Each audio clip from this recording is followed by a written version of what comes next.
America fame and fortune. This video is purely for entertainment and does not infringe on copyrights or laws. The rights to the novel and image belong to the original author. We do not claim ownership.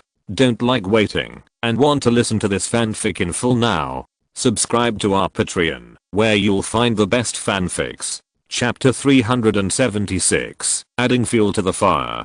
In the Northville community, a black Escalade was parked on the side of the road. As soon as Thomas got out of the car, he saw Martin coming out to greet him. Mean followed him out of the car and looked at the house in front of him curiously. It was not a particularly large independent villa, with a lawn in the front yard and a small garden in the backyard.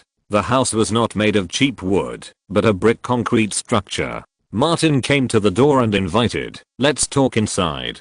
Bruce parked the car and came over, following the group at the end. When he arrived at the door of the villa, Thomas found a beautiful woman in her 20s coming out to greet him. She looked a bit like Lily Carter. Martin introduced them one by one. "This is Elena, Lila's sister, and behind her are Harris and Hall, their brothers." He introduced Mean and Thomas. Elena greeted them gracefully and said, "Please come in." Thomas and Mean handed the gifts they brought to Harris and followed Martin and Elena into the living room. Seeing that Hall was looking at him frequently, Mean whispered, "Don't you remember me? We met when you visited the crew during the filming of Wanted." Hall nodded. "I've always remembered you, because you are famous for liking older women." Mean seemed to have found a common language with him. "Dude, have you found a girlfriend? Do you want me to teach you a few tricks? Whether it's your female classmates or your female teachers, I guarantee they will applaud after you try them."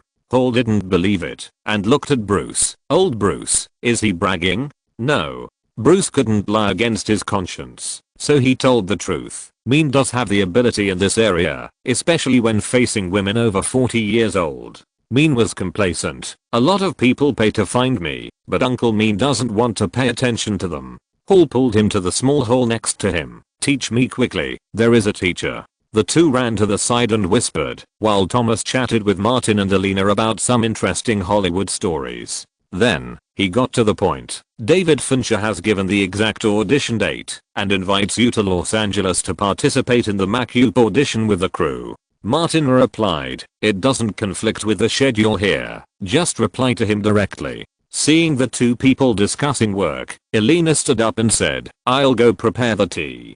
Thomas waited until she walked away and asked in a low voice, "I heard that Belle caused a lot of trouble in the crew?" Martin said, "After all, Belle is not an actor like me who is law-abiding."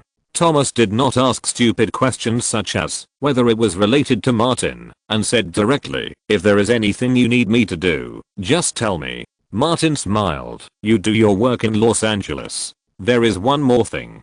Thomas came here this time. One is to visit Martin, and the other is for other work. Cartier is looking for a global spokesperson for its men's watches, and I have made preliminary contact with them. Although Cartier is not a professional watch company, its watches are also first-line luxury goods." Martin asked, "Have they responded?" "They expressed a certain interest." Thomas said roughly, "The details will be discussed later." Martin nodded slightly. "You are responsible for the negotiation. It would be good if you can win it." He asked again, "Is there no conflict with other endorsement brands?"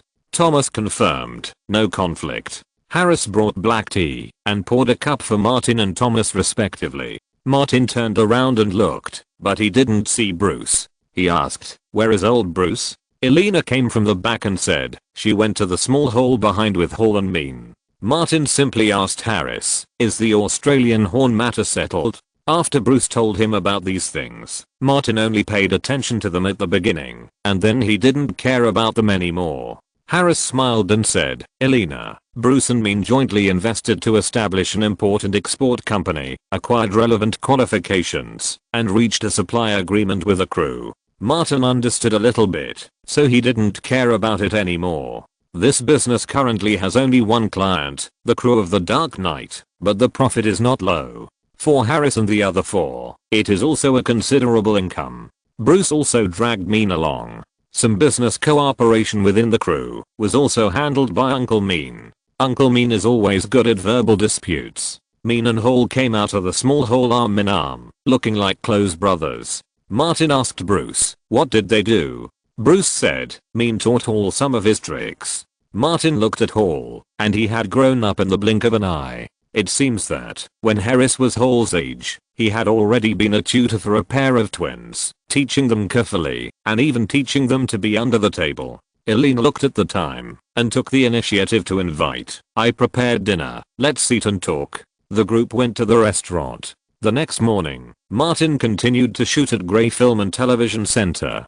Thomas rushed to the Coca-Cola headquarters to discuss the new endorsement contract with Coca-Cola. The two sides will sign a new global endorsement contract, and Thomas is ready to increase Martin's endorsement advertising fee to tens of millions of dollars a year. In the studio of Gray Film and Television Center, the crew held a producer and director meeting before shooting today. Because it involves the key scenes of the Joker, Martin was also invited to participate in the meeting. Emma Thomas said, We bought an abandoned candy factory in the suburbs. We filmed a scene where Rachel was killed in the explosion there before. Then we painted and renovated the exterior. From the outside, it now looks like a hospital building. She sent the photo to Charles Roven and Martin. In a few days, this place will be completely blown up. Martin looked at the photo carefully, and it showed a very large building. Nolan said to Martin, This is the hospital building that the Joker wants to blow up. Very interesting. Martin asked with a smile, No one will come to us for compensation? Charles Roven replied, This place has been abandoned for many years.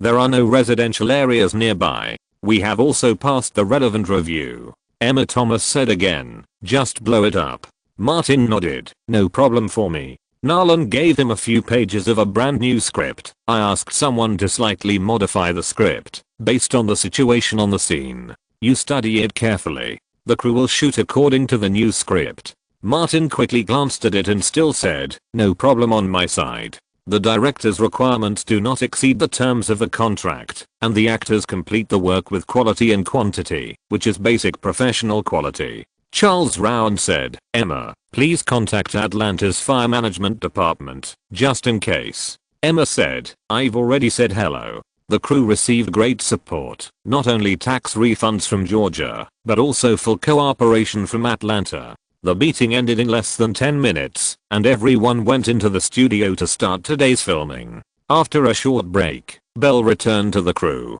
Martin went over to say hello and said loudly, Hi, Belle, I heard that you encountered some difficulties. If you need help, just ask. This is Atlanta, maybe I can think of some solutions. Hearing these kind words, Belle stared at Martin with wide eyes, and his bloodshot eyes suppressed anger and fierceness. Because Belle felt that this bastard was clearly mocking him. There were many crew members, and many of them heard Martin's words. Seeing Belle's fierce eyes, their sense of him declined again.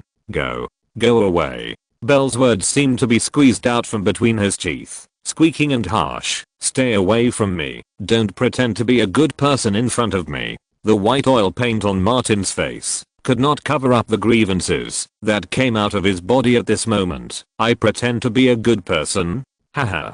He shook his head and smiled, turned around and left. Belle stared at Martin like a mad wolf. Suddenly, there were discussions around. Why is this person like this? He did something bad and took his anger out on others. Martin was kind and well-intentioned, but he didn't accept it. But he still looked like this. That's right, compared to Martin, he has poor ability and bad temper, and he looks so great. Belle turned his head and found that it was a few extras in Atlanta who were muttering, and he was furious. But thinking that director Nolan had been very dissatisfied with him in the past few days, the swear words that jumped to his mouth did not break through his teeth in the end, but swallowed them hard. Belle drank a sip of water and shook his head vigorously, and suddenly realized that there were no good people in this crew. Even Morgan Freeman and Maggie Gyllenhaal spent a lot of time with Martin Davis. The mocking and sneerful words did not completely disappear until the filming started.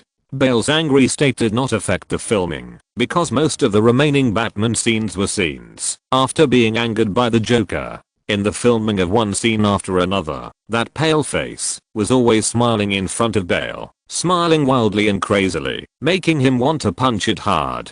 During the break, Morgan Freeman sat with Martin again and said, I've been filming for decades, and the crew of The Dark Knight is the most interesting one. Martin grinned, really? It's more fun than the cruise in the 1970s and 1980s. It is said that people played more wildly back then. It's different. Freeman thought for a while and said, the actors at that time were actors, and the director was the director. He signaled to the director's monitor with his eyes, look at the crew now. The director doesn't look like a director, and the leading actor doesn't look like a leading actor. Martin agreed. So, Morgan, this is the crew of the new era. Filming is only a small part of the work, and the rest is the key to whether the film can sell well. Freeman shook his head slightly. I'm old and don't understand it. He pondered and said, maybe in the future, directors like Nolan will become the mainstream in Hollywood. Martin asked, why? Freeman said, because whether a movie can sell well, gimmicks, hype and marketing have exceeded the movie itself. Chapter 377 True and False. Stop. This one's past. In the studio, Nolan stood up from behind the director's monitor, walked towards the set, and said to the heroine, Maggie, thank you for your performance. You are very important to us. Including Martin. Everyone in the crew applauded Maggie Gyllenhaal. Because all the scenes of the heroine were shot, she officially left the production line today. As if infected by the good atmosphere of the crew recently, Maggie Gyllenhaal held her face with both hands, gently wiped her tearful eyes, and kept saying to the people around, thank you everyone. Emma Thomas came over with a box, hugged Maggie, and then put it in her hand. You brought a perfect performance to the crew. Maggie opened the box, and inside was the prop necklace that Rachel left for Batman. She took it out and put it on. This is the most important moment in my acting career. Nolan came over to shake her hand, said a few polite words, and quietly withdrew to the periphery. The screenwriter had an extremely keen sense of smell and came over automatically without waiting for the director to call.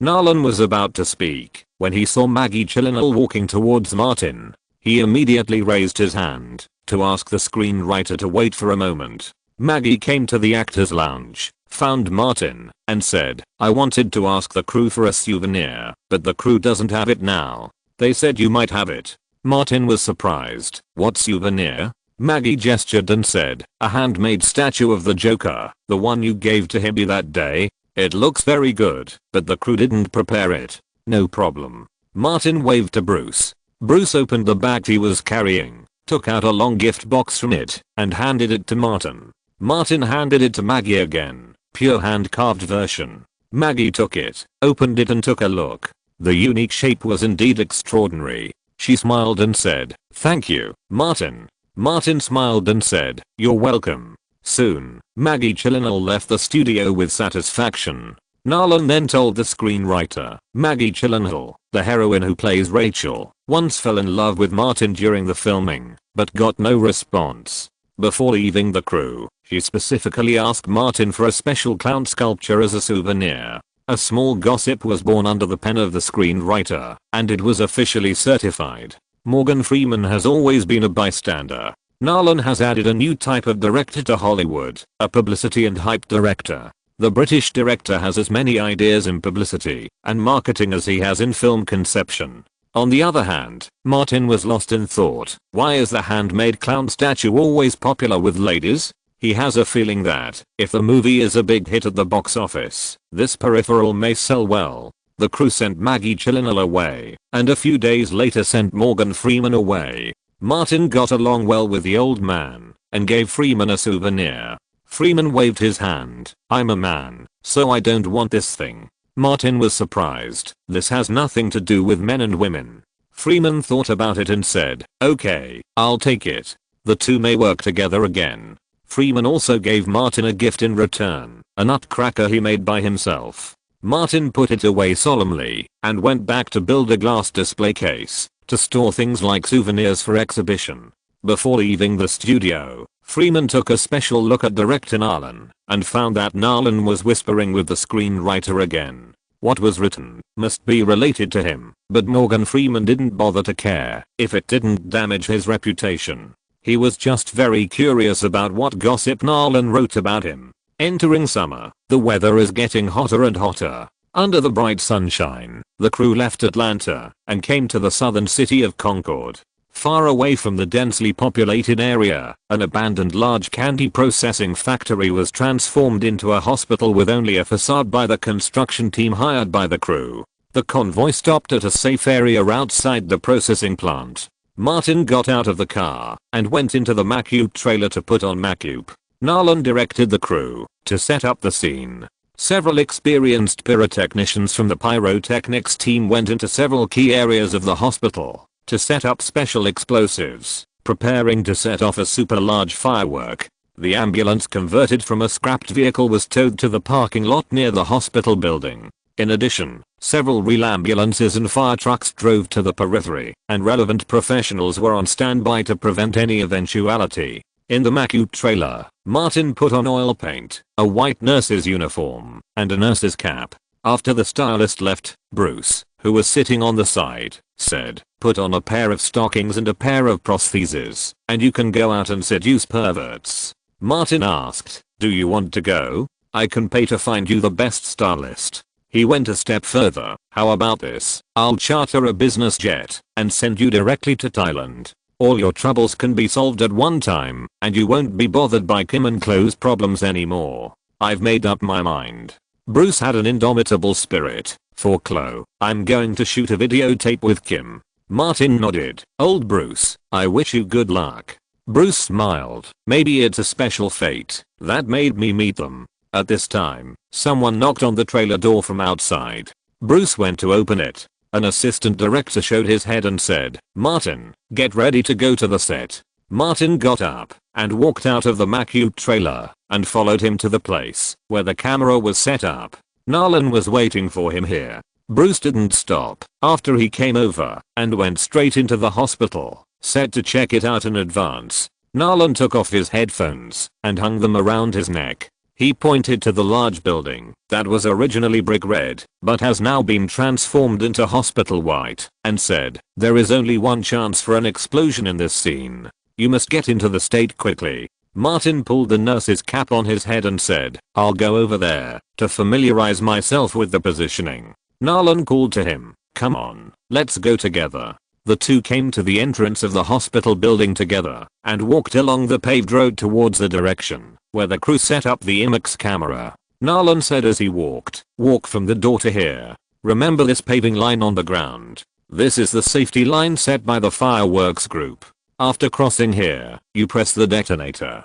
Martin asked, "Do I control the explosion?" Nolan shook his head directly. "Of course not. Such a major detonation is the responsibility of professionals. When they see you press the detonator, it will be officially detonated. The explosion is divided into 2 stages, with a short interruption in the middle. It is also written in the script that the remote control fails." Martin understood, to create a dramatic effect. Nolan laughed. "That's right. The Hollywood film industry process is relatively rigorous, especially for such a large-scale investment crew. When it comes to shooting dangerous scenes such as explosions, they are extremely rigorous. If a detonation is not implemented according to the predetermined plan, it will be stopped immediately, and corresponding safety measures will be taken." The first version of the script that Martin got was just the Joker blowing up the hospital, where Harvey Dent was injured. But in the latest version, a scene of the Joker was added between explosions.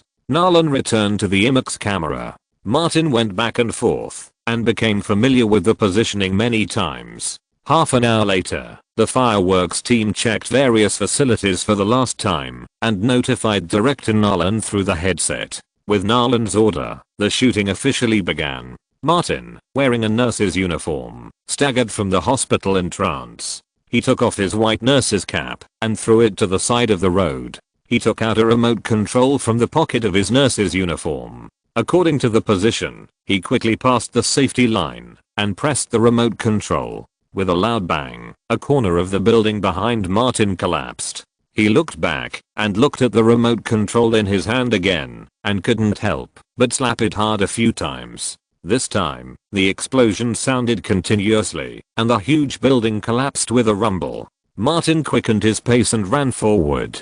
Seeing Nolan making gestures, he quickly turned behind the safety wall. The hospital building collapsed completely and turned into a pile of ruins, with smoke and dust floating everywhere. Several cameras were still shooting. faithfully recording the whole process of blowing up the building. It took a long time for the set to really quiet down. Nolan announced through the loudspeaker that this shot was successfully completed. Martin came near the director's seat, put his hands on his hips, and looked at the ruins, shaking his head slightly. Nolan said, "It's an abandoned building. Don't be too stressed." "No, I'm not stressed," Martin said calmly. "If it explodes at night, it will be such a dazzling firework." Nolan turned his head and looked at Martin. At this moment, inspiration burst out. He waved to the screenwriter and wrote a rumor clip in front of Martin. "This is a rumor," Nolan first reminded him, and then said, "When filming the hospital scene, Martin pressed the remote control and found that the explosion stopped as soon as it started. It seemed that an unexpected situation had occurred. Martin knew that everything in this scene was set up. It turned out that many rumors in the past might have been deliberately released by the crew." Nolan continued, "Martin knew that the explosion scene was not easy to reshoot, so he played freely and hit the remote control hard. Maybe the connection that was not in good contact was fixed by him, and the explosion returned to normal. Martin's improvisation saved this huge investment scene." The screenwriter wrote quickly and secretly glanced at Martin while writing, thinking, "Is it okay to write like this in front of the main character?" Martin said at this time, "Director, this is a very exciting scene. It is very enjoyable to act." The more Nolan watched Martin, the more he liked him. He not only cooperated with the crew, but also understood his intentions. He was 10,000 times less troublesome than Bale.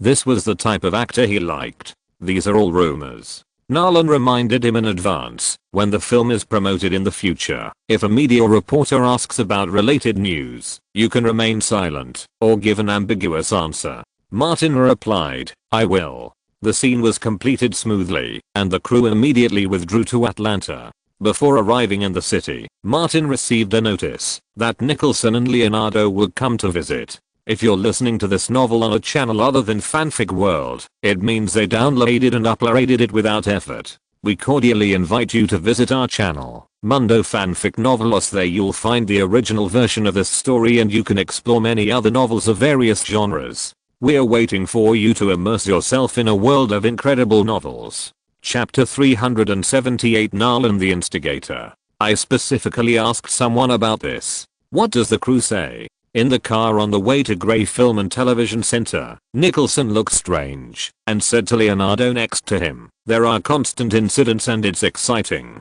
Leonardo has a deep understanding of this. How can the crew that Martin is in be quiet? But then again, only by causing trouble can news be generated. Nicholson said, "I don't know who will go crazy first, Martin or Bell." Leonardo disagreed. "Do you think that bastard will go crazy?" The car arrived at the main entrance of Grey Film and Television Production Center. Nolan and Emma Thomas had already released the news that Nicholson was going to visit the crew. At this moment, there were not only local media reporters in Atlanta, but also many reporters from entertainment media published nationwide. As soon as Nicholson got out of the car, these people surrounded him. "Jack, are you here to visit Martin? Have you reconciled with Martin? Or are you going to settle accounts with Martin in person?" Nicholson wore sunglasses, put his hands in his pockets, and said with a bossy demeanor, "I came here because of the invitation from Warner and DC. I think there is something wrong with the new Joker, so they asked me for help."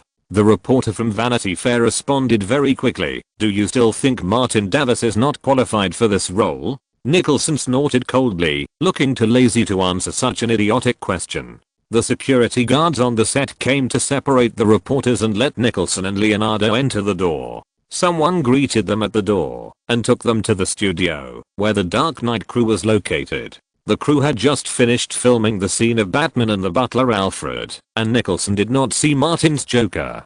Taking advantage of the break in filming, DC director Nolan led Nicholson and Leonardo to find director Nolan. Nolan shook hands with the two men and said to Leonardo, "I thought about inviting you to play Two-Face, but the invitation was not responded to." Leonardo didn't care much about the British director's thoughts and said directly, "Because superhero movies are not among the ones I considered." Nolan was not embarrassed and smiled. "It seems that I was presumptuous." Nicholson looked around and asked, "Why don't I see Martin?" Martin was very immersed in the play. He went back to rest after the performance in the morning. Nolan said the truth later, but he might have other intentions when he told the truth. His performance is amazing. I always feel that the clown lives in this crew. Nicholson frowned. Is it really that good? Nolan continued to stimulate people. Martin is the clown I want. Nicholson raised the corners of his mouth, as if he didn't believe it. Nolan was casual. You will know when you see Martin's performance. Nicholson nodded. I will appreciate it. Leonardo stood aside, like a spectator, watching the two people and listening to their words. There are more interesting people in this crew than just Martin. No wonder when he was on the phone with Martin, he said that the crew was so much fun. The director was just playing tricks. How could it not be fun? Nolan still had to work, so he went back to the director's monitor. After chatting for a while, Nicholson found that there was someone next to him who was recording something and asked, "What do you do?" The screenwriter quickly said, "I'm a screenwriter, responsible for recording the real tidbits of the crew." Nolan took over and said, "This is a new way of working on the set adopted by director Nolan. It allows the screenwriter to faithfully record the interesting things that happened on the set and during the filming, which will be helpful for publicity later."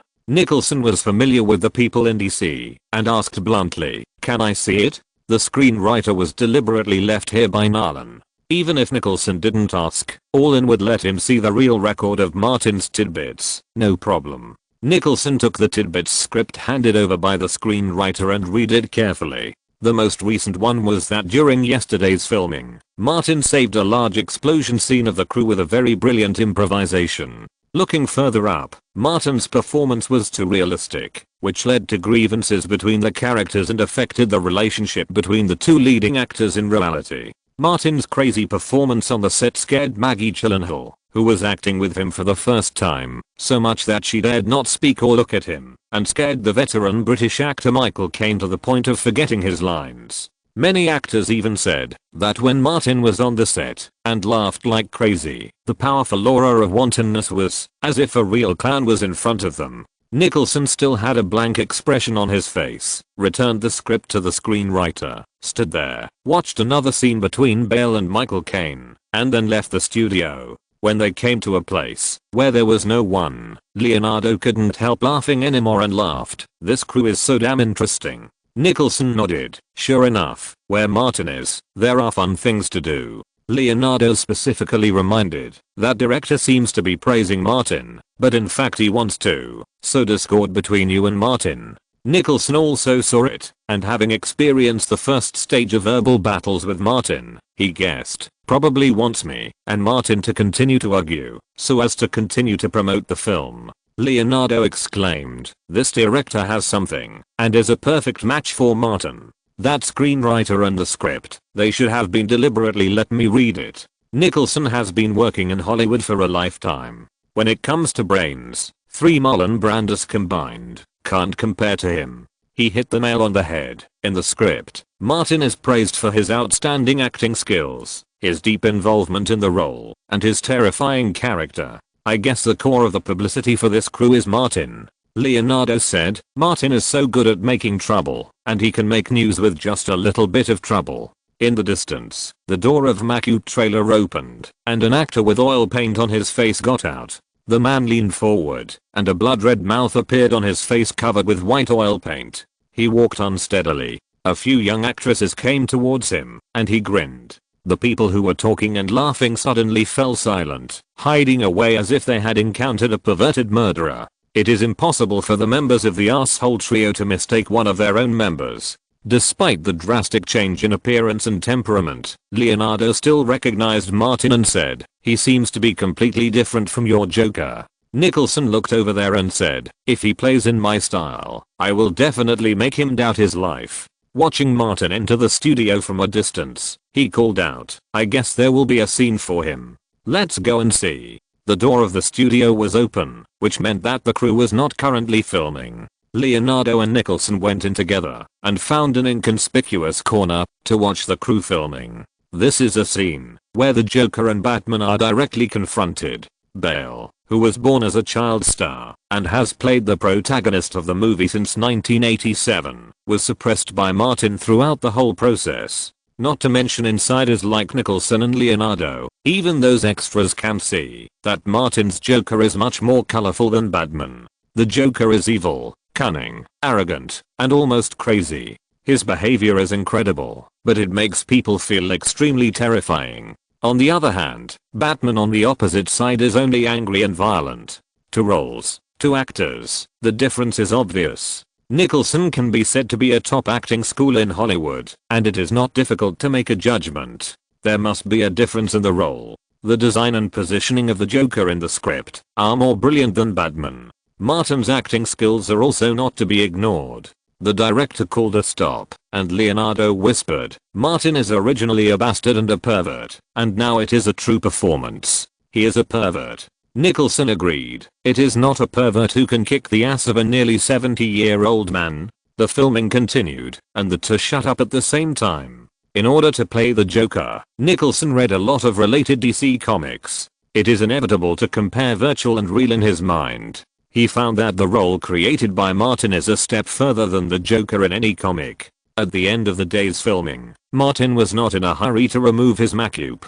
During the break of filming, he saw Nicholson and Leonardo and went over. He hugged Leonardo. "You should have come earlier or later. There will be a good show to watch." Leonardo asked, "See how you, a pervert, are harming the crew?" Martin punched him. "Come earlier so we can set off fireworks together."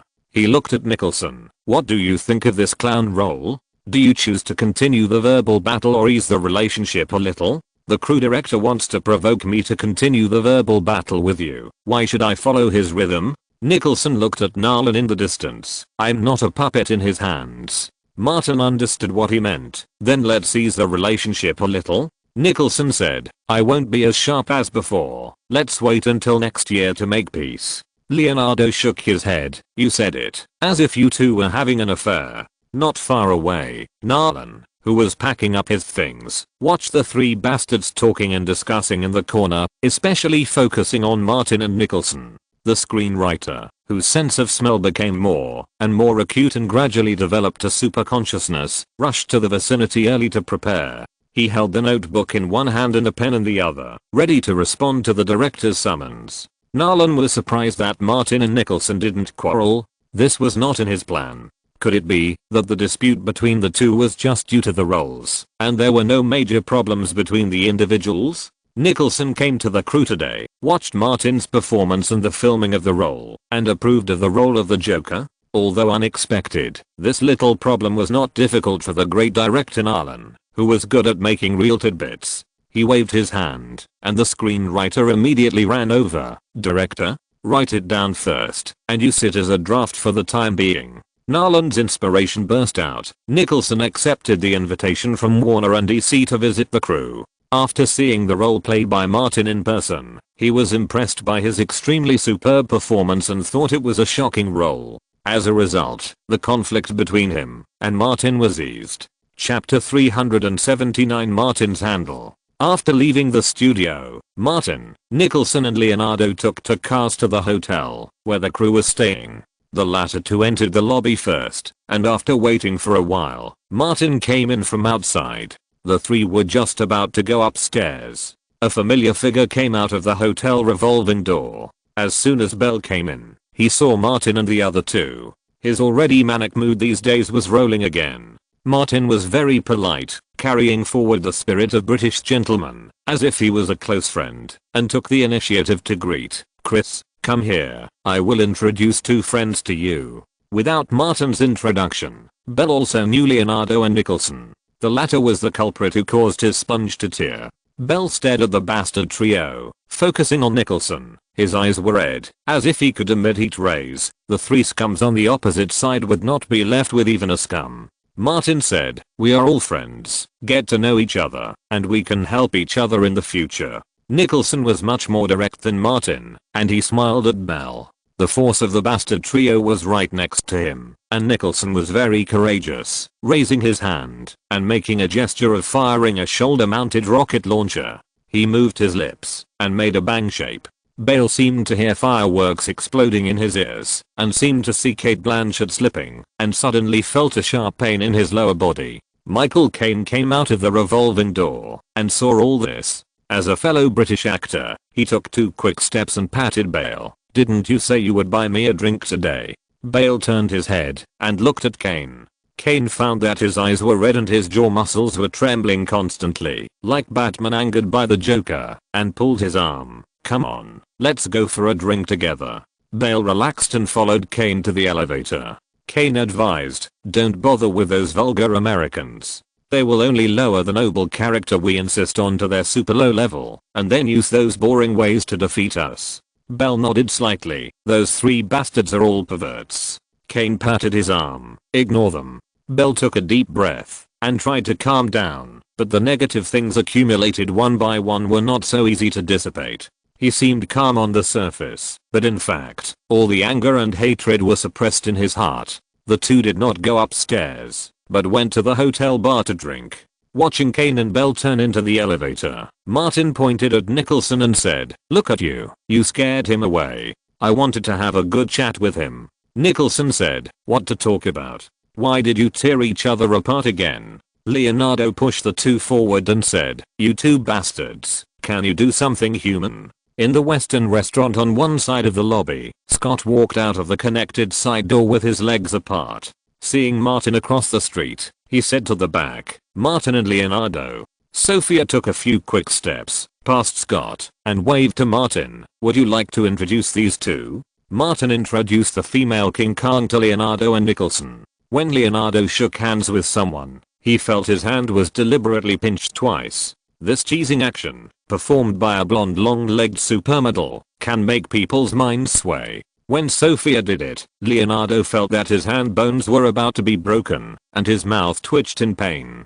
Seeing this, Nicholson simply did not shake hands with Sophia, but just smiled and nodded. Sophia took the initiative to invite, "Martin and I are friends. It's not easy to meet big stars like you here. I'll invite you to have a drink." Leonardo hid his right hand behind his back and kept moving it. He felt a little better. Nicholson glanced at the fat on Sophia's face and her body that was stronger than Tyson's and declined. "We have important work to discuss with Martin." As he spoke, he glanced at Martin. Nicholson was righteous and Martin was not vague, saying, "Very important work. Then wait for the next opportunity." Sophia did not force it. She said politely and took Scott to the hotel bar. Martin and the other two entered the VIP elevator room and took the special elevator upstairs. Leonardo asked Martin, "Is she one of your financial backers?" This was no secret, and Martin had no need to deny it. "She invested in several of the films I starred in."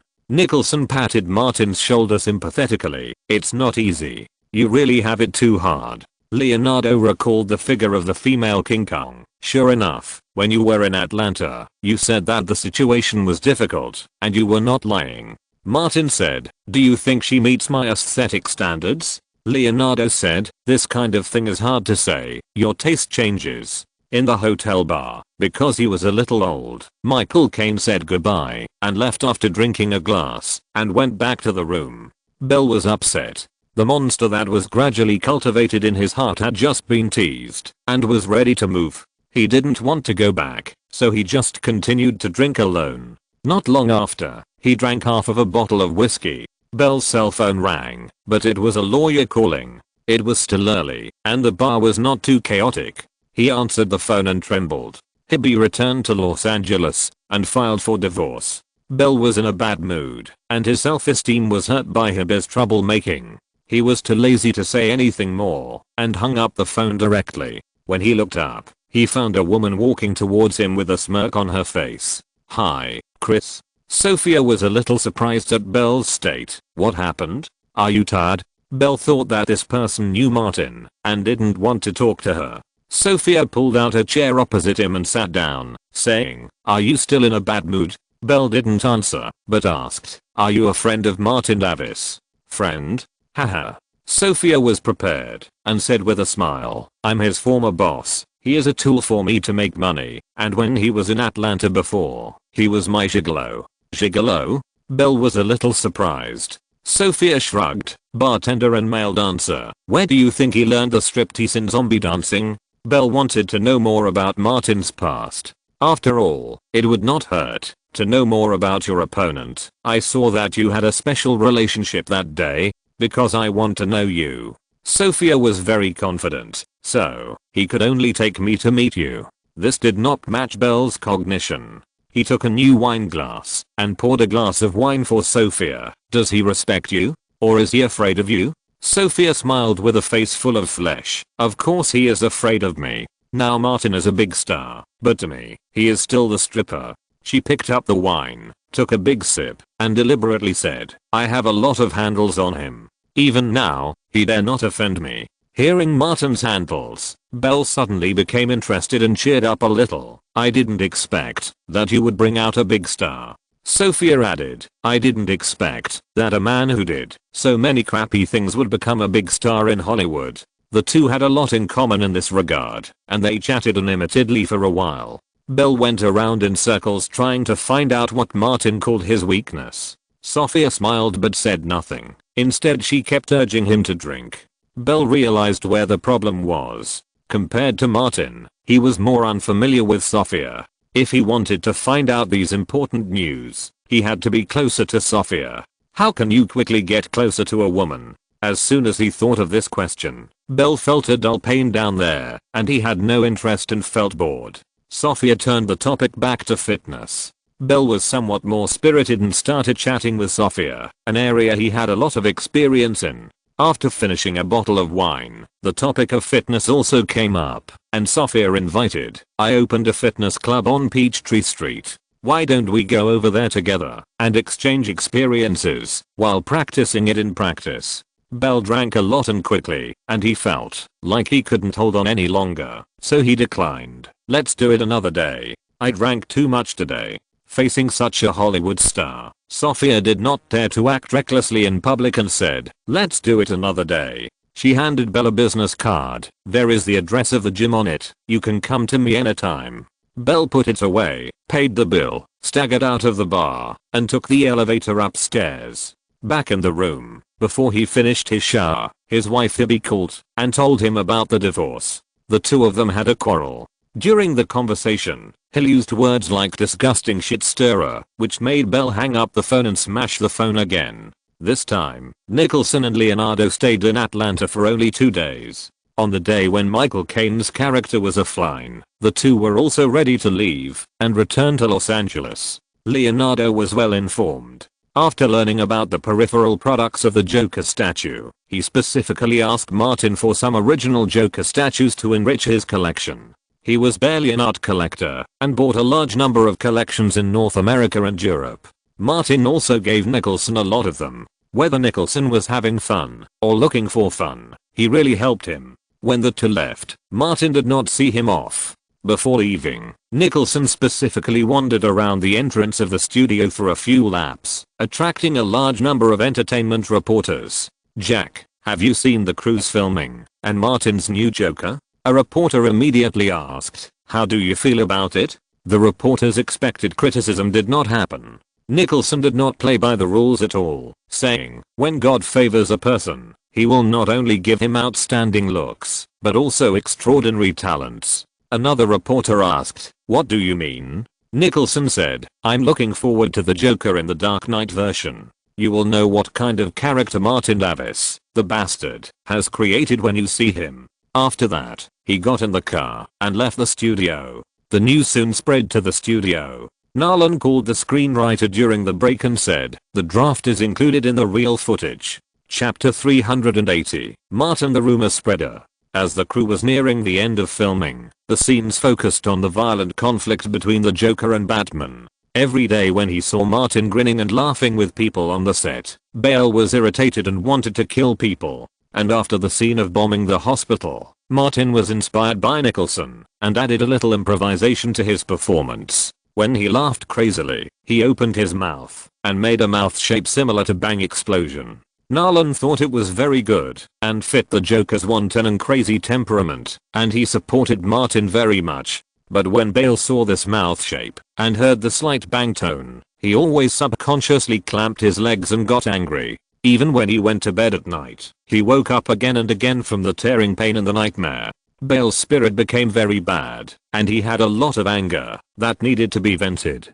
Director Nolan was particularly satisfied with Bale's state. As long as Bale put on the Batsuit, he didn't need to perform much, and he was a Batman who was completely enraged by the Joker, and was ready to use the means to break the bottom line at any time. Except for Nolan himself, no one knew whether he had done anything in it. This British director is extremely talented, and has extraordinary means. In the lounge, Martin had just touched up his Macup. Bruce came over with a prop baseball bat made of rubber, and handed it to Martin. A few days ago, the crew filmed the scene of Batman beating up the Joker.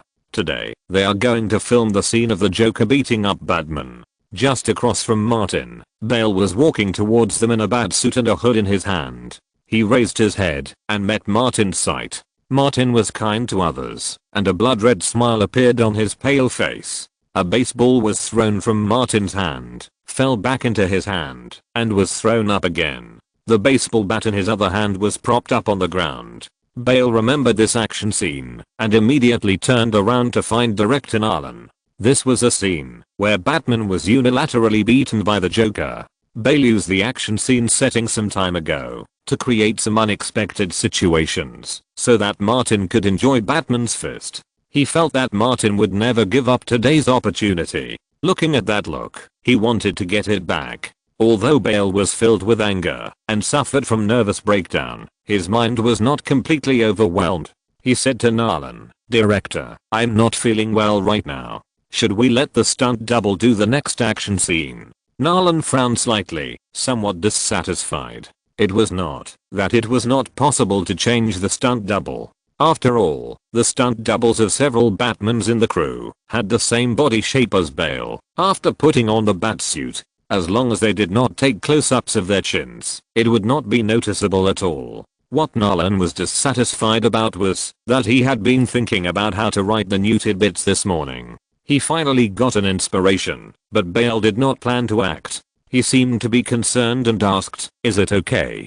Bale forced a smile and said, "I will be fine after a rest." Nolan nodded and called the stunt team to let a stunt double prepare to act and replace Bale in the last few action scenes. Anyway, the pen was with him, so he could think about other things later.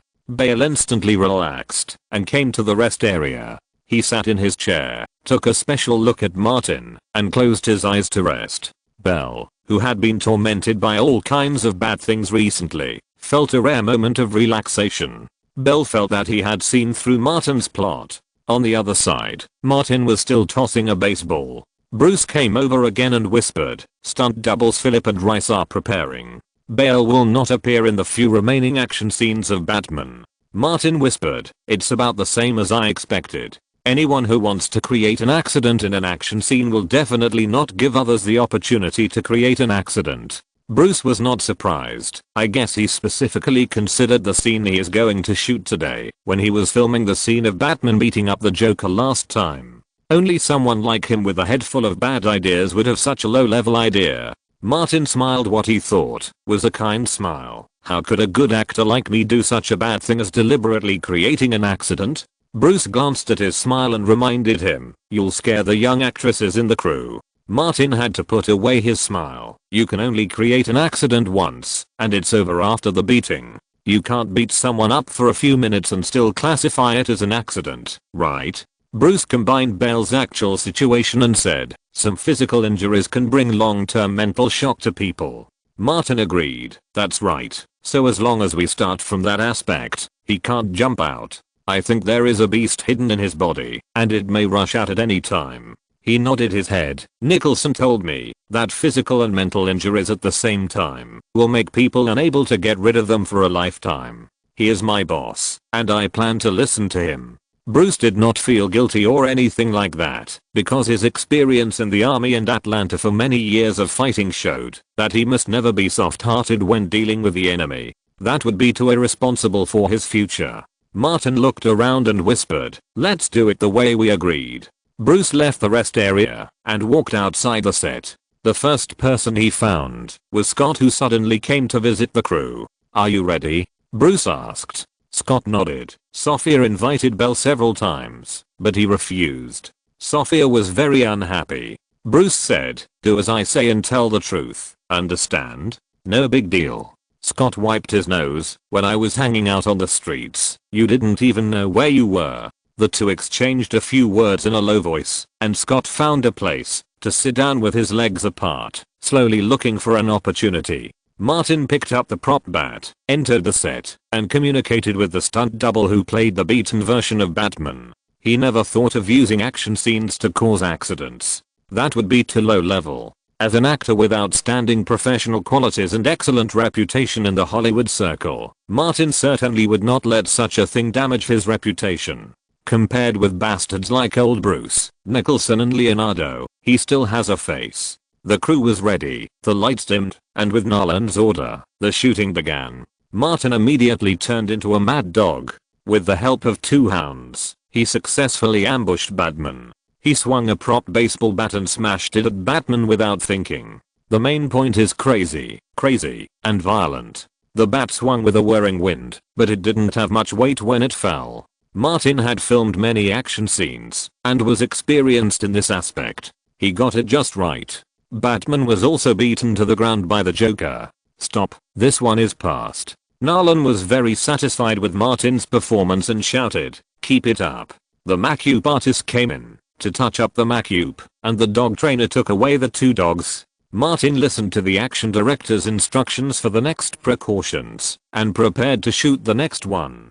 In the rest area, Bale, who took off his batsuit, saw the stuntman standing up intact and gently wiped the sweat from his forehead.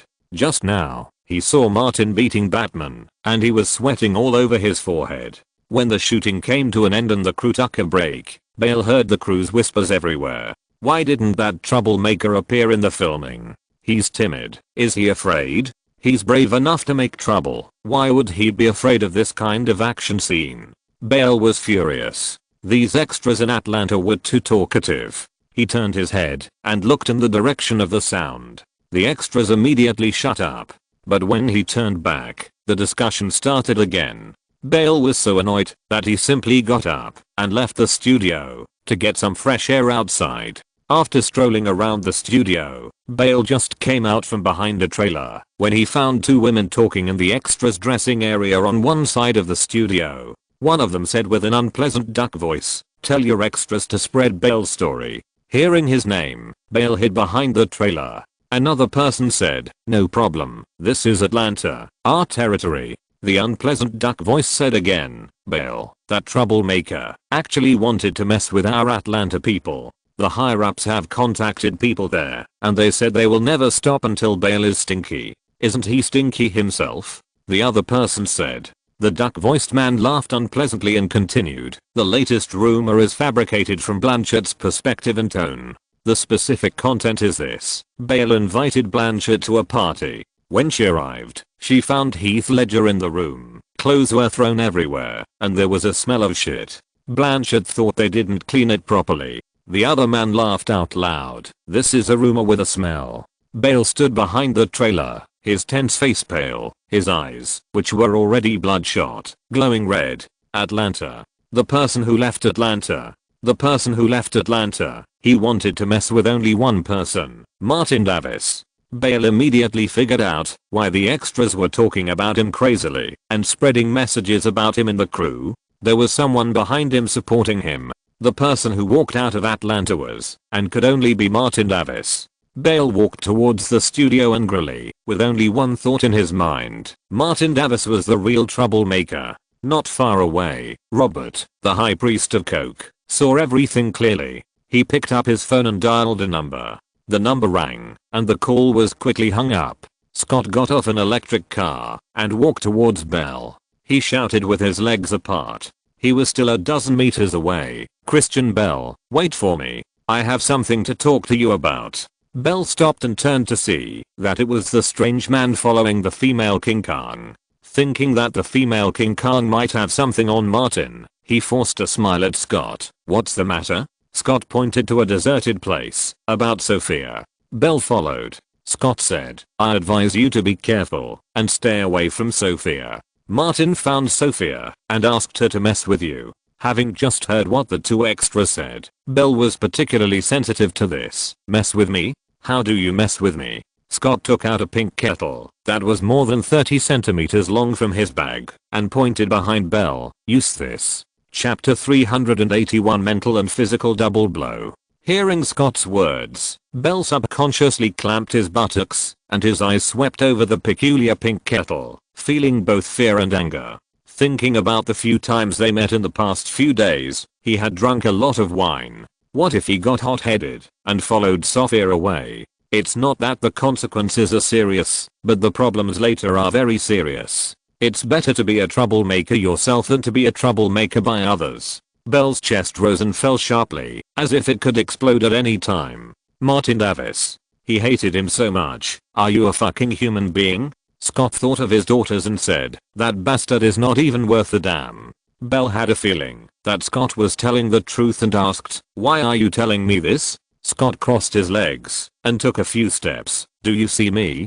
This is the serious consequence of being with Sophia. Everything he said was true. Guess how Sophia knew me? Belle naturally replied, Martin Davis. Scott sighed. Martin Davis introduced me to Sophia, and then I have everything today. Belle looked at Scott with sympathy, thinking that this man was harmed more by Martin than himself. Scott came here today to tell the truth. Martin has a close relationship with Sophia, and he specifically asked Sophia to mess with you. He wants you to become like me. The sympathy in Belle's eyes was gone. Only anger was burning. At this moment, he didn't look like Batman, but like an angry Superman.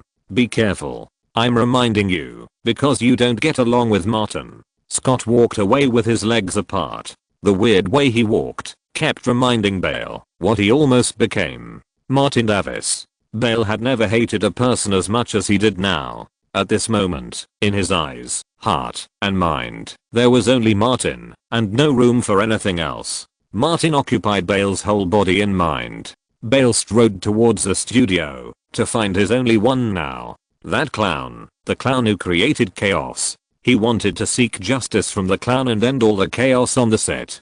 Just like what Batman did to the clown. The door of the studio was open, and Belle strode in. With a slight glance, he saw the clown in a tattered suit and white paint on his face. Belle quickened his pace. The shocks he received today made him completely let go of the monster locked in his heart. A huge spiritual force pushed him towards the clown. Bruce reminded Martin. Martin turned to look at Belle, with an endlessly crazy and bloody smile on his pale face. Crazy, terrifying, evil, like a nightmare, like an agent of chaos. Belle had been suffering from mental torture for several months, and the environment and atmosphere in the studio, as well as the aura of the target character, made him feel like he had become Batman. And the Joker was the mortal enemy of Batman. Bruce put one hand into his coat and stared at Belle. He quietly pushed his foot forward, and the plastic basket filled with iced cola moved a distance to the route he had judged in advance. Behind the director's monitor, Nolan, who was working, suddenly looked up and saw Belle walking towards Martin from the door. Emma Thomas next to him said, Belle seems to be in a bad mood. Nolan's sense of smell on the set was much more sensitive than Emma Thomas, and he realized that something was going to happen. As a new school director with outstanding abilities, Nolan was both calm and composed, and dared to take risks. He stopped Emma Thomas from speaking, moved to sit behind the nearby director's camera, turned on the camera as quickly as possible, and turned the camera to the rest area where Martin was. Belle's part was basically finished, and the remaining action scenes were all handed over to the action double, which would not affect the normal filming of the crew. The screenwriter with a trained sense of smell floated over like a ghost and asked, Director? Nolan was operating the camera. Watch it first. The screenwriter stopped talking. Nolan brought a megaphone over so that he could stop things if they got too far. Emma Thomas stood up and called Mean and other trusted personnel to take control of the situation as soon as her husband wanted to control the situation. Bale strode over, his eyes red, and shouted sternly, I'm going to kill you, you bastard. I'm going to kill you. Martin laughed wantonly and crazily, as if he was too deep into the role and had not yet come out of it. The words he said were also the lines of the clown. Why are you so serious? These words and this look fell into the ears and eyes of the surrounding spectators, and they would only think that Martin was still deeply immersed in the role and could not extricate himself. After all, similar situations have happened too many times in recent days. Even the crew's break this time was left by director Nolan, who saw Martin was too deep into the role and deliberately interrupted the filming. But in Belle's eyes, this is sarcasm, ridicule, and provocation. Martin faced Belle, as if the real clown was alive, opened his blood-red lips, and used the improvisation that he often used in recent days of filming. Bang! This slight sound imitating the explosion ignited Belle's tense nerves. Driven by the faint tearing illusion below, he roared, "Go to hell, bastard." Belle rushed towards Martin with his fist. The two strong men over 1.8 meters tall collided with each other like the Titanic and the iceberg, just like Jack and Rouse's love and hatred. Martin roared in pain, stepped back a few steps, and laughed with a scream. Ah, ah. Hearing this crazy laugh, Belle roared without thinking, "I'm going to kill you, bastard." He rushed towards Martin again, clenched his fists, bulged his muscles, and smashed his iron fist towards the extremely disgusting white face. Belle wanted to make the nose of this murderer who kept creating chaos crooked, and his eyes burst. But his fist missed. Since Bale had started the fight first, and was shouting that he wanted to kill him, Martin, a kind-hearted man, certainly would not let himself be slaughtered. Having filmed many action scenes with Bale, and having also experienced the scene where Batman beat up the Joker with all his strength, Martin had a good understanding of Bale's punching habits and speed. He ducked to avoid Bale's fist, and quickly punched with a standard boxing action, hitting Bale's soft spot with a thud. Bale suddenly had difficulty breathing, but his backhand fist still came down with inertia. Martin raised his shoulder, and Bale's fist hit his shoulder, which had lost much power. Ah, he screamed again, as if he was completely enraged, and suddenly punched out with a backhand punch. Bale was interrupted, and subconsciously wanted to parry, but Martin's fist was fast and fierce, and hit him directly on the side of his face. Compared with Bruce, who practiced with Martin on a daily basis, Bale was much worse. He felt like he was hit by a car, something flew out of his mouth, and he was stiff for a moment. Martin's action was super fast. He kicked out, and kicked Bale in the abdomen.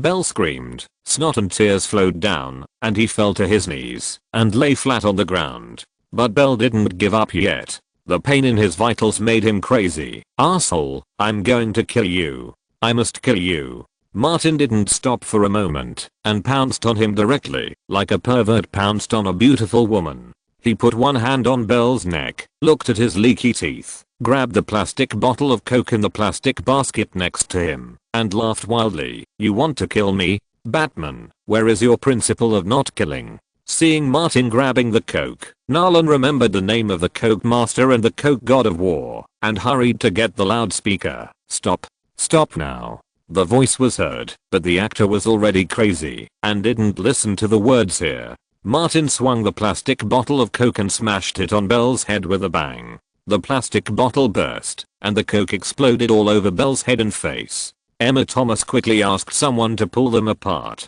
The nearest extras were indifferent. They were all from Atlanta. Martin grabbed the second bottle of Coke, and said with a grim smile, "You want to kill me? Can you kill me?" The Coke was thrown at Bale's head with the sound of wind. It exploded with a bang, and Bale's head and face were covered with bubbles and foam. Martin picked up the third bottle of Coke and swung it. Bale couldn't breathe well, couldn't open his eyes, and couldn't hear clearly. The nerves that had been tortured repeatedly released the power of anger at the moment of breaking, but after the anger and power disappeared, there was endless emptiness, fatigue, and weakness. "No!" Bale shouted. "No!" The Coke bottle hit the floor in front of Bale's vitals, and the surging Coke soaked Bale's legs. Bale's vitals felt cold, and felt the impact again. The stress reaction of the injury took effect, making him curl up as much as possible, like a cooked shrimp. Martin picked up another bottle, but the speed of throwing it down was slower. Only those who have been hurt in that place know how terrible that kind of injury is. Bale was extremely terrified. "No. No. Please." The Coke fell and exploded again, and Bale fell into panic. "Please. Please." The security guards of the crew rushed over, but Bruce was one step faster than them. He ran to Martin, grabbed his arm, and dragged Martin to his side. "Okay." He hugged Martin. "No one can hurt you." Martin responded with a crazy laugh and said the Joker's lines. "I only want to see chaos and destruction. Those things that can't kill me will only make me more peculiar." He broke away from Bruce's arm, opened his arms, and said loudly, "See, I'm not the murderer. The real murderer is him." The man accused of the murderer, however, curled up on the floor like a cooked shrimp, with his hands tightly protecting his vitals. Between his leaky teeth neurotic words kept coming out. "Don't hurt me. Please. Don't hurt me." Several security guards wanted to help Belle up, but Belle kicked and hit them, and kept shouting, "No. Don't hurt me, please." Emma Thomas hurriedly said, "Belle, it's me, Emma. No one here will hurt you." But Belle pointed at everyone and shouted, "You, and you, are all murderers. All murderers." The onlookers were eating melons to their heart's content. Today's melons were so sweet and delicious. An abuser, a protagonist who is extremely unpopular in the crew, and a murderer who shouts that he wants to kill Martin. It all seems a little abnormal. Chapter 382. I'm too indulged in the acting. As Narlon appeared, the chaotic studio quieted down. Bruce accompanied Martin to the corner, opened a bottle of iced cola, and handed it to him. "Drink it. Drinking something sweet will help you calm down." Martin took a big sip, and the cola was icy and refreshing, just like the beating of Bale just now. In the scene where Batman beat the Joker, although Martin did not suffer any substantial injuries, he suffered a lot of hidden losses. It hurts to fly out and fall to the ground. Not only does it hurt physically, but it also hurts mentally, making him sleep poorly for 2 consecutive nights, and he can only seek comfort from Alina.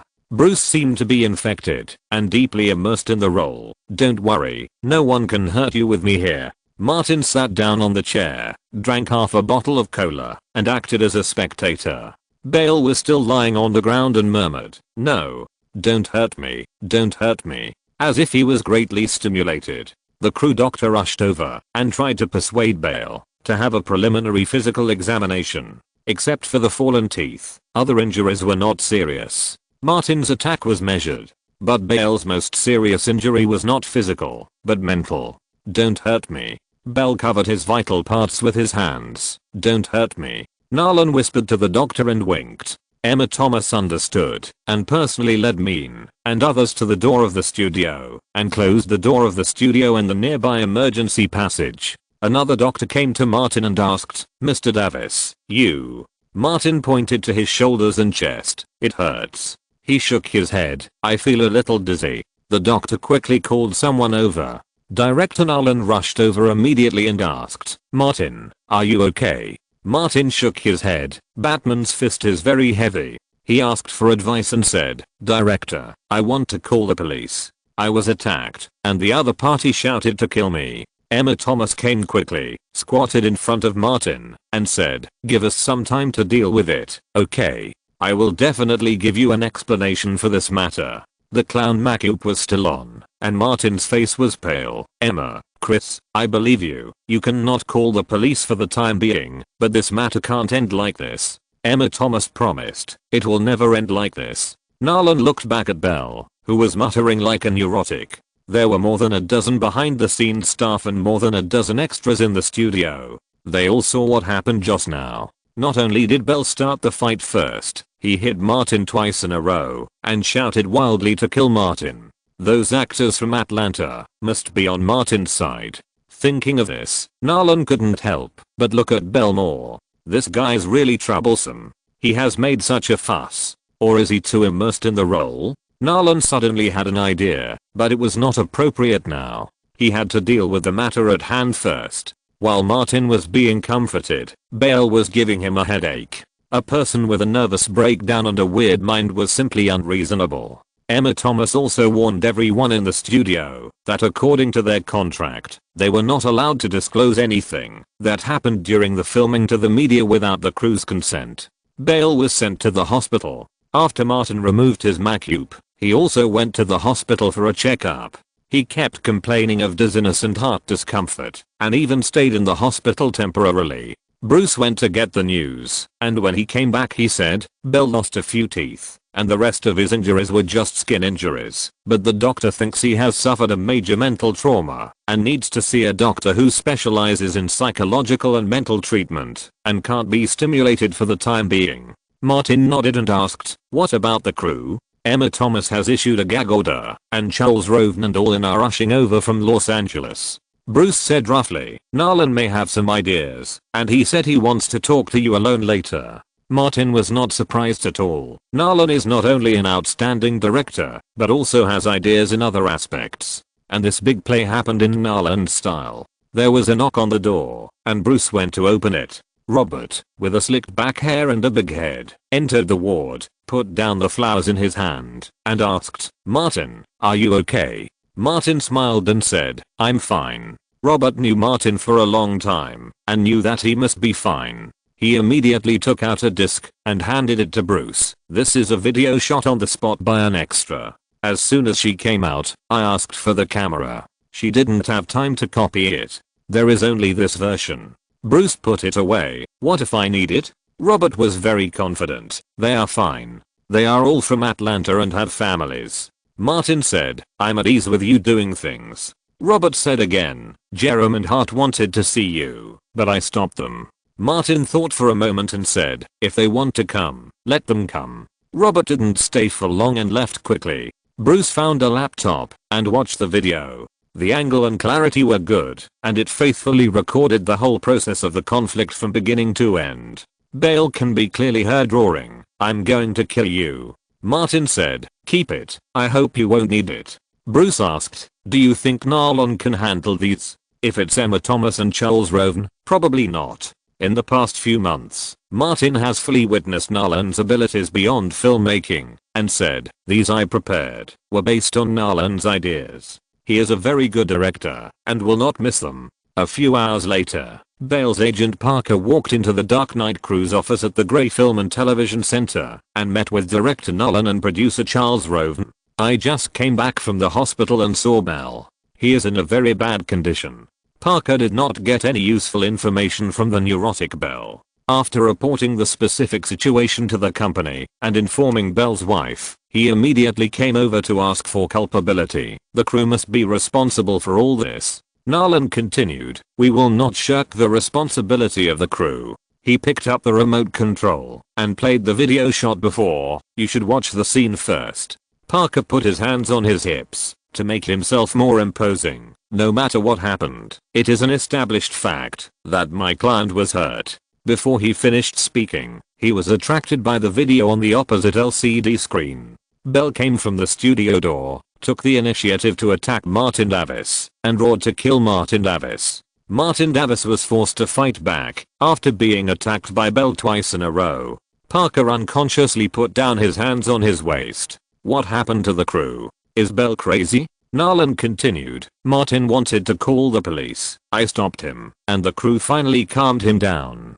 Parker stared at the video screen and heard Bale's almost crazy roar. He shouted to kill Martin and even started a fight. Nolan added, "Martin was also injured. He described that his heart was not feeling well, and his head was dizzy. He is in the hospital for observation. If he insists on calling the police, Bale will be in great trouble." He deliberately lowered his voice and said, "There were not only people from the crew from Los Angeles, but also more than a dozen extras from Atlanta. Martin is from Atlanta. If they were asked to testify, Bale would be very passive and the crew would have no good solution."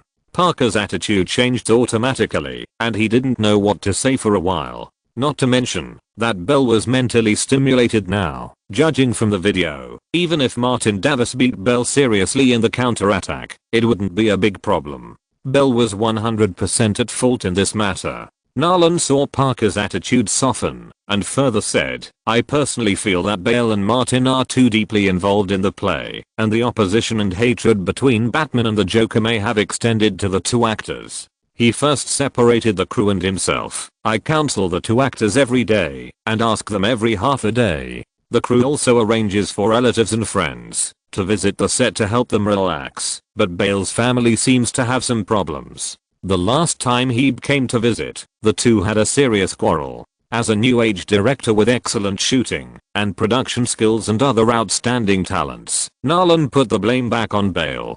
Parker could hear that if he held the crew responsible, the crew might let Martin hold Bale responsible. I will not report it to the actors union and the insurance company for now. Parker listened to the conversation between Martin and Bale in the video and said, Bale probably didn't do it on purpose. I think he and Martin were both too immersed in the role. In the video, the conversation between the two is very similar to that between Batman and the Joker. The relationship between Batman and the Joker has seriously affected the two actors. Bale is not the kind of actor who will actively hurt others. Nolan continued, I think so too. The crew will be responsible for all their medical expenses. This is completely an accident.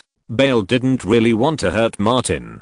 Martin has always been friendly to Bale. Charles Roven said, everyone in the crew can prove this. Martin treats Bale very kindly. When Parker came, he contacted some acquaintances in the crew, which was very unfavorable to Bale. According to those people, Martin always greeted Bale with a smile, introduced his friends to him enthusiastically, and had a very friendly attitude. Bale always gave Martin a cold face, and showed hostility several times. Not only them, but also the extras from Atlanta talked a lot about this. Charles Roven said, the only thing that affected their relationship was the conflict between the characters, caused by being too immersed in the play. He contacted a third party for guarantee. Bale's remaining action scenes could be completed by a stunt double in a bad suit and half a morning. Personal insurance and the like depended on how to negotiate, especially Martin's personal attitude, which was the key. Nolan said, the key is still Martin. Once he calls the police, the crew will be in trouble. Bale. We'll talk about it later. Parker wanted to know more. But after careful inquiry, except for the rumors about the crew, other aspects were extremely unfavorable to Bale. If this matter is not handled properly, it may seriously affect Bale's acting career. The premise is that Bale's mental state can be stabilized. Chapter 383 Depression and Neurosis. I'm not a softie, I'm a hard one. Inside the hospital ward, a hysterical cry rang out. I'm not a troublemaker, I'm Batman. Nolan stood outside the ward, listening to Bale's familiar voice, thinking that the situation was not bad. Bale still knew that he was Batman. Parker's face was very ugly. Bale was awakened by a nightmare again. Bale was slightly awake yesterday, and the two chatted for a while. Bale felt that all the problems were with Martin Davis. But he asked dozens of people in the crew, some of whom were actors or behind the scenes employees of the company, and almost everyone thought that the problem was with Bale himself. Since arriving in Atlanta, Martin has been very friendly to everyone in the crew. Bale always had a dark face and got angry from time to time. When his wife came to visit the set and they had a falling out, everyone in the crew had a very bad impression of Bale. One person may be wrong, two people may be wrong, but it's impossible that everyone is wrong, right? Now, even Parker thinks that Bale has the biggest problem. The trigger should be that he wants to divorce him and publicly scolds him as a homosexual troublemaker, which has caused a mental shock. Parker had read the script of The Dark Knight. Batman's mental state was problematic. If Bale was hit by a Joker who was extremely crazy and evil, it was possible that he would have some mental problems. Just as he was thinking, Bale's roar came over. I'm Batman. I'm the symbol of justice. I will kill the Joker. I will kill that evil Joker. The screenwriter who followed Nolan had a recorder with excellent recording effect in his pocket and recorded all of Bale's roars. Nolan's sense of smell was so sharp that he considered turning bad things into good things before coming. Parker said Bale was so into the role that he still hasn't gotten out of it. Nolan nodded casually and asked, didn't his family come? Sabi wants to divorce him, so they won't come. Parker had a headache. His parents are in England, so they don't have much contact. Nolan said, let's go and see Martin. The group went up one floor and came to a ward. Nolan went up to greet him. Old Bruce, I'm here to see Martin. Bruce, who was sitting on a bench at the door, stood up and said, please wait. Bruce went in, and then a group of people came out of the ward. Nolan saw Jerome, the owner of the largest local entertainment agency, and Kelly Gray, the president of Gray Pictures. Both sides nodded and greeted each other. Nolan and Parker entered Martin's ward. The screenwriter over there was stopped by Bruce. Old Bruce, wait a minute. Bruce pointed to his pocket. The screenwriter turned off the recorder, sat on the bench, and smiled shyly. It's my job responsibility, don't be surprised. Nolan entered the ward and found that in addition to Martin and his agent Thomas, there was also a beautiful young woman whose temperament and style were obviously not from the circle. Martin was half sitting on the bed, looking a little weak, and greeted Nolan. "Director, I'm fine, thank you for coming. It's my duty." Nolan introduced Parker. "This is Bell's agent." Martin's face changed and said, "I have made the biggest concession in this matter. I didn't call the police and I won't give in again." Parker hurriedly said, "Mr. Davis, I came here this time, on the one hand, to visit you, and on the other hand, to express my apology on behalf of Bell, and negotiate the follow-up matters." Martin looked at Thomas. "You go and talk, I feel dizzy and unwell." Thomas walked to Parker's side. "Shall we talk somewhere else?" "Okay." Parker got up and followed Thomas out of the ward. Elena brought Nolan English tea and said to Martin, "It's getting late. I'll go back first. Call me if you have anything." Martin nodded slightly. "Don't let Hall and Harris come over." Elena picked up her purse and left the ward.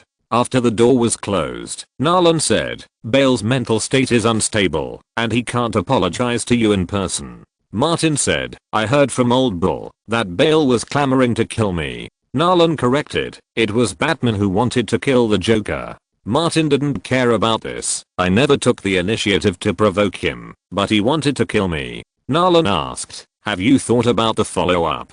"No." Martin looked frank. "Director, to tell you the truth, I'm a little uncomfortable, but not serious, and I don't need to be hospitalized for observation. I hid in the ward, just to avoid those right and wrongs." This was consistent with Nolan's judgment on Martin's physical condition. He said, "The exposure rate in this industry we are engaged in is too high, and we can't avoid it."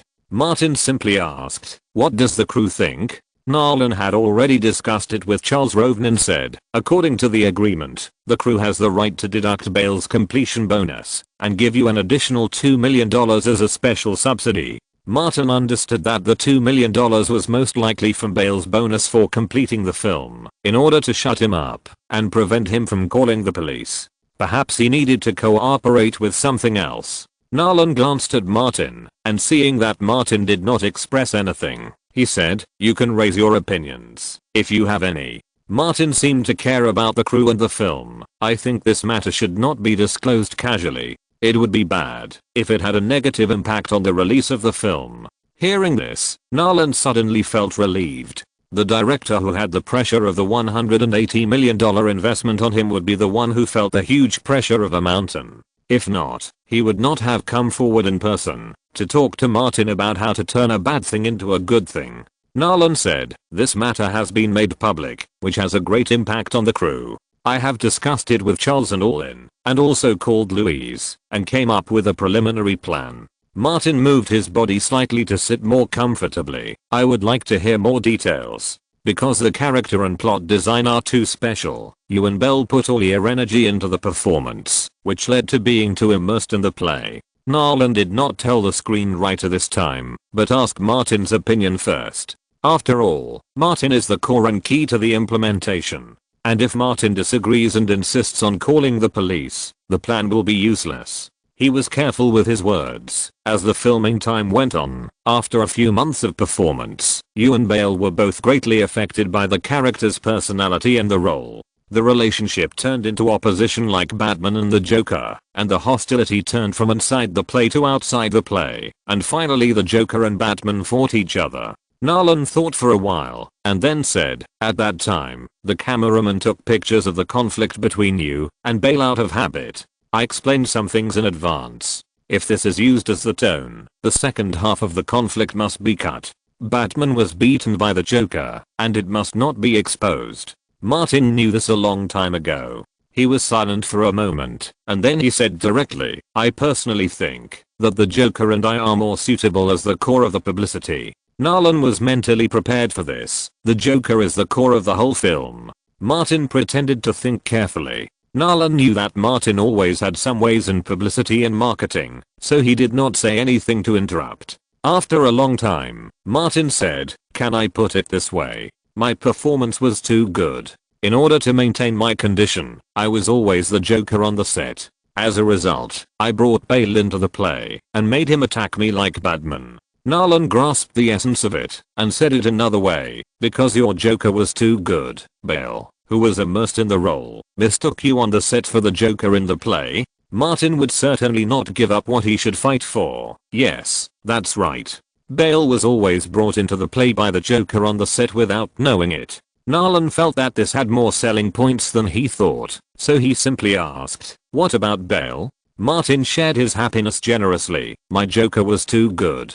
Not only did he force Batman to lose some of his bottom line in the play, but the actor who played Batman also suffered tremendous mental pressure from the Joker's madness and extreme evil, which led to some mental problems. He smiled. Whether it is depression, neurosis, or mental problems, the crew is more professional than me in this regard. They will definitely be able to combine Bale's actual situation and find the most suitable mental illness for him. Nolan wanted to laugh, but it was not appropriate. The director still had to maintain his style and could not act like an actor. He said seriously, "Martin, you are right. The Joker is too outstanding. He is flamboyant, evil, crazy, and cruel. He has reached an insurmountable height and even deeply affected the actors who played opposite him. Bale, like Batman, is under great mental pressure and has problems. Of course, you also have problems. I understand." Martin was also tortured by the Joker because he was too immersed in the role. He asked, "Is Bale's condition serious?" Nolan said, "The crew will find the best psychological and psychiatric doctors for him to try to restore him to normal." Martin muttered to himself and had a feeling that if Bale continued to be so weird in the future, it might not be a bad thing for the film's commercial level. Almost at the same time, Nolan, who had a keen sense of business, also had similar ideas. A neurotic Bale caused by the confrontation between Batman and the Joker would have more commercial value to the film than a normal Bale. In his setting of the film, Batman is a character with extremely serious psychological problems. But Martin and Nolan, two guys with ulterior motives, did not say it out loud. How could a good director and actor with a good external image have such a despicable idea? Even if such a situation occurred during the crew's publicity and marketing, it was created by the publicity department. On Martin's side, except Bruce, no one knew what he had done. Nolan was very satisfied with the results of this communication with Martin, and was extremely satisfied with Martin himself, thinking that this young actor was just what he wanted. The two discussed for quite a long time before Nolan said goodbye and left. Thomas and Parker had not yet reached a conclusion, and it would probably take a few days. Martin also figured out that the $2 million was not only compensation, but also a publicity fee to buy his cooperation. Nolan left Martin's ward and called the caring screenwriter who was with him, preparing to visit Bale downstairs, while Parker was away. After going downstairs, Nolan said to the screenwriter, "Where is the macro camera? Did you bring it?" The screenwriter patted his bag. "It's here, open it and use it." Nolan thought that similar materials would be needed for future publicity. If Bale was completely awake later, they could negotiate. If not, he would strive for authorization. He whispered, "Record Bale's current state." The screenwriter responded, thinking that the director had upgraded so quickly and was using a camera instead of a pen. Chapter 384 You Are a Clown. After staying in the hospital for 4 days, Martin was discharged and returned to the set to continue filming the last few action scenes of Batman and the Joker. The crew has not been idle these days, and the rest of the scenes have been filmed. In the dark studio, the Joker and Batman intertwined and wrestled into a ball. Batman in this film is the weakest in the series. In the end, the Joker was subdued by Batman. Batman did not kill the Joker, but handed him over to the Gotham police to let the Joker face the law. Although it is not explained in the plot of the movie, people familiar with Gotham know that the Joker will definitely enter Arkham, where there are many talented people, with director Nolan announcing that this was past. All the scenes of The Dark Knight were filmed. There was no latte art, no cheering, and after several months of high-intensity work, coupled with Bale's many messes, the crew had no intention of celebrating. Since Batman attacked the Joker, the atmosphere of the crew has not been very good. Privately, many cast and crew members complained about Bale. "It's all Bale's fault. This is almost a consensus reached by the crew. As for whether the hundreds of extras who came and went were fanning the flames, only Robert knew. Narlan stood up from behind the director's monitor and breathed a sigh of relief. In his eyes, the atmosphere on the set was much better without Bale. On the set, Martin took off his worn-out suit and threw it high up. Before the suit hit the ground, it was snatched away by several stuntmen.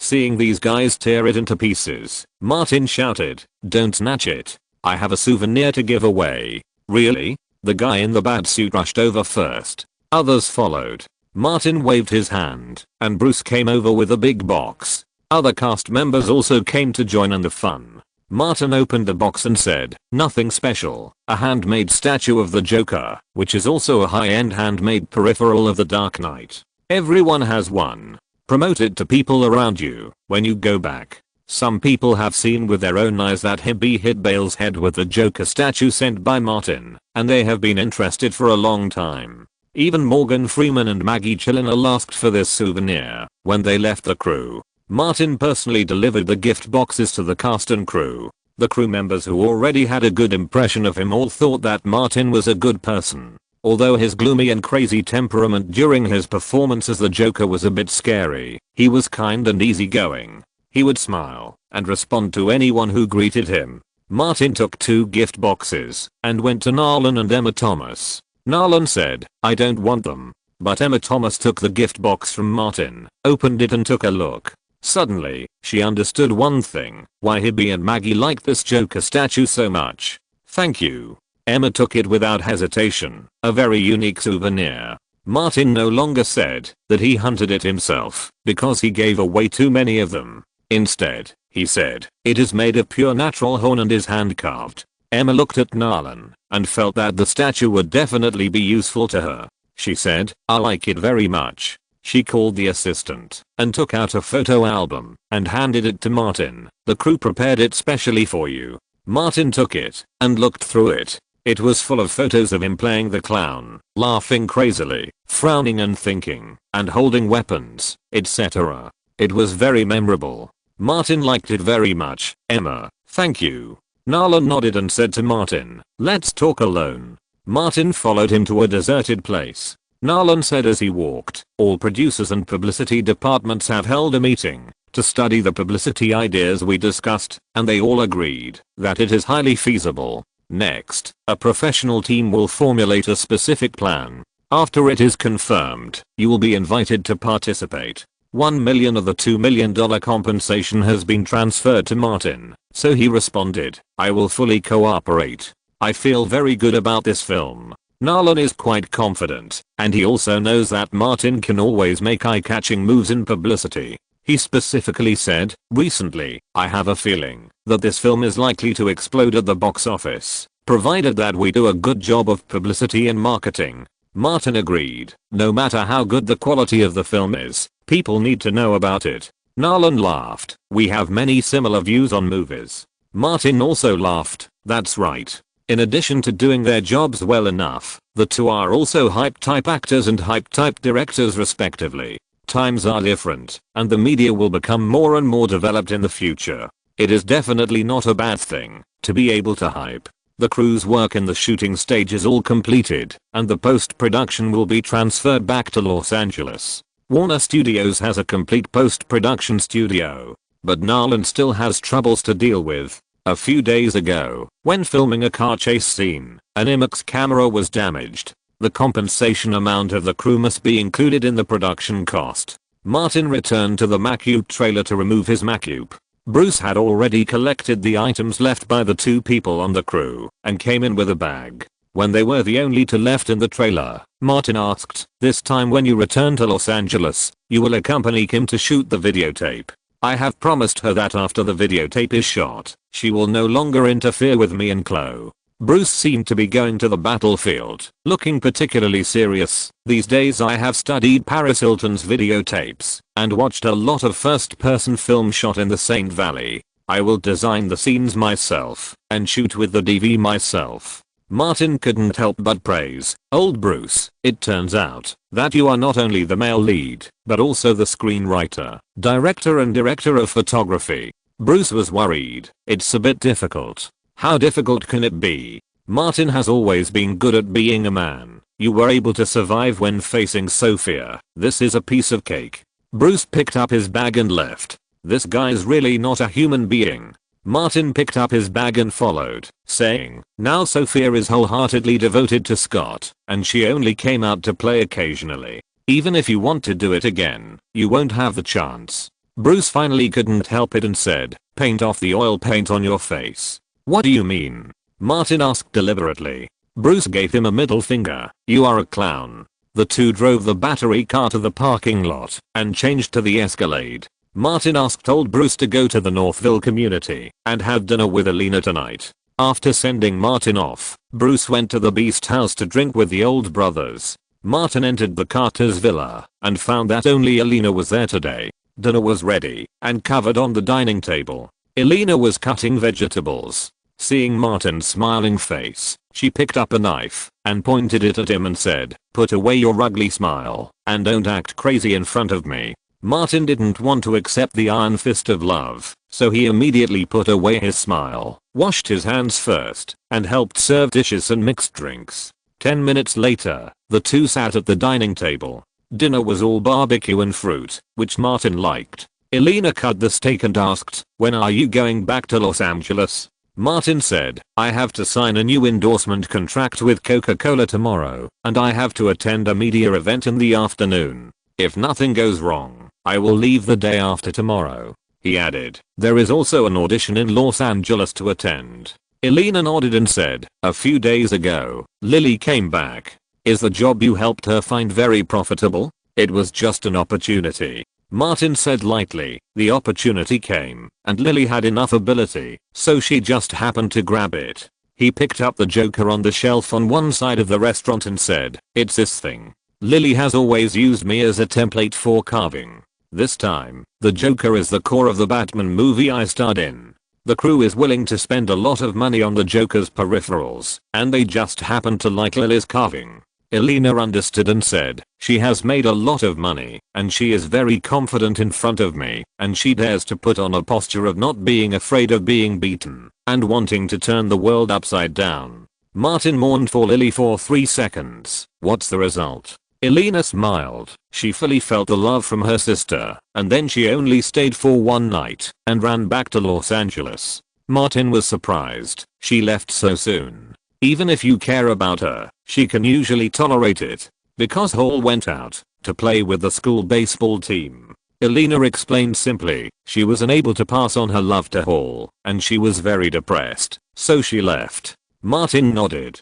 This love could not be passed on, and it was useless to stay. He picked up the barbecue, took a big bite, and asked, is Hall a good baseball player? Elena nodded lightly, it's okay, not worse than his digging. The school coach called me and said that Hall has been on the inspection list of many college coaches, and he may be recruited to college in the future with baseball. She frowned slightly. In the end, I'm the only one who has not been to college. And me. Martin comforted, I'm also a poor student. After dinner, they took a walk in the yard for a while, and the two poor students went upstairs to carefully study the profound subject of human life. The next morning, Bruce and Thomas came to pick up Martin and went to Coca-Cola headquarters. Although Coca-Cola did not make such a big show for the contract renewal this time, as when it signed Martin for the first time, and there were fewer media reporters, thousands of followers of the Coke god came, dyeing the small square in front of the Coke headquarters red. When Martin got off the car, countless followers raised their Cokes. Bruce was prepared and immediately gave Martin a bottle. Martin opened it and drank with them. Then, the cheers of the Coke god shook the whole block. Martin once again put on a red robe, a red crown, and held a Coke scepter. He appeared in front of hundreds of media reporters and signed a 5-year endorsement contract with Coca-Cola. The basic amount of this contract is as high as $10 million per year. In addition, there are many additional terms. If the global box office of Martin's major movies exceeds $100 million, there will be a $1 million incentive bonus, and so on. If Martin has a suitable movie and role to impact the Oscars or the 3 major European film festivals, the Coca-Cola Group will fully support it.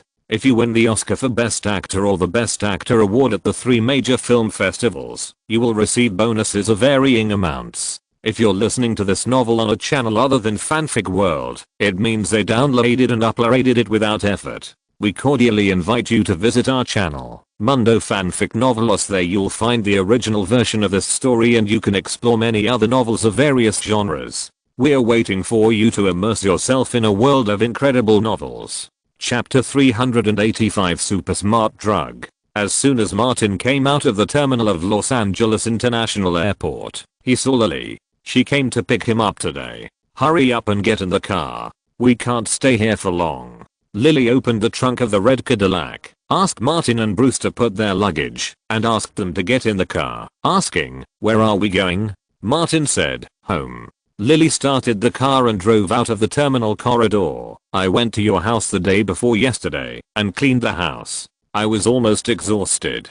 Martin patted the driver's seat lightly. "That's thoughtful." Lily said, "You gave me a car and helped me find such a good part-time job. If I don't do something for you, not only will Elena beat me, I will beat myself too." At this point, she thought of the tragic experience she had when she returned to Atlanta a few days ago and encouraged herself, "I must make more money so that I will have enough confidence." Martin casually replied, "This is not a matter of money." The breath that Lily had finally mustered up was instantly deflated. The Carter family's way of expressing love is so special. She thought of her brother again. Paul, that bastard. He dared to run away when I returned to Atlanta. I must encourage him to choose a university in Los Angeles so that he can come to Los Angeles. Martin could imagine that, if Hall really did this, his future life would be very happy. In Atlanta, he lived under the love and care of Elena, his sister, and in Los Angeles, he was surrounded by the love and care of Lily, his sister.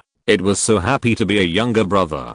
Martin saw an entertainment newspaper on the co-pilot and took it, while Lily stopped at a red light, opened it and flipped through it. It published news about the crew of The Dark Knight. After the crew determined the relevant response strategies and publicity and marketing guidelines, they officially released some news to the outside world. After all, there were rumors spreading. What was published in the newspaper was that Bale had an accident during filming, which resulted in minor injuries and some mental depression, and he was temporarily hospitalized for observation. The Dark Knight is scheduled to be released in the summer of next year, and it will take until next spring to really put efforts in publicity and marketing. After reading the newspaper, Martin asked Lily, "Has Bale's injury caused a big reaction?" "Normally, not much attention." Lily worked at the Dark Knight Studios and knew a lot about the situation. She asked curiously, "I heard that you and Bale had a fight on the set. Is that true?"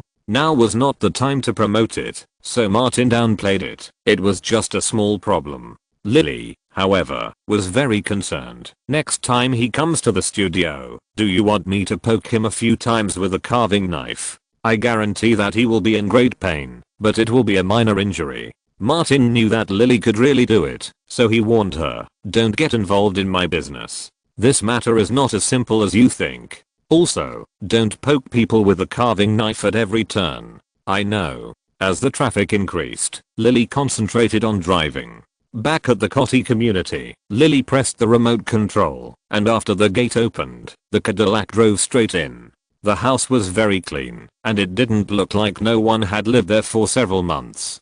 Martin saw that everything had been carefully cleaned up, even the refrigerator was stocked with new beer, and said to Lily, "That's thoughtful." Lily was embarrassed, as she had been staying here a lot in the past few months, and said, "I've used up a lot of your stock. Oh, by the way." She pointed upstairs. "I turned the side bedroom over there into my room." Martin nodded, didn't say much, simply packed his luggage, slumped on the sofa, and suddenly felt tired. It wasn't that he was physically tired, but mentally tired. Not only did he have to play the role of the Joker, but he also had to control the progress of the conflict with Batman, which was not easy. Now that I think about it, Nolan is really amazing. It seems that he shot one movie, but in fact he almost put in the thought and energy to make 2 movies. Even the ability to write and create on the spot is not something that ordinary directors can do. Some directors who can do it are too noble and disdain to roll up their sleeves and get involved. Bruce took a can of beer and threw it to Martin. Lily also went to get a can and looked at Martin carefully. Seeing that he didn't say anything, she opened it and took a sip, saying, "How many days of sleep in?" Martin drank some beer and said, "Take a few days off, and then we have to practice. Bruce, we can't let down our guard. There are too many assholes in this circle. How can we protect ourselves without some skills and strength?" Bruce agreed strongly. Indeed, there are too many assholes in this circle. Martin took a notebook next to him, which recorded many contact information, such as the Angel Shooting Club and the psychological clinic he visited after the Burbank Middle School incident. In order to prepare for next year's publicity plan, he must start laying the groundwork now. Martin said, "Old Bruce, contact the psychological clinic we went to last time, and go there tomorrow." Bruce understood Martin's plan and said, "I'll call them." Lily was surprised. "You have a mental problem? Impossible? Could it be that fuck?" "Shut up." Martin pointed at her. "Keep this a secret. Don't mention it to anyone." Lily muttered, "I know." Martin said to Bruce, "By the way, notify Ivan and ask him to take photos and sell them to TMZ." Bruce nodded. After he finished the call, Martin asked, "Is Ivan adapting to Los Angeles?" "He's doing well. He earned tens of thousands of dollars just from selling news on the two cases of Pitt and Heath Ledger." Bruce was responsible for contacting Ivan. He bought a new car, rented a new house, and lives a comfortable life. Lily didn't interrupt again, just listened, and knew that what she heard had to be kept to herself. Bruce's cell phone rang, and he quickly hung up. After picking it up, "I've made an appointment for tomorrow morning." Martin called a nearby restaurant and ordered lunch to be delivered. The three of them had lunch, and in the afternoon, they moved chairs to sit by the pool in the front yard and chat. The doorbell rang. Bruce went to open the door, and it was Martin's neighbor Mr. Jones and his daughter Jenna. "This way, please." Martin asked Lily to move 2 chairs over quickly. Lily put the chairs away, greeted Mr. Jones, and said a few words of thanks. One of her recommendation letters was provided by Mr. Jones. Mr. Jones said cheerfully, "I heard your teacher talk about you. He said that you are extremely talented and work very hard. You have a bright future ahead of you." Lily smiled. Teachers always like to brag about their students. Martin poured black tea for Mr. Jones and Jenna and said, "This is Darjeeling black tea. It is purchased directly from the place of origin and tastes good." Jones picked up the teacup and took a sip. "It's really good." Jenna was not used to this way of drinking and asked, "Do you have milk and sugar?" "I'll get it." Lily went to get milk and sugar cubes. Jenna added milk and sugar to the teacup while saying, "I haven't seen you for several months. I've been shooting a new movie in Atlanta." Martin said simply, "That's my hometown, and I didn't come back during the holidays." Jenna obviously had something to find Martin, and said, "I urged the company to pay the copyright share of the Sacred Valley version of Wanted last year. Did you receive it?" Martin didn't pay much attention. He glanced at Bruce and saw him nod slightly, saying, "I got it." Jenna said, "I came here today mainly to say thank you to you. Without your help in getting the authorization, it would be impossible for this version of the DVD to sell more than $10 million US. Martin knew that the scale of the Sacred Valley industry was no less than that of Hollywood, so he was not surprised. He smiled and said, "Very good results." Jenna also won a big award at AVN. Mr. Jones interrupted and was proud of his daughter. She won 3 awards including Best Actress and Best Narrative Director. What could Martin say? He could only say, "Congratulations." Jenna quickly said, "I wouldn't have won these awards without you." Martin could roughly guess why Jenna came to his house on the first day he returned to Los Angeles. Lily looked at Mr. Jones and then at Jenna, feeling that she had learned something new. Jenna then said, "Martin, I watched Limitless, a very good movie." She hesitated a little, but still said, "Well, can we continue to cooperate like Wanted? Copyright sharing is definitely not a problem. This kind of authorization is also common in Hollywood," and Martin did not object. Jenna said, "I have worked out a preliminary adaptation plan with the company's creative team. I will play the heroine who takes super smart drugs. The heroine goes from being down and out to being a socialite in the Upper East Side. In order to maintain her image and status, she must get more super smart drugs, so she must look for and keep taking smart drugs." Martin suddenly had a bad association. Lily asked curiously, Jenna, the super smart drugs you are talking about should not be the pills in the movie, right? Of course not. Jenna said generously, the heroine takes the genetic factors of men, but not every man's genetic factors can become a super smart drug suitable for her, so she needs to find and try. Lily understood it all at once. It was really very holy. Jenna smiled and said, this kind of creativity is very suitable for me. In addition to being the heroine, I also plan to continue to be the director. Martin's Davis studio directly bought out the film and television copyright of the original novel, so there is no problem with authorization. The industry does not shy away from this. On the contrary, it is a channel for many film and television production companies to increase copyright income. Martin only considered it for a moment and said, I personally don't object to authorization. Jenna, you can go directly to my Davis studio and talk to Jessica Tinovich about authorization and copyright sharing. Jenna said, Martin, thank you so much. You're welcome. Martin glanced at Mr. Jones and said half jokingly, the copyright fees and share that should be collected will not be less than $1. Jenna thanked him again. It is not easy to grab the relevant authorization for such a popular movie. The Jones father and daughter drank afternoon tea and took the initiative to say goodbye. Before leaving, Mr. Jones said to Martin again, when Jenna's new film is shot, let her send it to you as soon as possible. Then give more suggestions. Chapter 386 Severe Hallucination. In Beverly Hills, Ivan parked his car beside Sunset Boulevard.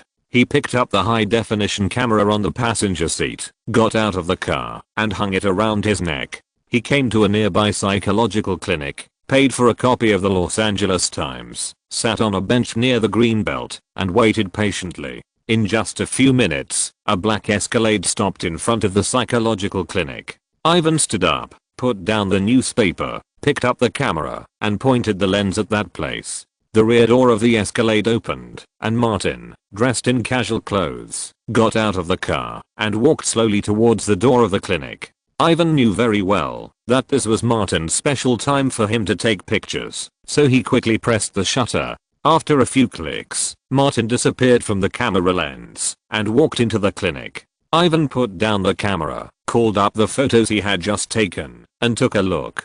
It perfectly captured Martin's worried and sad face with the psychological clinic as the background. Ivan was very satisfied with the effect and waited to take another photo of Martin coming out and sell it to TMZ. Unfortunately, he was a poor student and could not write stories based on pictures or make up news, so he could only sell the photos directly to Jody. Ivan sat back on the bench and read the newspaper. There was an entertainment news article on it. Serbian actress Subi Bracic submitted materials to the court and prepared to sue for divorce on the grounds that her relationship with Christian Bale had broken down. Inside the psychological clinic, a nurse led Martin to the door of the clinic, knocked on the door gently, and then opened the door for Martin to enter. Martin entered the clinic. Sitting behind the consultation desk was a female doctor who looked to be about 27 or 28 years old. Laura was not wearing a white coat. She was wearing a casual suit and ordinary plain glasses, which made her look very easygoing. Her long golden brown hair was casually tied behind her head, like a big sister from the neighborhood. Mr. Davis, please sit down. She was also observing Martin. Martin pulled out a chair and sat down. Can I put away all my disguises here? Of course. Laura said, there is no monitoring or recording equipment here, and nothing you say will leak out. I'm a psychiatrist and have strict professional codes. Great, ha. Martin's face was not painted, but he still had the madness of a clown in his grin. Laura subconsciously turned the pen in her hand. Just as she was about to speak, Martin had already spoken first. There are several other well-known senior doctors in the clinic. Do you know why I chose you? He asked. Laura had a feeling that this man was shrouded in dark clouds, so she followed up his words and asked, I'm curious too, why? Martin laughed, because you are young, beautiful, and inexperienced, you are most likely to be influenced by me. Laura also laughed. Her smile was bright, like the midday sun in Los Angeles. Why do you want to influence me? Or do you need my help? Martin opened his arms and said loudly, I need someone who can grasp the psychology of women and assist me in building an army of beauties. Looking at the person in front of her and thinking of his identity as a Hollywood star, Laura felt disdainful in her heart, but she said, do you want to have fun with you? Martin laughed again. Of course not. What you said is too vulgar. Dr. Laura, don't tell me you can only think about those trivial things between men and women. He was very serious and earnest. America deserves a man of taste. My plan is to lead an army of beauties into Washington, capture the White House, and dissolve the United States. Laura has seen many people with mental illnesses, but this is the first time she has seen such a person. Although she tried to control herself and hold back, she still looked at Martin as if he were a madman. Martin came here to prepare for next year. He had to stay in the psychological clinic for a while and talk to the psychologist. So he specially chose this beautiful doctor who had just been able to see patients independently. At least she was pleasing to the eyes and could also make him laugh. There was no way he was infected by Nicholson. Martin said again, this way, the number of wars in the world will be reduced by at least half. I will make such a great contribution and I can win the Nobel Peace Prize. Laura felt that this man had serious delusions and decided to break his fantasy and make him more realistic. She said, the chance of the US president winning the Nobel Peace Prize is greater than yours. Martin asked, give me an idea on how to dissolve the United States. Laura did not answer, but asked, why do you have such an idea? Martin answered irrelevantly, I'm tired and need to sleep for a while. After that, he moved to the long sofa and lay down directly without asking Laura if she was willing and closed his eyes. Laura was quite helpless and could only shake her head, took a book and started reading. Martin completely emptied his mind and lay for half an hour. During this time, he really slept for 20 minutes in a daze. He really paid too much for the marketing of The Dark Knight. When half an hour was up, Martin sat up, picked up his coat, and said, I'm leaving. Laura asked, is the problem solved? Martin smiled creepily, I feel a little better after talking to you so much. Before he left, he turned around and said, Doctor, I'll come to see you another day. Let's talk about how to make this world more chaotic. Laura couldn't refuse the patient. Mr. Davis, you can come anytime. Martin went out and walked downstairs with Bruce, who was guarding the door. He would come to see the doctor on time later. Bruce asked, you didn't scare anyone? Martin said, I had a great chat with the doctor and told him some great ideals and ambitions. The doctor deeply agreed with me and may help me in the future. After leaving the door of the psychological clinic, Martin and Bruce walked towards the parking lot. On the other side, Ivan raised his camera again to shoot, using the door of the psychological clinic as the background and including Martin in the shot. He didn't stop until the Escalade drove away. Ivan pulled up the photos and looked through them. After confirming that there was nothing wrong, he walked towards the parking lot. As he walked, he took out his cell phone and called Jody. It's me, Ivan. I just took a few photos. Martin Davis is going to see a psychiatrist. Do you want one? Jody immediately became interested when she heard about Martin Davis. Of course. Let's meet at the old place. 10 minutes later, she rushed to a park. In the parking lot of the park, she saw Ivan's car and honked the horn. The driver's door opened and Ivan came over with a box and got on the passenger seat of the car. Jody took the notebook and turned it on and stretched out her hand. Where are the photos of Martin? Ivan opened the box and handed the card reader to Jody, not forgetting to say a few words of Bruce's advice. Martin Davis hasn't appeared in Los Angeles for a few months. I heard that he went to film The Dark Knight and played the Joker. I remember Nicholson said something about the Joker.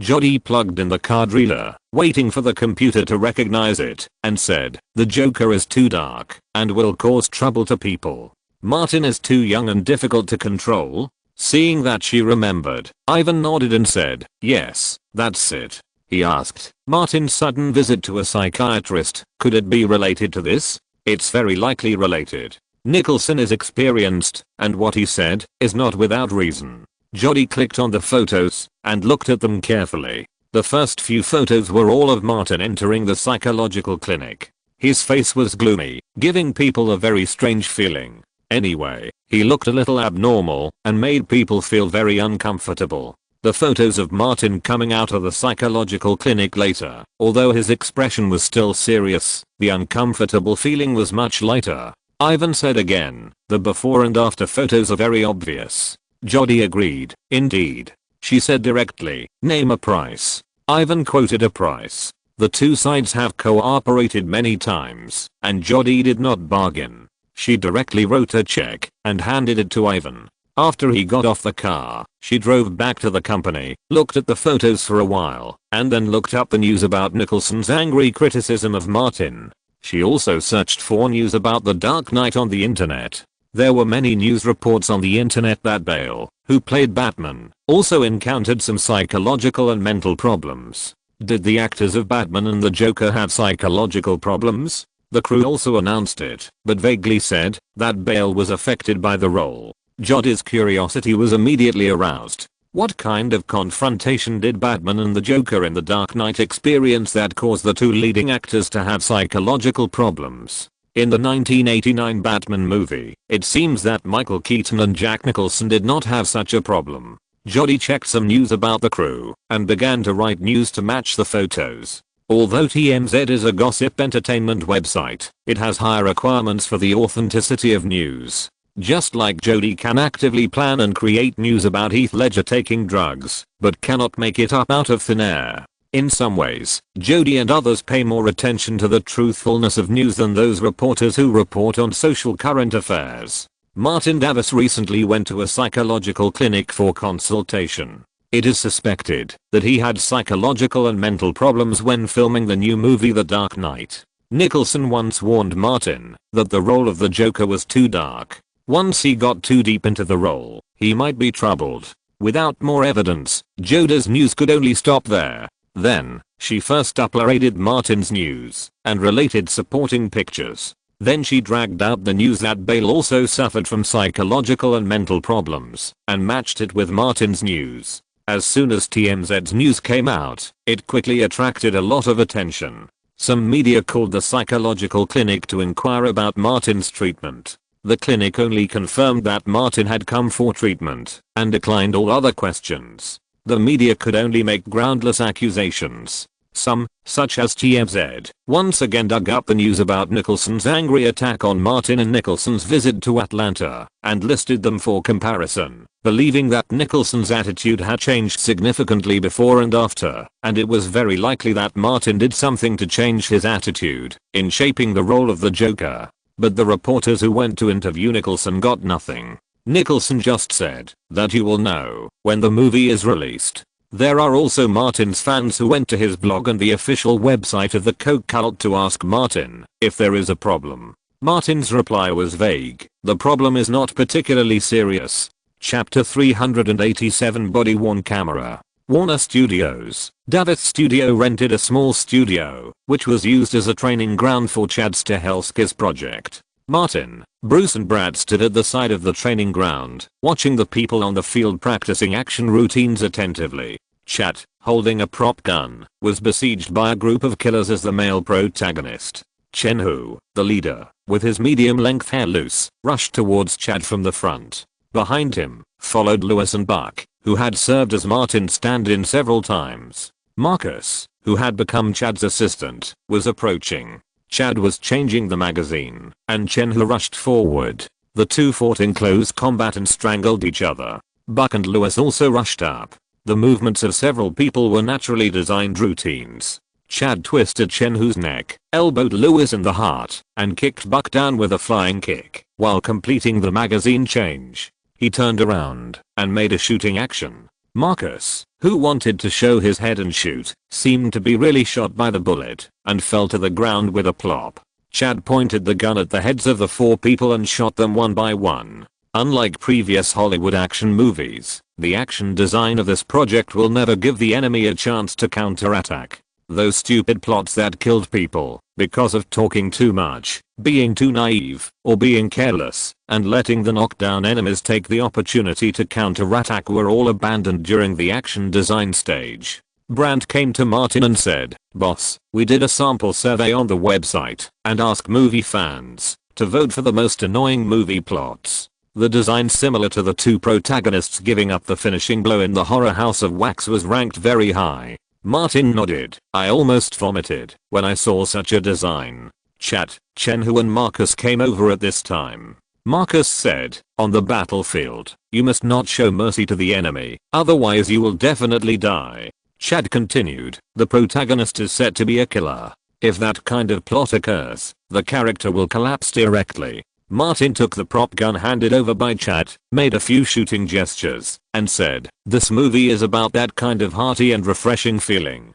Chen, who has been following you and Hepping for a long time, and asked, like hard-boiled and hard-boiled? Martin said, I have seen these two movies, they are similar.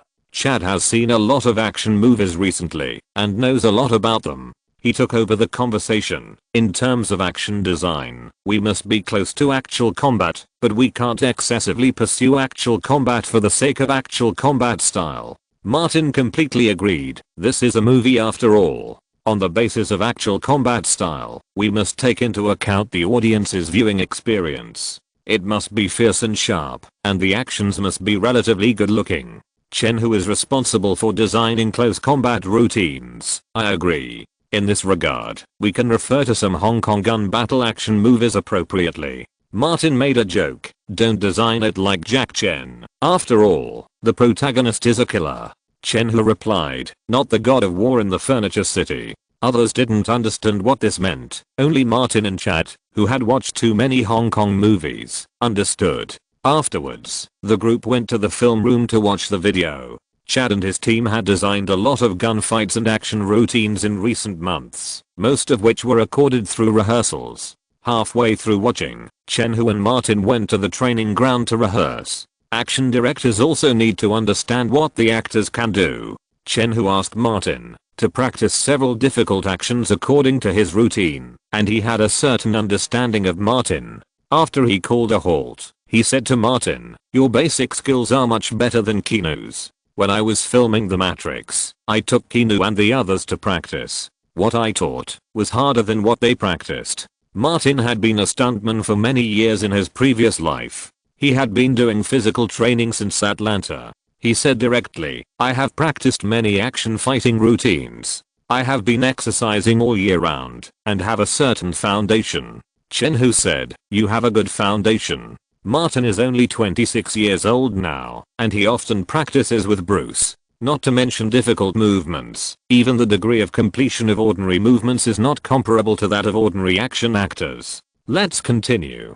Chenhu returned to the training ground. I want to know more about your body and design action fighting routines that are more suitable for you according to your characteristics. Martin continued to practice action routines according to Chenhu's demonstration. Chenhu called a halt from time to time and came to communicate with Martin, talking about some ideas for action routines. Martin used to be an action actor, and sometimes he would also put forward some constructive suggestions. Of course, the action scenes at that time did not develop with time, but became worse and worse. The ones who could really hold the scene were still those few. Later, actors were too valuable. Not to mention the agency, even the crew didn't dare to let the actors take risks easily. After all, scratching the skin on a finger can cause a huge public opinion. Afternoon, Martin discussed the script with Chad and Brad behind closed doors. Brad had completed the first draft of the script. The main plot was very simple, which was to use a small amount of literary drama to connect the action scenes designed by Chad's team.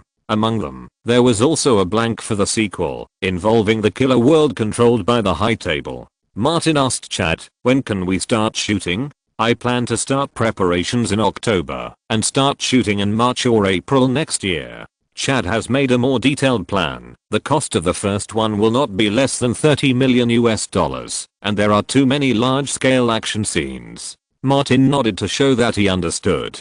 The scene effect presented by action movies has always been proportional to the amount of money spent. Chad added, there is another premise. Your salary consists of basic salary and post-production share. Otherwise, you have to increase it by $10 million. Martin said directly, I will plan the funds, and you are responsible for the film production. Chad felt an inexplicable pressure. Martin, this is my first time directing a movie. Don't invest hundreds of millions of dollars. I can't handle it. No. With Martin's appeal, it is not difficult to get tens of millions of dollars in investment from Kelly, Louise and Sophia. He comforted Chad, don't worry, we will use $30 million as the investment baseline. Chad breathed a sigh of relief. If he really invested more than $100 million, he would definitely suffer from insomnia for a long time. With Martin's current status and appeal, he can bear it, even if he messes up a movie. But as a new director, if his debut work is ruined, his future will be ruined. Martin asked Brat again, do you have any questions? Brat said, time. I still need some time to polish the script carefully. Okay. Martin looked at the electronic calendar on the wall. The script will be finalized in December. How to make the script more reasonable, at least in line with normal logic, is a test of the level of action movie screenwriters. That is to make the characters fight in line with the logic of the plot. In the afternoon, Martin left the studio and went to the Warner building to find Louise, preparing to spend the weekend together at her house. Entering the lobby of the Warner building, he unexpectedly met an acquaintance. Wu Maoting, an investor from Myanmar, came over and shook hands with Martin and said hello, long time no see. Martin shook hands with him and asked, when did you come to Los Angeles? Wu Maoting smiled and said, I came here last month. I first helped Danny, my daughter, to deal with some school matters, and then came to Warner. Although he no longer invested in Martin, he did not think of completely cutting off contact. He specifically said, I benefited a lot from investing in The Departed. I'm very grateful. It was you and Ms. Mel that gave me the opportunity to invest in Hollywood and establish cooperation channels with Warner. Martin smiled. You're welcome. This is a win-win investment. Mr. Wu's financial support also helped me gain a foothold in the crew. The two no longer cooperated, but they were not enemies. Wu Maoting added, someone from Warner Brothers went to Hong Kong to find me and tried to invite me to invest in the fourth Terminator film. I couldn't refuse such a kind invitation. Martin said, Warner Brothers invited me. Actor? Because of the last success, Wu Maoting still trusted Martin and asked, will you be the actor in this film? Martin shook his head. The schedule is not suitable, so I rejected Warner Brothers. Wu Maoting sighed softly. It's a pity that we can't continue to cooperate. Maybe there will be opportunities for cooperation in the future. Martin couldn't say much, so he asked, when will the project enter the shooting stage? Wu Maoting said, it will probably take some time. It is said that the actor Bale suffered a great emotional shock when filming the last film because of too much pressure. At this point, he suddenly remembered, Bale and you are starring in the same project? The role puts too much pressure and mental stress on me. Martin's face suddenly became heavy. I have seen a psychologist several times, but I'm still often awakened by nightmares in the middle of the night. He didn't need to exert any effort at all and suddenly curled his lips and smiled. It's like a brand new personality has been born in my body. Even a warlord like Wu Maoting felt a little nervous when he saw Martin smile and said, if there is any problem, we need to treat it in time. Seeing that the smile on Martin's face became more and more weird and evil, Wu Maoting quickly ended. It's almost time. I should go upstairs to talk to Warner's people about cooperation. Please go. Martin's voice did not change, but the tone was quite strange. Wu Maoting turned around and left, secretly beckoning, and several subordinates came quickly and blocked his back. Martin's cell phone rang, but it was a call from Louise. He answered and said, I'm in the lobby. Let's meet in the underground parking lot. The two took the elevator to the underground parking lot. Halfway through, Bruce asked, are you staying at Louise's house tonight? Martin said, she won't let me go back. Bruce said, I'm free tonight. I'm going to Venice to find gold. Good luck, man. Martin kindly reminded, don't get it broken. Bruce asked, I remember you bought a wearable camera that can be worn on the head. Martin said, it's in the safe. You can find it yourself. Arriving at the underground garage, Bruce drove away alone in the Escalade. Martin met Louise and went to Sherman Oaks together. Chapter 388, Turning Passive into Active. In the morning, Martin drove out of Louise's house and prepared to go to Century City. Thomas had just returned from Atlanta yesterday and brought some new news from the crew. They were supposed to enjoy a weekend together, but Louise's parents had something urgent to do, so she had to rush over. So Martin came out. Sherman Oaks is not far from Beverly, and it takes a short drive to get there. When passing Rodeo Drive, he found a new brand store. The store was decorated with glass and a big apple with a bite taken out of it was posted above the door. Martin suddenly remembered that Apple's new mobile phone was launched at the end of June. He parked the car, entered the store, asked, and bought 20 new mobile phones in one go to give away. Martin has been increasing his holdings of Apple's scattered shares in recent years. For a long-term shareholder like him, even if Apple's stock price fluctuates, there is still profit and no loss. The era of smartphones will soon come. When he arrived in Century City, Martin parked the car, took 2 Apple phones, entered WMA, and went upstairs to find Thomas. As in the past, the agents he met took the initiative to say hello and all greeted him with a smile. There are so many good people. Martin went upstairs, put a cell phone on Natasha's desk, and said, "This is for you." Natasha was surprised, took it and looked at it, and said, "Thank you, Martin, this gift is great." "You're welcome." Martin went into Thomas' office. Thomas saw Martin and said, "It just so happens that I have something to talk to you about, Belle, so there's no need to call you." Martin handed another cell phone to Thomas. "Apple's new cell phone." "Thank you." Thomas put it away and said, "Work. I have negotiated with Belle." Martin sat on the sofa and asked, "What's going on there?" Nolan and Charles Rowan both put pressure on Belle. Thomas said, "In general, after I had a few arguments with Belle's agent Parker, they finally agreed to pay $1 million in mental compensation. This account does not need to go through the agency," Martin said directly. "When the money arrives, you will get 10%. Thomas smiled and said, "No problem." In the past 2 years, his extra income alone has exceeded $100,000. Thomas added, because Hibby wants to file for divorce, Bale was sent back to England for recuperation. His condition has stabilized a little, but he will go crazy when he hears your name and the Joker's name. I guess if he sees. He shrugged. Martin understood what he meant. Bale must not be stimulated. He asked, "What about publicity and marketing?" Thomas said, "I asked Director Nolan privately. He meant that it is not appropriate for you to appear in the same occasion with Bale at present. When we enter the intensive publicity period next year, we will arrange a suitable time and place for you to meet." Martin understood that Nolan would never miss the opportunity to use Bale for publicity and hype. It would be the same for him. With an investment of $180 million falling on his head, the consequences of failure would be very serious. Thomas lowered his voice. "Nolan also asked me to convey that he will personally discuss other aspects with you." Martin knew it was the specific plan and nodded. "Don't give up the preparations we have made here." "I know." Thomas responded and talked about the endorsement of Cartier watches. As a first-line luxury brand, there are many Hollywood stars who are interested in endorsing. Thomas has sent Martin's information to the relevant person in charge of Cartier and is also discussing with them. The specifics will depend on Cartier's choice. Thomas said one more thing. The release date of the reader has been confirmed. It will start previews in November. There will be only one preview theater for the first 2 weeks. Martin said, "I talked to Kate on the phone. The film will be run as an award-winning film.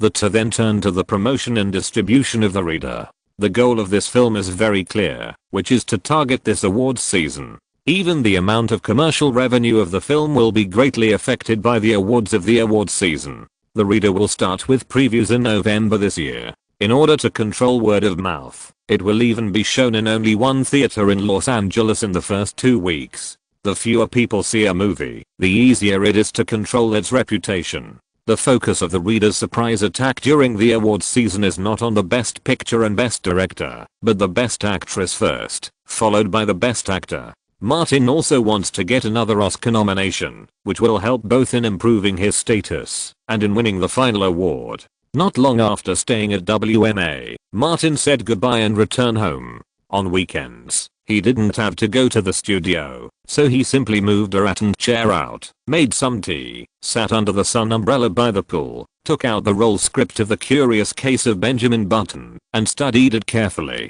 Martin also recalled the movies he had watched from time to time to verify each other. Next week, he will participate in the MacUp audition of the crew. Strictly speaking, the role of Benjamin Button is more difficult in terms of MacUp and special effects. In terms of the complexity of the role alone, it is not even as complicated as the male lead of the reader. Martin read the role script through and looked at the time. It was almost noon, and old Bruce hadn't come back yet. It seems that last night was not easy. He changed his mind and thought that old Bruce not only had to be the male lead, director and cameraman, but also had to serve as the screenwriter, lighting, costume, producer, and equipment technician.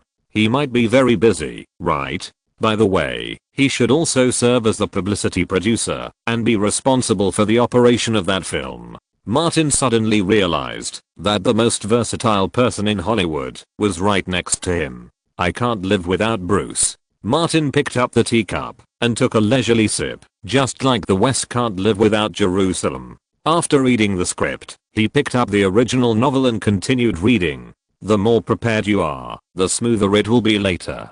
Near noon, Martin was thinking about where to get a lunch. The door opened automatically, and Bruce drove in a car. He waved at Martin. I brought you lunch. Martin put down the novel, went to the garage, took the pizza and barbecue packed by Bruce, and twitched his nose. It smells good. Bruce was in a bad mood, got out of the car, and yawned. All your favorite flavors. Martin came to the swimming pool with lunch, went back to wash his hands, and brought tabla and beer. Bruce had packed up his books and moved a chair to sit opposite. He picked up the pizza and started eating. I'm starving. Martin gave him a can of beer. Too much consumption? Bruce swallowed the food in his mouth. I was almost exhausted. No wonder Jenna said that the hardest part of filming in the Sacred Valley is the actors. Martin said while eating, now that you have experienced it in practice, you can consider developing in the Sacred Valley. Bruce opened the beer pool ring, took a big sip, and said, I have to shoot and act, and I have to be able to go up anytime and anywhere. It's too damn difficult. This kind of job is not as good as I thought. There is no enjoyment at all. Instead, it is a torture. I suspect those male actors are on drugs. Martin pointed to the next door. Next time you meet Jenna, you can ask her. She is the best actress and best director. Bruce clinked glasses with Martin. No, I will never touch it again. This is the only time and the last time. Martin said, I hope so. I don't think you can get rid of Kim. The two had lunch and drank up the beer. Bruce picked up the garbage and threw it away. Martin thought of the newly bought mobile phone. There are the latest Apple smartphones in your car, which need to be given to several people. You can take them yourself. Bruce went over and opened the car door. He only took out one phone for the time being, unpacked it, looked at the large screen, and said, it looks good. Martin picked up the one he was going to use and shook it. A groundbreaking new product in Steve Jobs' words, a revolutionary among mobile phones. He remembered the rumors about the kidney machine. Maybe it's also a fighter jet among mobile phones. Then he realized that something was wrong. It seemed that this was the slogan of a certain brand of mobile phone on the other side of the Pacific Ocean. Bruce had read the relevant news and advertisements and said, smartphones that can access the internet smoothly. I saw in the promotional soft copy that they can provide network storage services in the future and store personal files in the network hard drive provided by Apple. This reminded Martin of the Hollywood eye mask incident and thought of what Bruce had filmed yesterday and specifically reminded him, just store some ordinary things, don't store sensitive things in it. It's easy to be stolen by hackers. Those tasteless hackers will use these to blackmail you and then expose you after you pay. I definitely won't store nude photos in it. Bruce suddenly remembered the video he had filmed last night and asked, if I put the video I filmed for Kim in it, will it be stolen? Martin said, the service hasn't been launched yet, and you're thinking about leaking the tape? Bruce, I can see that you have an exhibitionist fetish and you have psychological problems. Bruce retorted, it's you who has psychological problems. Haven't you seen the media reports that Martin Davis has psychological and mental problems due to playing the Joker, and he's about to become a mental patient? Martin spread his hands and said, okay, I'm crazy. Bruce didn't talk nonsense with Martin, but asked for advice. You always have a way to deal with the media and public opinion. How can I use the video I shot last night to fully exert its influence? I can't let Kim take advantage of Paris's popularity again. Do you know why I discussed hackers and videos with you just now? Martin didn't need Bruce to answer and said directly, I'm reminding you. Bruce thought carefully about what Martin said just now and asked, do you mean that the video was deliberately stolen by hackers? Martin said, I guess hackers are not so idle and too lazy to steal your video.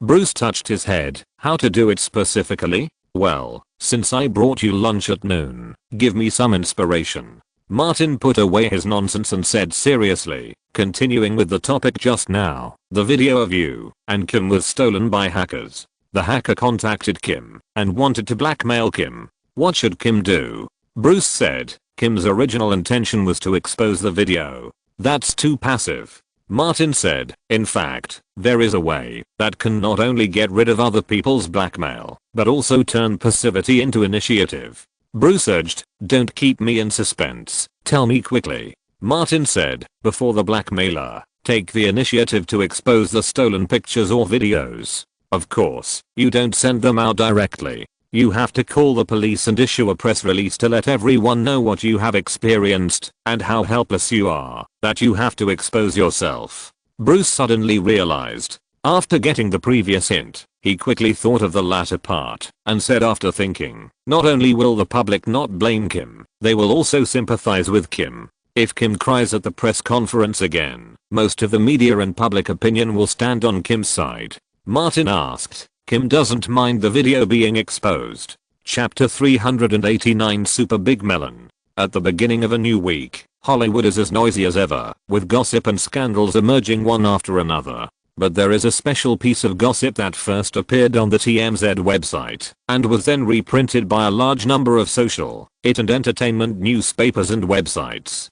Kim Kardashian, through a press spokesperson, disclosed an email from an unknown hacker. The so-called hacker notified Kim Kardashian through an email that he had recently hacked into her computer, found some very interesting things from it, and stole a copy. If she didn't want these things to be exposed, she should wait for him to notify her next time and transfer $300,000 to the account, written in his email. Along with the email, there was also a screenshot of a video. In the picture, Kim Kardashian was wearing less fabric than her socks, waiting for something in a very coquettish manner, and a big hairy leg was exposed next to her. An experienced driver could guess what was going to happen next at a glance. The screenshots of the photos and emails spread rapidly through newspapers and the internet. Because she used Paris Hilton to hype herself up, Kim is also a celebrity. A socialite's video was stolen by hackers, and she was blackmailed. There were also pictures as evidence. The interest and appetite of the spectators were immediately aroused. The internet was full of emotions. Where is the video? We want the video. Where is that stupid hacker? You can't blackmail without the video. With pictures but no video, it's nothing. Crowdfunding. Strongly urge the hacker to release the video. In Davis' studio, Bruce opened the door and entered Martin's office. He saw Martin sitting in front of the computer, eating melons with great interest. Martin looked up and gave Bruce a thumbs up. The action was quick enough. The impact is much greater than expected. Bruce said the latest progress. The press conference is ready and will be held in the afternoon. Bruce had nothing to say to Martin, so Martin was more concerned about this matter and said specifically, at the press conference, Kim should not only cry, but also show the independence and psychological strength of women, and declare war on criminal behavior like a warrior. You are a good person, so do it to the end. Bruce rarely asked Martin to help him do anything, and rarely asked. Martin thought for a while and said, well, you write it down, and repeat it to Kim's professional PR, and ask her to say the PR words according to this idea. Bruce was afraid that he would not remember it well, so he quickly took a pen and a notebook. Martin borrowed the work style of Jolie and Aniston, and used their possible statements in similar incidents as a template, thinking and speaking for a long time. Bruce wrote it all down. Martin finished speaking and waved his hand. You go and do your own thing. I'll go find Leo and Jack and eat melon with them. This melon will not disappoint you. Bruce strode out. Martin reminded him again, you can ask Kim's people to contact TMZ and Jenner's company respectively, cut out a small part as a trailer and sell it to TMZ, and sell the rest to Jenner's company. When the preheating is sufficient, release the DVD and videotape. It will definitely sell well. Bruce stopped, looked back at his old friend, and admired him sincerely. Martin, you are so successful in Hollywood, it's really not luck. Martin said casually, it's mainly for you. I still expect you to take a bullet for me. Bruce laughed, said nothing more, walked out of the office quickly, went downstairs, got in the car and drove straight to the satellite city of Venice. Martin also left the company, drove an ordinary Volkswagen, and quietly entered Nicholson's home. Nicholson said that he prepared a sumptuous lunch today to entertain him and Leonardo. Martin entered the living room and found that in addition to Nicholson, there was also a good-looking blonde girl who looked no more than 18 years old.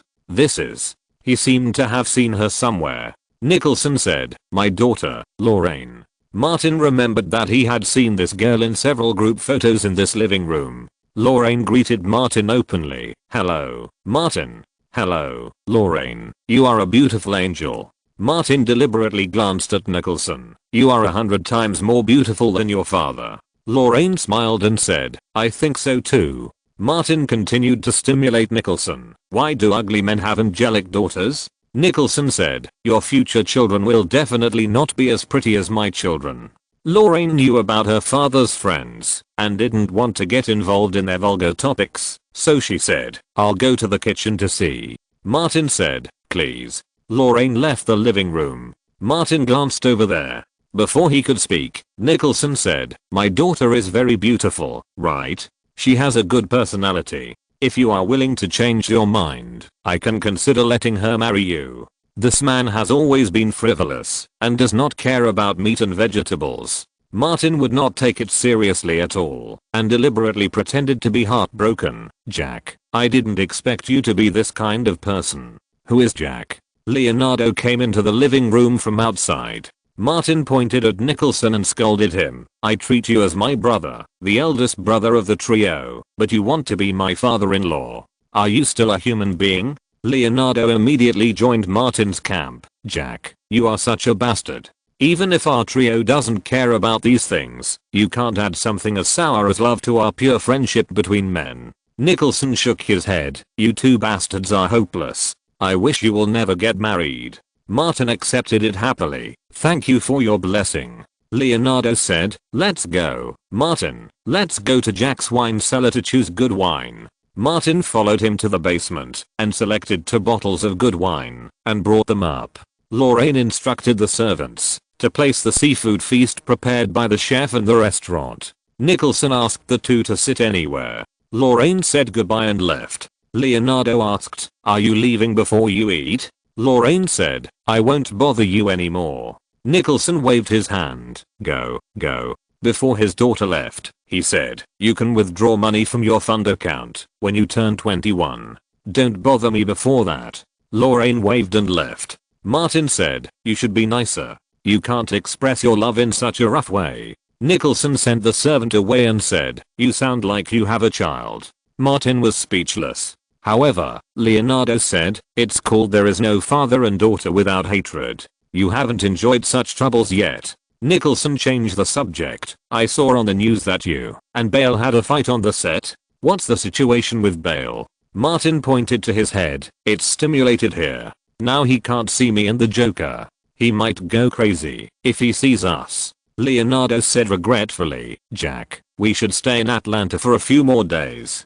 Bale is finished. Nicholson said thoughtfully, what about Blanchett? Leonardo asked, isn't she your favorite? Nicholson was shameless. I just have a one-sided love for her. Martin said, Blanchett wants to compete for the heroine of David Fincher's new film The Curious Case of Benjamin Button. I have a good chance of winning the male lead, and I'm ready to get rid of Blanchett in the negotiations. Why do you want to get rid of her? Leonardo disagreed. She is the heroine, and you have the opportunity to deal with her face to face. Nicholson had the same opinion. You got rid of the person in advance. What is this called? Cowardice. You are embarrassing our trio. Martin frowned. Is that so? Leonardo nodded. Of course. Nicholson emphasized, when facing Bale, Have you ever thought about getting rid of him in advance? In the end, when it was a woman, you actually thought about getting rid of her in advance. What kind of man are you? He emphasized, when Leo and I go to visit the set, there will be nothing to do and no one to deal with, no excitement to watch. What's going on? Is this still our style? Leonardo added, The Dark Knight will not be released until next year, and you will continue to be the Joker on the set. If you don't even have a significant enemy, who are you going to deal with? Are you going to deal with David Fincher? These two bastards talked back and forth, making Martin feel for a moment that Blanchett should be the heroine. Okay, let's talk about this after the crew auditions. Martin opened the wine, poured a glass for each of the three, raised his glass, and said, Today Jack is treating us to a seafood dinner, and I'll treat you to gossip. Leonardo and Nicholson have been with Martin for a long time, and they also know what he means by gossip. The former asked, What's the shocking gossip? Martin drank a glass with the two and said, Kim Kardashian will hold a press conference later. Bruce and Kim's affairs are relatively secretive, and even to these two, Martin has not revealed it, so he only mentioned Kim Kardashian. Nicholson is old and shrewd, and he has a subconscious feeling, saying, It seems that something interesting is going to happen. Martin opened the laptop that he had prepared in advance, connected the data cable, and projected it on the LCD TV in Nicholson's restaurant, and opened the TMZ live broadcast window. TMZ will broadcast this press conference live. The three of them ate the seafood dinner, and after waiting for a while, the live broadcast began. Because of Bruce's secret contact, hundreds of entertainment reporters arrived at the scene, and TMZ also set up a live camera. Kim Kardashian, with red eyes, walked onto the news platform accompanied by her publicist. Facing the media camera, she first expressed her anger. Hackers stole a selfie video of mine and used it to blackmail me. I can now tell the blackmailer that I'm very sad and angry, but I will never accept blackmail. In addition to anger, Kardashian also wanted to create another image. The video was shot by me and my ex-boyfriend. It was our most intimate moment. It was a great relationship that lasted for 3 years. We wanted to leave a memory of love in this way, but we didn't expect to encounter such a thing. This is a crime. Someone wants to use my video to make a profit. This is my body. I should be the one who decides. I will never compromise. Kardashian's voice was sonorous and powerful. In order to stop this crime and prevent criminals from succeeding, I decided to take the initiative to publish this video so that their criminal behavior will never be accomplished. As the last sentence fell, the press conference was silent. No one thought there would be such a response. Then, there was another uproar, because a bigger melon appeared. Chapter 392 Shameless. Not to mention the reporters at the press conference, even Leonardo and Nicholson who were watching the live broadcast were quite surprised. There is such a trick. The hacker threatened to expose the video. I released it before the hacker, so that the hacker could expose nothing. Aren't you really afraid that the video will be spread all over the world? The two immediately thought that this was Paris Hilton's former assistant, who once became famous by criticizing Paris Hilton, and realized that she didn't care at all. Leonardo took a sip of wine and said, There is an incredible publicity and hype expert behind this woman.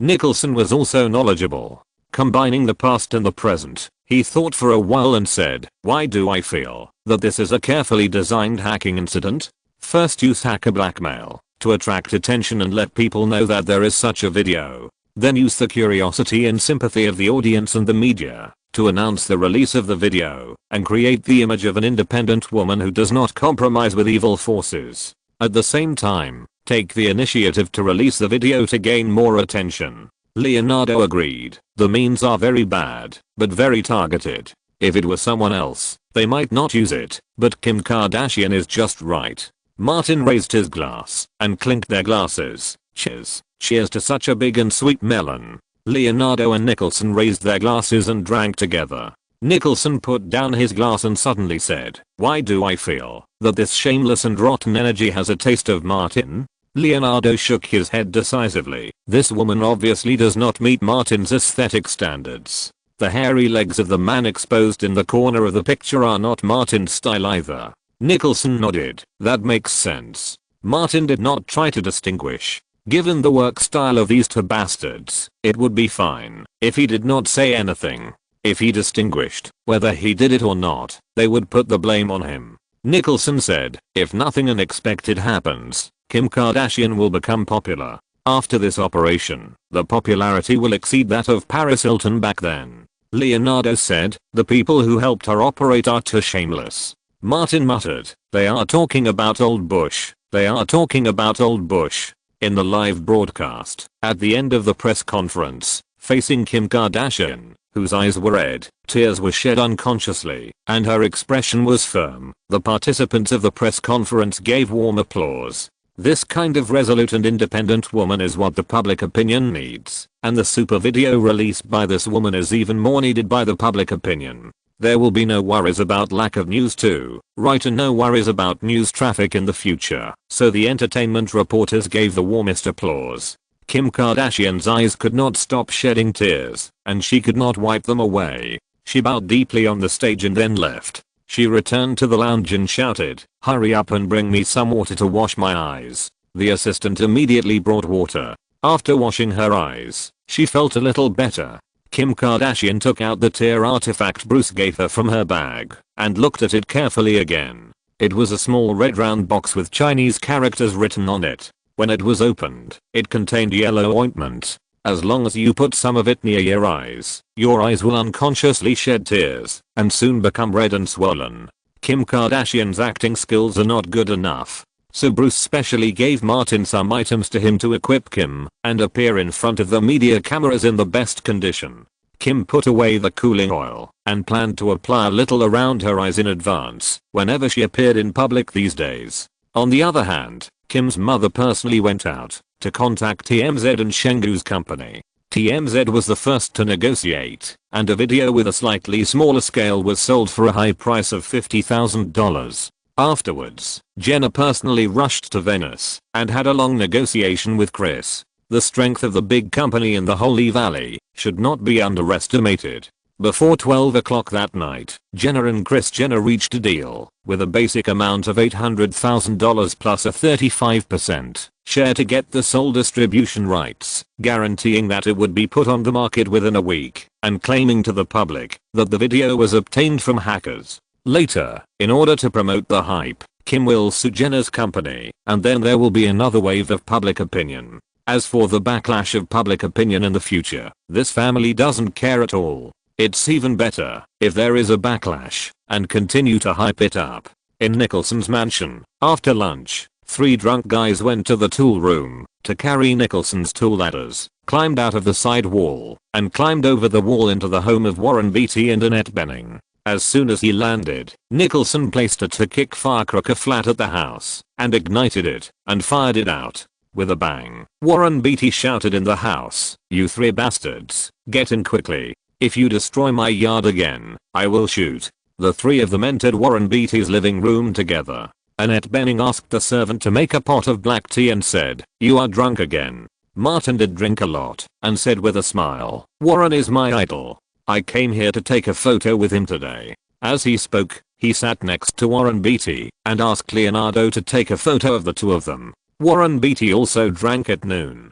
Because of Nicholson, he had been dealing with Martin and Leonardo for a long time. He put his arm around Martin's shoulders and said, "Are you jealous of my achievements in acting?" "No." Martin firmly denied it, and said seriously, "I envy your achievements in women." Warren Beatty and Annette Bening are not shy about this, because both of them got married after having enough fun. Martin said, "I heard that you have had sex with nearly 1,000 women in the circle?" "Not so many, that's too exaggerated." Warren Beatty laughed, "Only a few hundred." He couldn't suppress the pride on his face. "How should I put it? Many Hollywood actresses of my generation who are somewhat famous have slept with me." Annette Bening replied, "Many people like me who are a later generation have not escaped his clutches." Martin praised, "Warren, I envy you to death."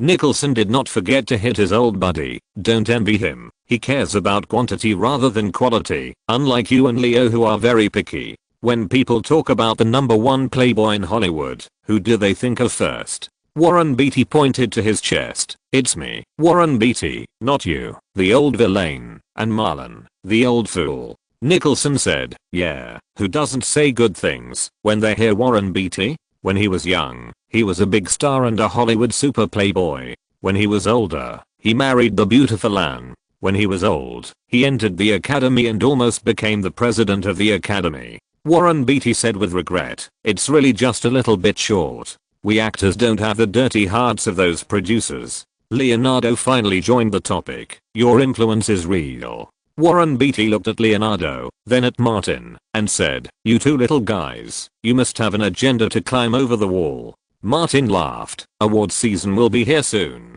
I just wanted to ask, Warren, if you can mentor the younger generation. Warren Beatty pointed at Martin. Among you, you have the most ideas. He had heard Martin talk about it before, so he still remembered the role you played from a teenager to middle-aged and old, right? Martin said, the reader. Warren Beatty waved to Annette Bailey. Bring those 2 bottles of good wine. I want to have a good drink with them. The latter went to the wine cellar to get the wine. Warren Beatty said, when your crew starts distributing DVDs or movie tickets, remember to notify me, and I will take a bunch of old guys to watch it. But let me be frank, if you play a middle-aged man as a young man in his 20s, don't blame us for giving you a bad review. Martin replied, no problem, just tell me, after you watch it. I have confidence. He has seen the sample film, and the role is definitely not bad. Annette Bening brought back the wine. Everyone went to the small bar in the mansion to taste the fine wine collected by Warren Beatty. Martin stopped talking about the Oscars and started gossiping. Annette Bening had just eaten a super big melon today and said, the publicity and hype methods nowadays are much more powerful than those in our era. I really don't know what's in the head of the person who can design the hacker video incident. Leonardo said, it's all junk. Martin poured him a glass calmly. The wine is good. Drink more. Leonardo drank a lot to begin with, picked up the glass and drank, and praised, good wine. Martin continued to pour him wine. Warren Beatty said, to be honest, as entertainment stars, people in our era were more respectful than those in this era. Leonardo continued, yes, the people who designed this hype have no respect at all. Martin picked up the half-empty glass and clinked it with Leonardo's. This melon is very sweet, just right for drinking.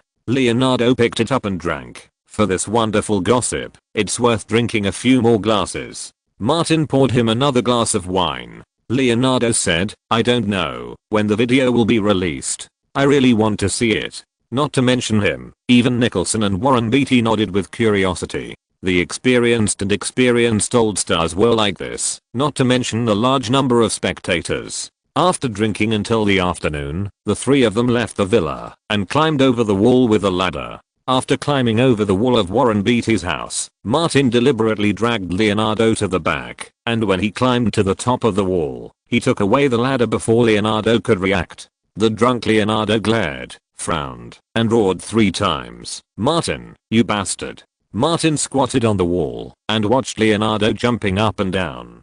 Nicholson, who had climbed down the wall, hurried back and stood on the wall to watch the fun. Leonardo burped, wait, I'll go around and settle accounts with you. Martin was prepared and shouted loudly, Giselle Bundchen is here. The 3 bastards got together and drank too much many times. Martin had long understood Leonardo's weakness after being drunk, and he couldn't stand Giselle Bundchen.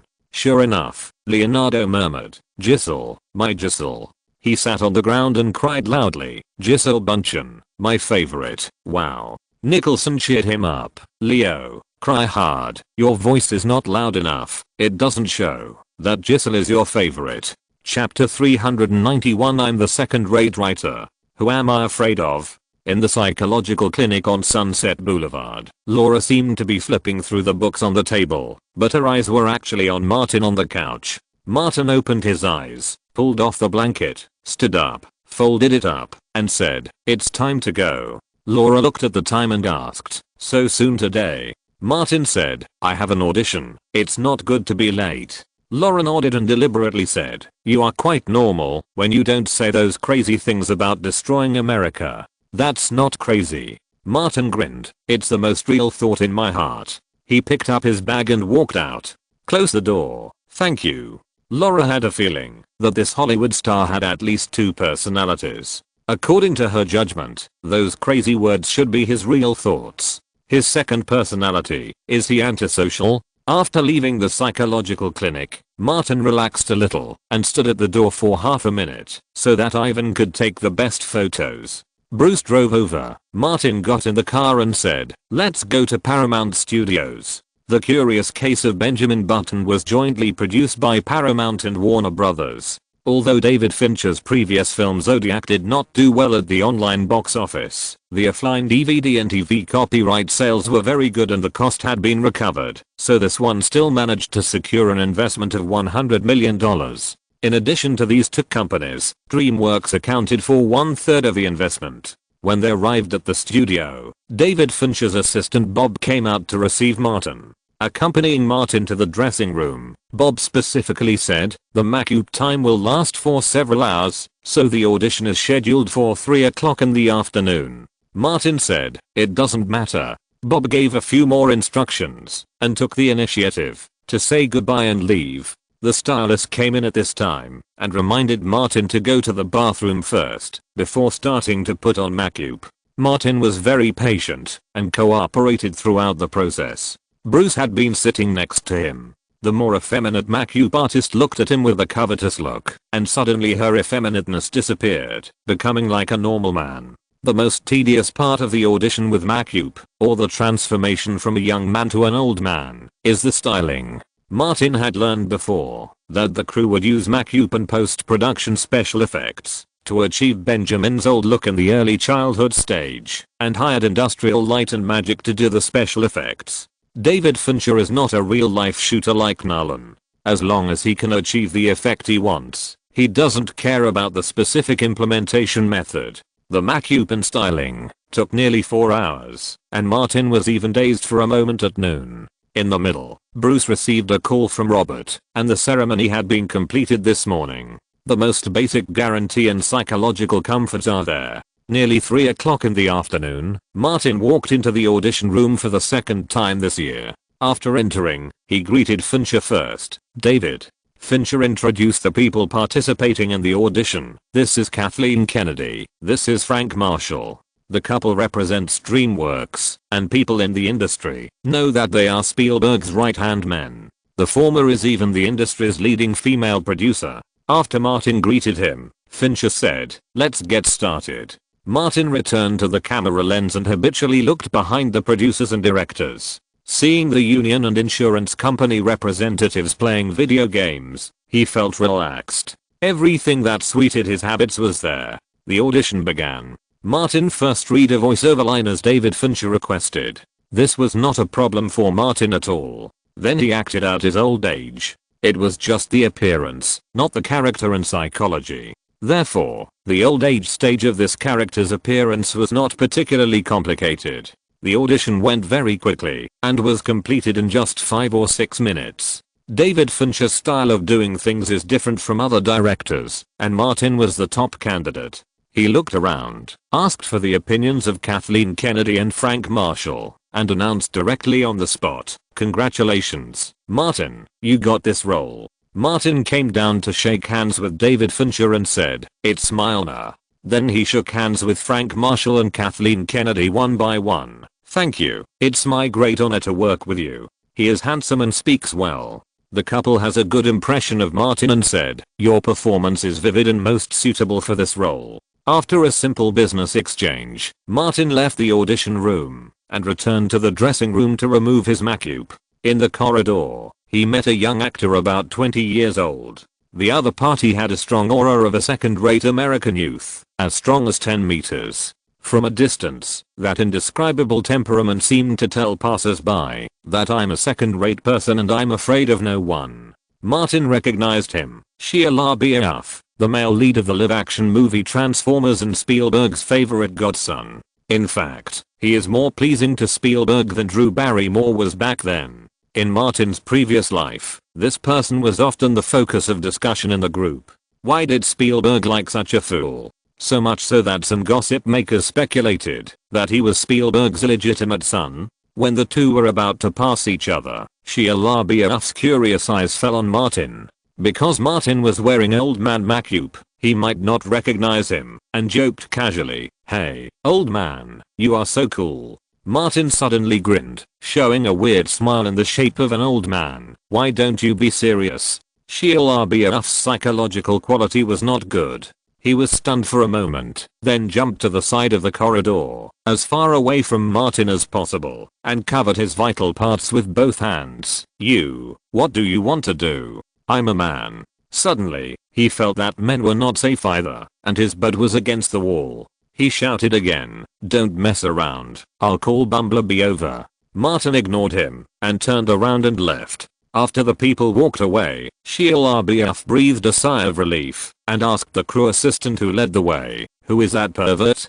"Don't talk nonsense," the assistant reminded him, and then said, "That's Martin Davis, who just passed the audition, and is the male lead of the crew." Shia LaBeouf touched the back of his head. "This guy's really perverted," he muttered. "I originally wanted to get the male lead, but I can only audition for a supporting role." The assistant continued to take him to the audition room. Although he didn't say anything, he didn't think so in his heart. The crew had already spread the news about this idiot. Shia LaBeouf wanted to grab the male lead. Not to mention David Fincher. Even Spielberg scolded him. This person has no self-awareness at all. Martin returned to the dressing room. The stylist came to remove his makeup. He said to Bruce, "Notify Thomas and ask him to come to negotiate with the crew tomorrow." Bruce took out his mobile phone. "There is news so soon." Martin said, "I like this kind of straightforward crew." Bruce called Thomas. Martin removed her makeup, changed back into her clothes, and when she came out she saw Bruce on the phone again, so she waited for him for a while. A few minutes later, Bruce hung up the phone and said, "Kim called." Martin packed up his things and walked out. "Is the video on the market?" Bruce whispered, "It's already been distributed. Jenna's company will officially start selling it next Monday." Martin said, "You really didn't show your face?" Bruce said, "Absolutely not. Not even the upper body was exposed." "Congratulations to you, too." Martin said seriously, "You're the leading actor." Although Bruce felt strange, he really was the leading actor this time. According to the current situation, it should not be difficult to sell millions of discs. This bad idea given by Martin really can not only gain fame and popularity, but also actual financial benefits. As the two of them turned out of the corridor, an assistant from the crew caught up with them from behind. "Mr. Davis, please wait." Martin stopped and asked, "What's the matter?" The assistant had run all the way here, took a breath, and said, "If your time permits, Director Fincher wants to talk to you." Martin nodded. "Okay, you lead the way." The assistant took the two to the director's office. After auditioning for the male lead, David Fincher returned to the office. Martin's performance was very good, and he had no worries about the male lead. The audition for the female lead was also completed, and no decision had been made yet. He sat in front of the computer and clicked on the video of the female lead's audition. Cate Blanchett appeared in the player. David Fincher had talked with Martin's agent Thomas before, and Martin and Blanchett were not on good terms. Although he didn't say anything clearly, the meaning released was quite obvious. Martin didn't want to work with Blanchett in the same crew. David Fincher's previous film Zodiac had a very unsatisfactory commercial performance. This one invested $100 million, and he felt a lot of pressure. Therefore, Martin, who performed very well commercially, was listed as his first choice for the male lead. But for the leading actress, Fincher didn't want to choose a vase. Blanchett was the best performer in the audition, and he thought was the most suitable actress. Because the age span of the leading actress is also very large, too young is not good, too old is not good. There was a knock on the door, and the assistant brought Martin over. Fincher told him to do whatever he wanted and said, after signing the contract, "You have to join the crew as soon as possible. Industrial Light and Magic needs to use you as a prototype model." Although Martin didn't know much about post-production special effects, he had some understanding and knew that it required a lot of preparation in advance. He said, "It's okay on my side. As long as the contract is signed, I will join the crew and start working immediately. For the leading actress, I plan to choose Blanchett. Fincher is a first-line director, and he only has a little consideration for Martin's idea. He said directly, "I heard that you don't have a good relationship with Blanchett." This reminded Martin of what Nicholson and Leonardo said. As a member of the Bastard Trio, he was not afraid of these challenges at all. And if the crew really wanted to use him, he couldn't stop it.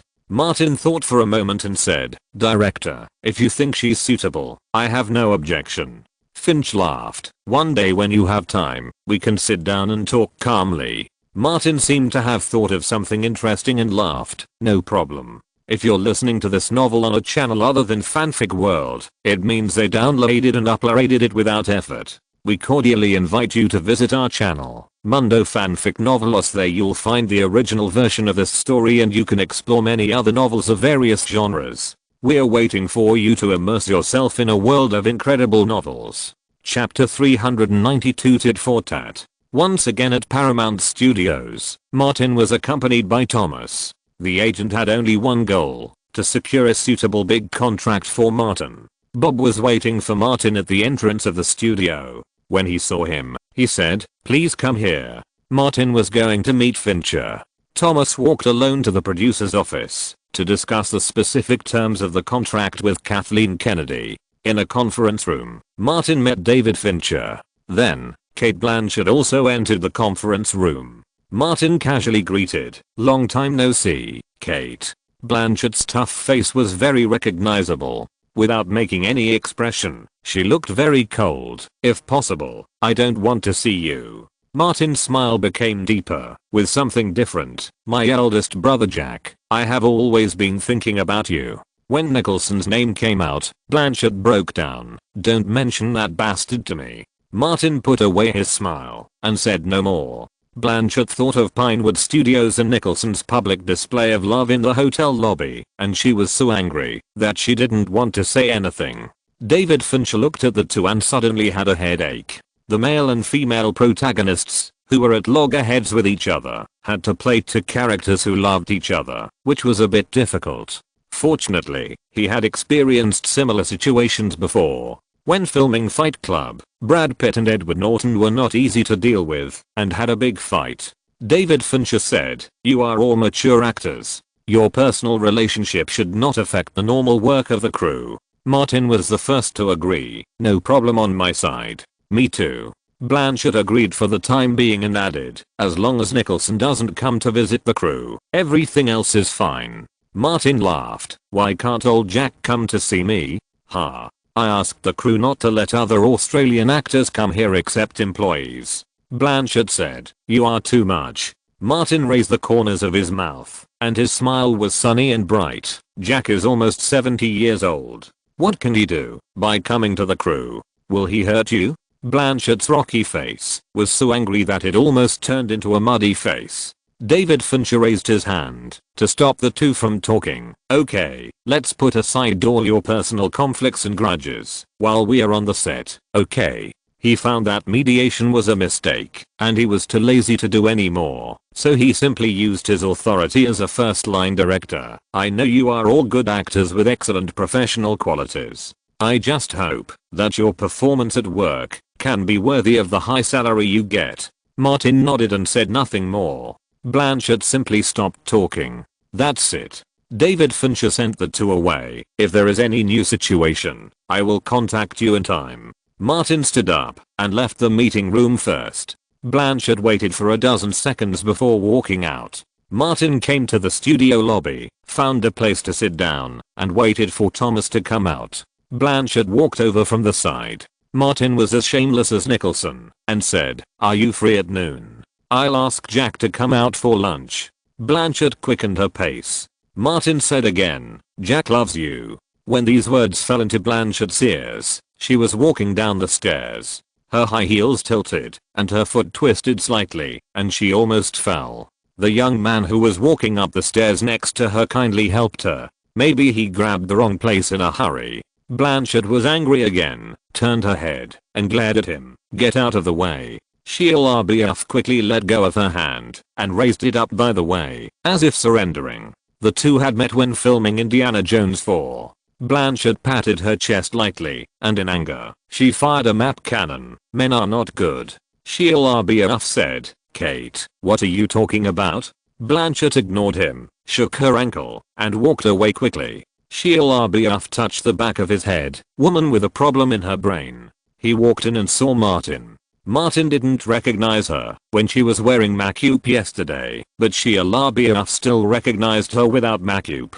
This man seemed to be very familiar with people. He walked over, pulled out a chair, and sat opposite Martin, saying, "I don't have any grudges against you, right?" Martin nodded. Strictly speaking, no. Shia LaBeouf was indignant. "Why did you scare me yesterday?" He pinched the corners of his mouth with both hands and pulled them up hard. "Just like that. You smiled like Jack Nicholson in The Shining and scared me to the point of peeing my pants." Martin suddenly grinned. "Is that so?" With a ping pong sound, the chair fell over and Shia LaBeouf jumped out like a frightened rabbit. "I have been timid since I was a child. Don't scare me." He walked into the studio without looking back, muttering as he walked, "Everyone in this theater is not normal." Shia LaBeouf said to himself, "The director is a depressed and dark schizophrenic, the heroine has persecution delusions, and the hero is a terrifying pervert. Fortunately, I'm relatively normal, which raises the normal value of the crew.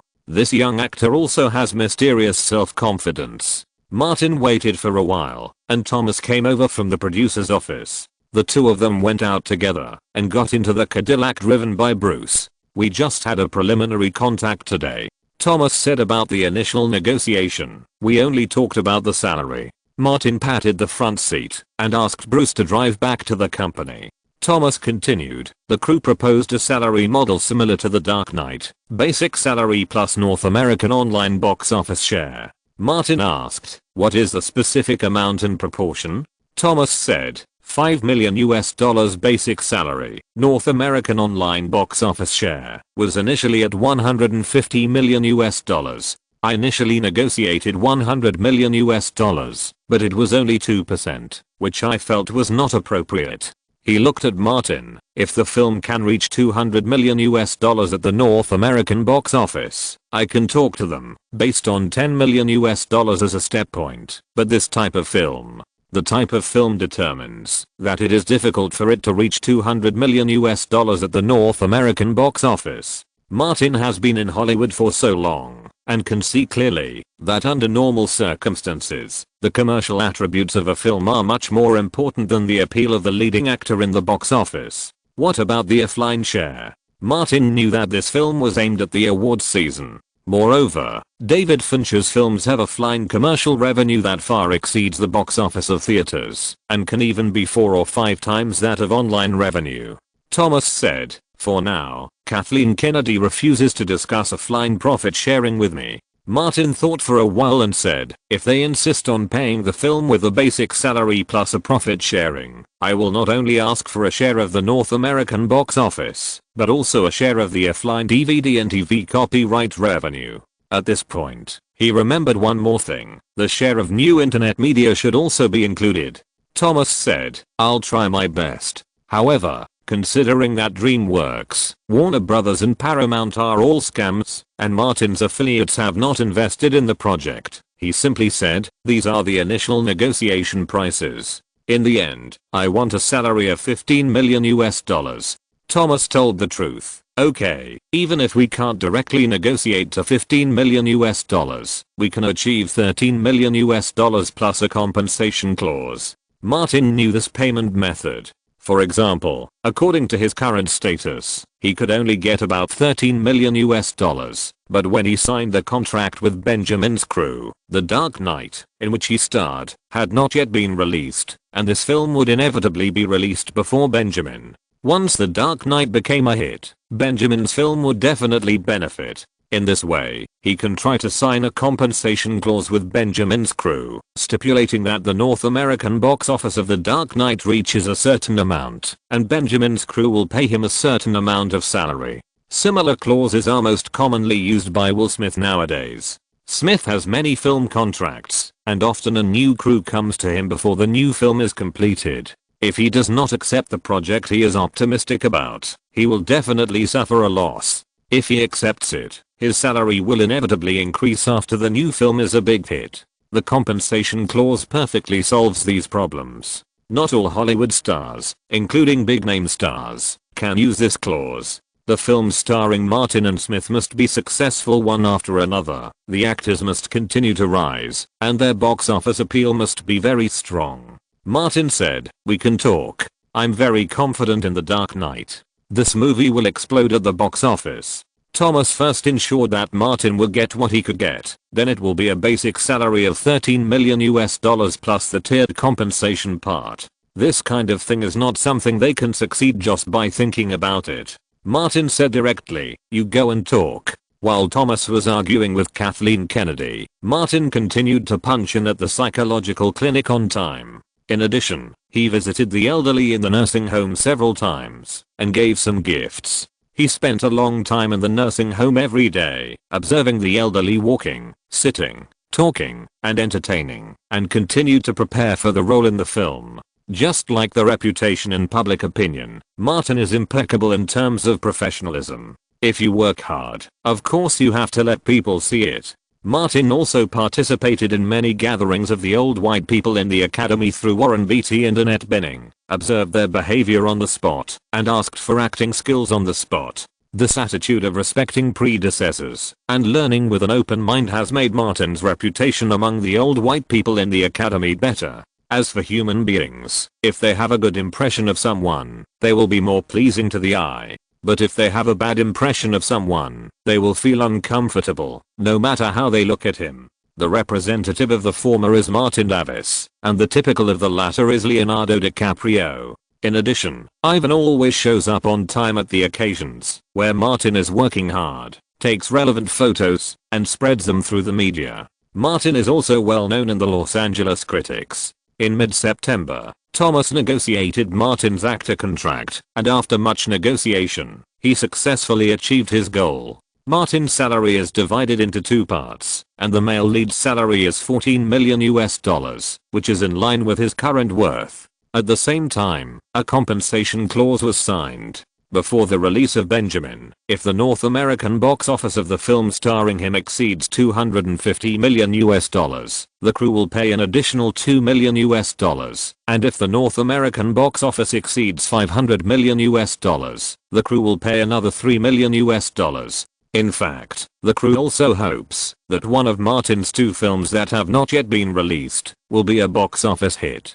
Chapter 393 Good Man Old Boo. After signing the contract with the crew, Martin ignored everything else and immediately started the preparatory work. Compared with any of the roles he had played before, the modeling of Benjamin Button was much more troublesome. Industrial Light and Magic sent a special effects team of dozens of people to Paramount Studios. Martin's work in the first half of the month after joining the crew was all about cooperating with the special effects team to build models, mainly using his face. In the special effects room, Eric, the project manager of Industrial Light and Magic, led Martin to sit in front of an instrument and said to the operator, "Get ready." The human face-shaped platform automatically turned around and stopped in front of Martin. Eric said, "Martin, you move forward, put your chin on the bracket, and look directly at the camera. We need to model the smile of old age." Martin nodded, "No problem. This is different from live performances."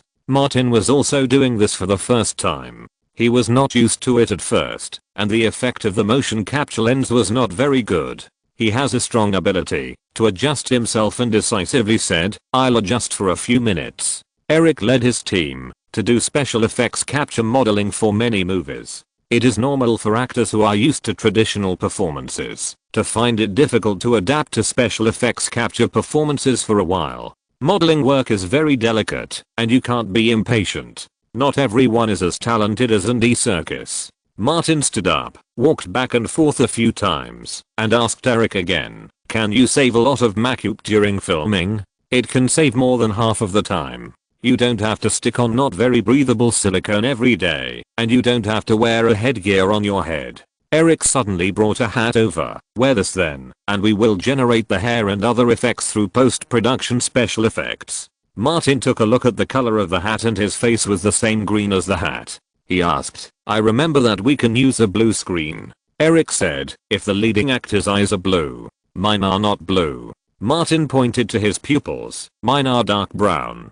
Eric would not argue with the stars over such trivial matters. After a closer look, he found that Martin's eyes were indeed dark brown, and said, "There is no difference between green and blue." Martin said, "Blue, right?"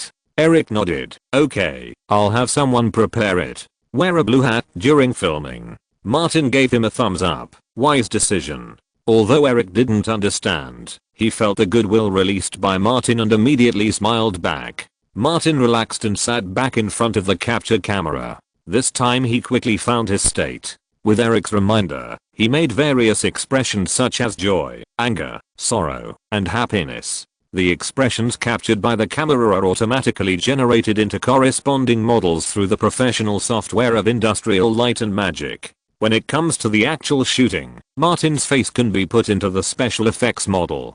Compared with the 3 or 4 hours of make-up every day and the real shooting with various restrictions, digital technology saves time and effort for both the crew and the actors. There will be fewer and fewer directors like Nolan who insist on real shooting. In the afternoon, Martin put on the blue hat prepared by the crew and tried the shooting effect. At the end of the day's work, Eric walked out of the special effects room with Martin, saying as they walked, "This week, the main thing is to sample and model your expressions, and the focus of next week is your words and deeds." Martin replied, "No problem, I have made a lot of preparations during this period." Eric accompanied him out of the studio. "We have plenty of time to complete it before shooting." Martin said, "This is my first time to really get involved in special effects shooting. If there is anything that is not good enough, please correct it in time." Eric smiled and replied, "You adjusted very quickly today, just keep up the state." In the afternoon, the two left Benjamin's studio. Martin met Bruce and waited for a while. Thomas came out with the representatives of Coca-Cola and Brioni in Los Angeles. Several people went to a nearby cafe and had a brief chat. Coca-Cola will still sponsor the big budget film starring the leader of the Coca-Cola cult. Brioni will sponsor the costumes of several male main characters. The expenses saved for the crew and the commercial income brought in add up to millions of dollars. David Fincher chose Martin. Acting and audition are just the basis, and the commercial considerations behind it are the key. Except for a few with holes in their brains, which director doesn't want to sell his movie for a good price? After sending the two business representatives away, Martin and Thomas got into the Escalade driven by Bruce. Thomas answered a call and said to Martin after hanging up, "Elizabeth Olsen's agent, who also belongs to WMA, called me and wanted me to help. Elizabeth Olsen is going to audition for a role in Benjamin's crew, Caroline, the daughter of the heroine Daisy, as a teenager." Martin remembered that this role didn't have many scenes, just a little better than a temporary actor, and probably less than 20 lines in total. Maybe after post-editing, it will just be a background board with a face. He thought for a while and said, "If it's not too troublesome, I'll help you." Thomas nodded. "I understand." Martin didn't need to ask for this little thing. As an agent, he said a word, and it was easy to get a few actors with small roles into the group. Martin was Thomas's biggest trump card in Reliance. Thomas immediately made a call, and when he got off the car at Century City, he had basically settled the matter. Martin shook his head secretly. It seemed like he hadn't seen Elizabeth Olsen for a while. Thinking of this, he couldn't help but feel angry at Nicholson and Leonardo. The kick on the butts of these two bastards was not light enough. He should have put a big firecracker behind each of them. Martin was thinking about how to let them take a plane. Bruce suddenly said, "Shall we go from West Hollywood?" "Okay." Martin agreed first, and then asked, "Take a detour?" "Old Bruce, what do you want to do?" Bruce changed the direction and simply said, "Kim's video DVD was released yesterday. There is a Saint Valley store in West Hollywood that specializes in selling this kind of film. Let's go and take a look." Martin became interested. "Go, we must go." He shouted, "Old Bruce, do you want me to communicate with Jenna and ask her to apply for an AVN Best Newcomer award for you next year?" Bruce didn't care. "I didn't even show my face." "It doesn't matter whether you show your face or not." Martin laughed. "Just show your dick." Bruce raised his hand and raised his middle finger to the bastard in the back seat. Martin accepted the middle finger and gave him a reward. "Old Bruce, don't you think about it. If you don't take an award, will you be worthy of Hart and Ivan?" Will you be worthy of Sophia's careful teaching? Bruce thought the first sentence was normal, but when he said the second sentence, his nose was crooked, and he emphasized, this has nothing to do with Sophia. It has nothing to do with it. Seeing that he had replied, Martin was not willing to let it go easily. It is not directly related, but it is indirectly related, right? Think about it. Shut up. Bruce threatened. If you continue to talk, I will drive my car into the light pole. Martin was honest and immediately shut his mouth, but he was thinking in his heart that he must ask Jenna about AVN later. The Escalade came to West Hollywood and stopped near the Shoes and Spikes Theater, where the AVN Awards ceremony was held. Opposite was a cassette rental and sales store. At this moment, a large poster was hung above the store. The poster said that the hacker video was officially on sale. The picture did not use any part of Kim Kardashian, but people knew it was Kim Kardashian as soon as they saw the shadow on the poster.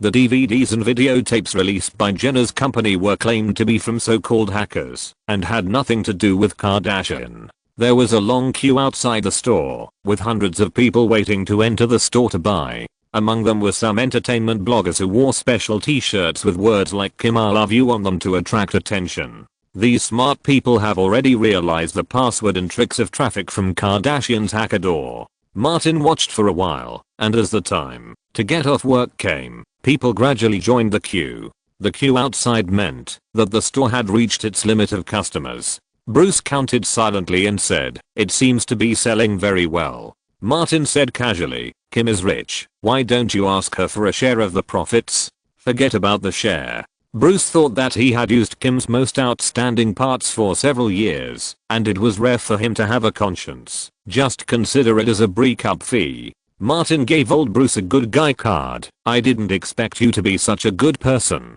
Bruce's next sentence exposed his true nature. Anyway, Kim is Chloe's biological sister, and we will see each other often in the future. Martin nodded and said seriously, it turns out that I was wrong. Old Bruce, you are the shrewd one. Bruce was too lazy to deal with this scumbag anymore, started the car and drove onto the main road, leaving West Hollywood.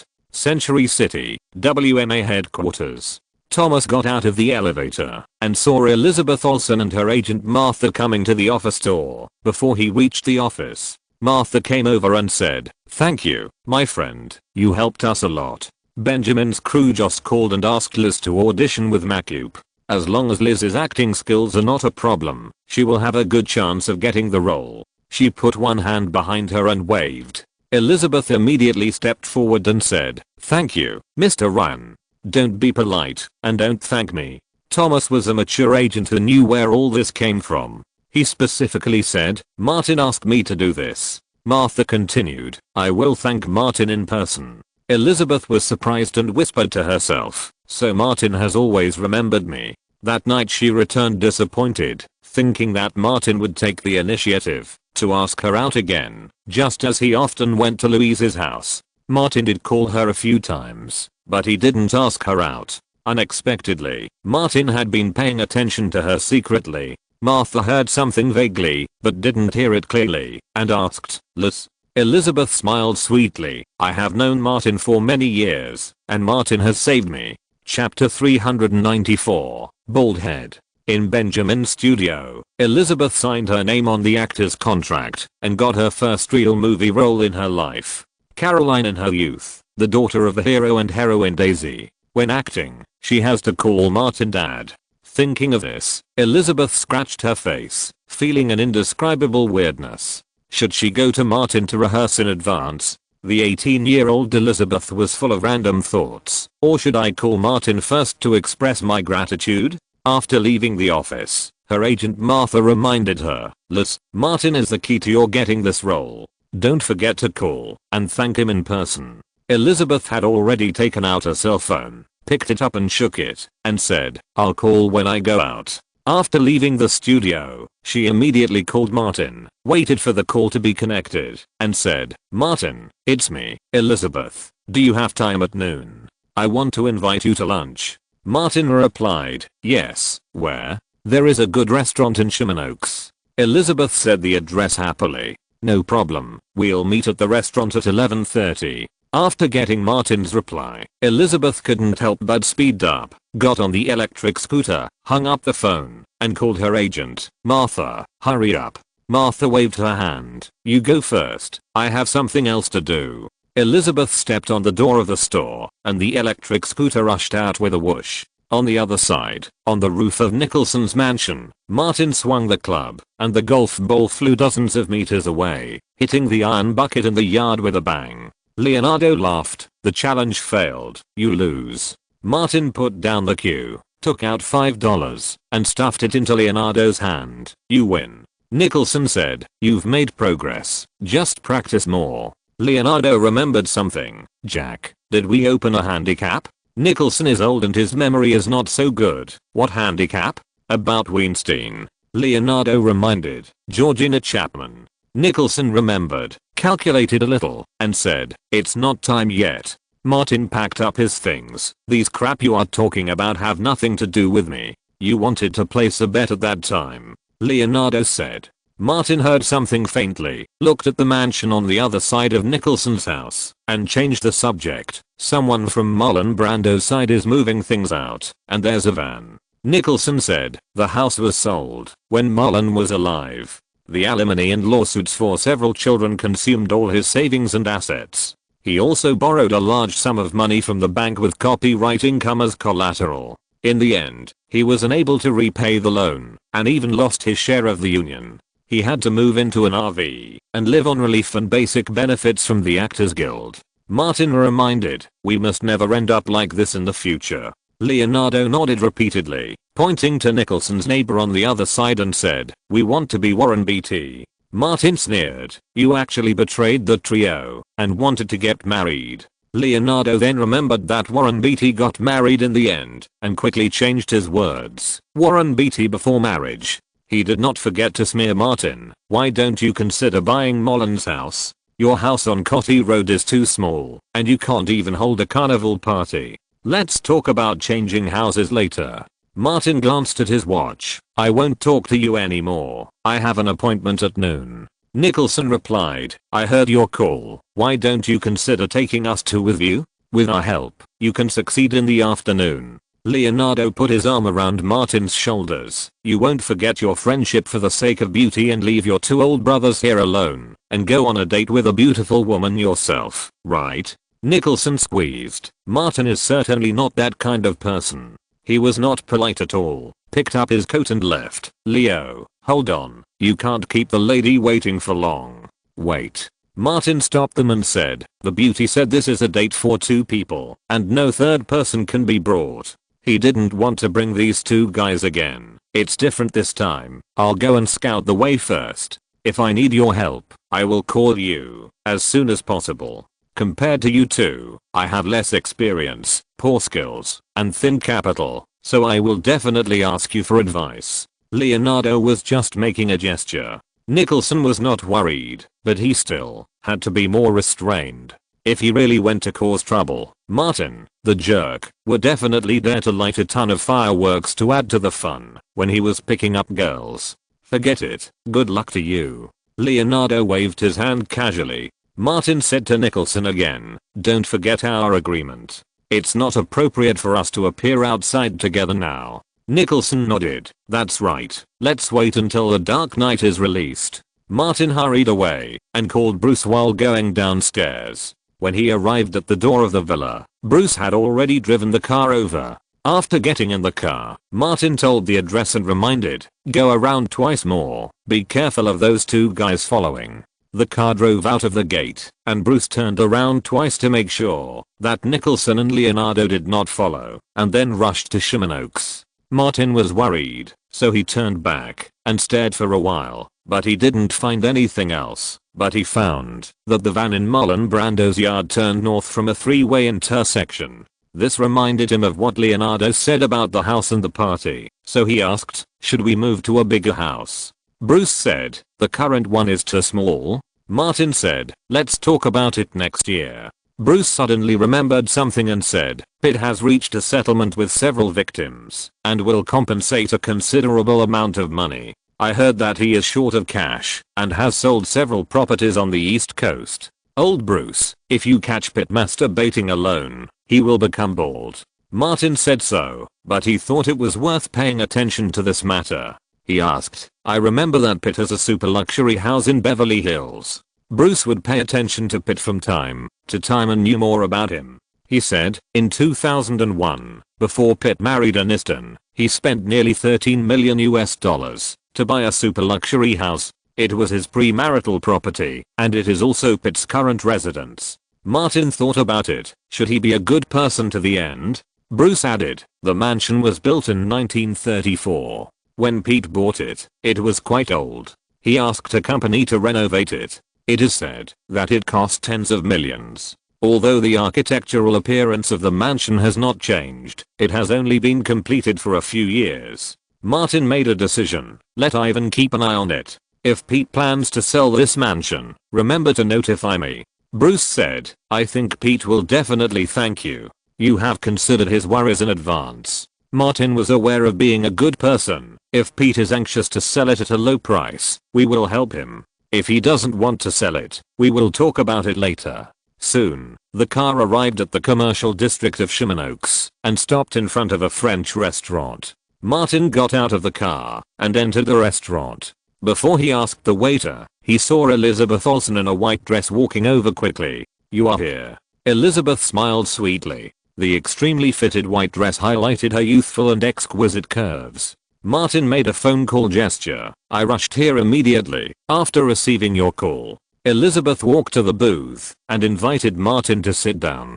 She sat opposite him and said with her head held high and chest puffed out, when I called, I seemed to hear Leonardo's voice. He and Jack Nicholson. They didn't come. Martin smiled embarrassedly. I'm sorry about what happened last time. Speaking of the last time, Elizabeth felt a little uncomfortable. She had prepared for such a long time, but not only was it disrupted, but Martin didn't even take the initiative to ask her out for an explanation. Martin was a man who could roughly guess what Elizabeth was thinking. He specifically said, in February, I took a role and locked myself in a hotel for more than 40 days. I cut off all contact with the outside world and have been studying the role. Elizabeth remembered and said, the Joker?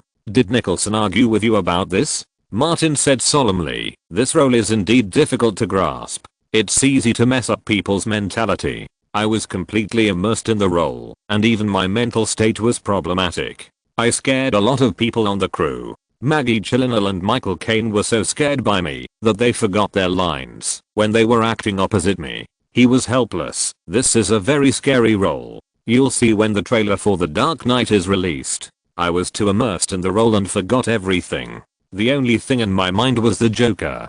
It even made Bale, who was also too immersed in the role, attack me during non-filming time. Elizabeth covered her mouth in surprise. She is an insider herself and has heard of similar examples. This is not particularly uncommon in Hollywood. The crew asked us to keep this matter confidential.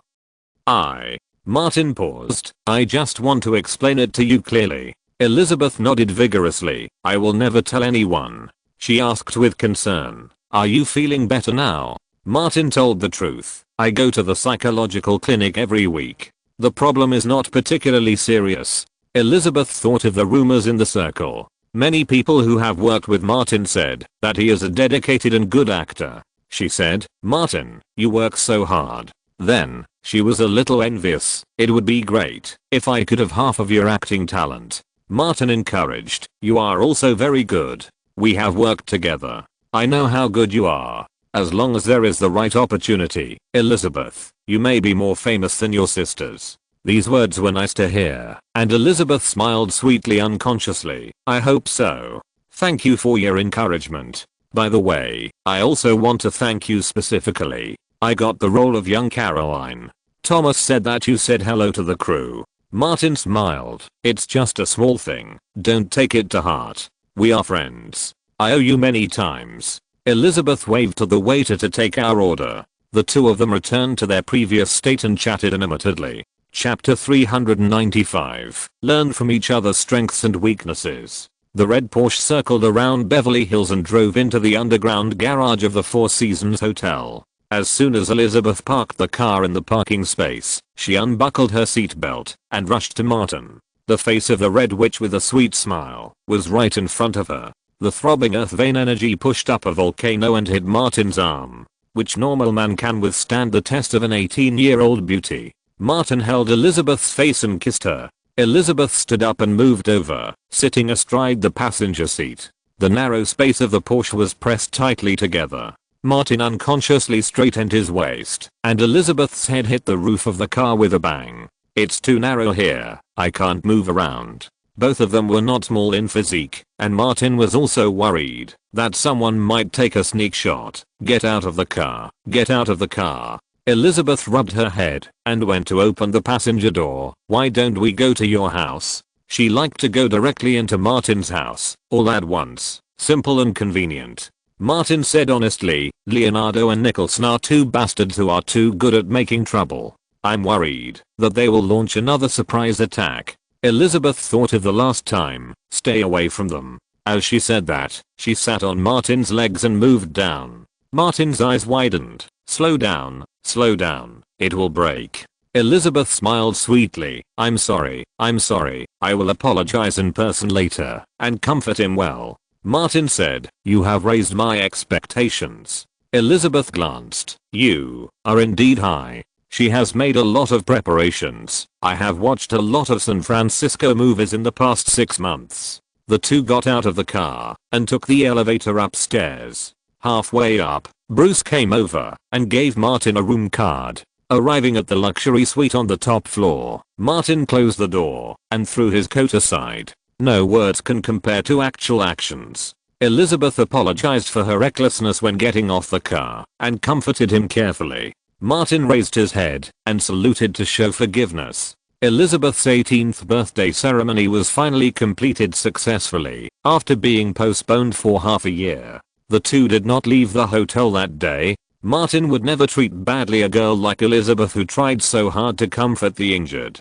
Last time, because of the disruption caused by two bad friends, Nicholson and Leonardo, the coming of age ceremony was forced to end before it even began. Martin decided to compensate her well, mainly by learning from each other's strengths and making up for each other's weaknesses. Elizabeth should delay as much as possible, and the longer she delays, the more compensation she will get. In the evening, Martin ordered a midnight snack, and the two sat on the balcony, savoring the food and admiring the beautiful scenery of Los Angeles. The night breeze blew over, and Elizabeth's long hair and dress fluttered in the wind. Her gentle eyebrows and hearty sweet smile made people feel healed. If he had to find a word to describe her, Martin felt that sweetheart might be more appropriate. The little sweetheart noticed that Martin was staring at her in a trance and smiled even sweeter. When Martin came back to his senses, he deliberately asked, "Do you know which role I just got?" Martin knew. Caroline, Daisy and Benjamin's daughter. Elizabeth forked up the cake and took a small bite. The white cream stuck to her lips. "Martin, I will call you daddy during rehearsal and filming." Martin's heart skipped a beat, as if a thread was broken, and he coughed softly. "Your acting skills still have a lot of room for improvement. Can you give me some guidance now?" Elizabeth took the initiative to enter the play. "Daddy." Martin was still outside the play. "Liz, you call me like that. I feel like I have become an old boy." Elizabeth forked up another piece of cake, took some cream in her mouth, and said Caroline's lines. "Daddy, don't you love me anymore? Why are you so rude to me?" Martin said, "Every old boy has a favorite daughter." Elizabeth improvised. "It's useless to say it, you have to prove it with your actions."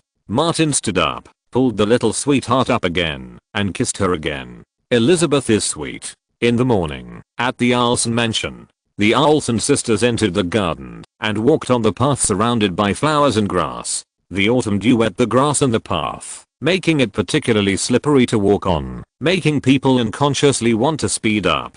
Mary passed the protrusion of the path, stopped and stepped hard a few times, and the loose stone slabs made a creaking sound. It might be because of the heavy dew. The sound was not harsh, but rather pleasant. Ashley came to a cardamom pod, gently flicked the dew off the pod, peeled the pod, grabbed the red cardamom, twisted it gently, picked it off, and played with it between her fingertips. Liz didn't come back last night. Mary walked forward and said, "I sent her a message. She was with Martin last night." Ashley pointed next door. That Martin Davis. That's him. Mary said, the one with a lot of scandals, a playboy like Leonardo and Nicholson. But Ashley threw away the cardamom and said, how many Hollywood male stars are not playboys? Playboys are more reassuring. At least they are not troublemakers. She and Mary have been in the entertainment industry since they were babies, and it can be said that they grew up in this circle. Liz wants to develop her career in Hollywood.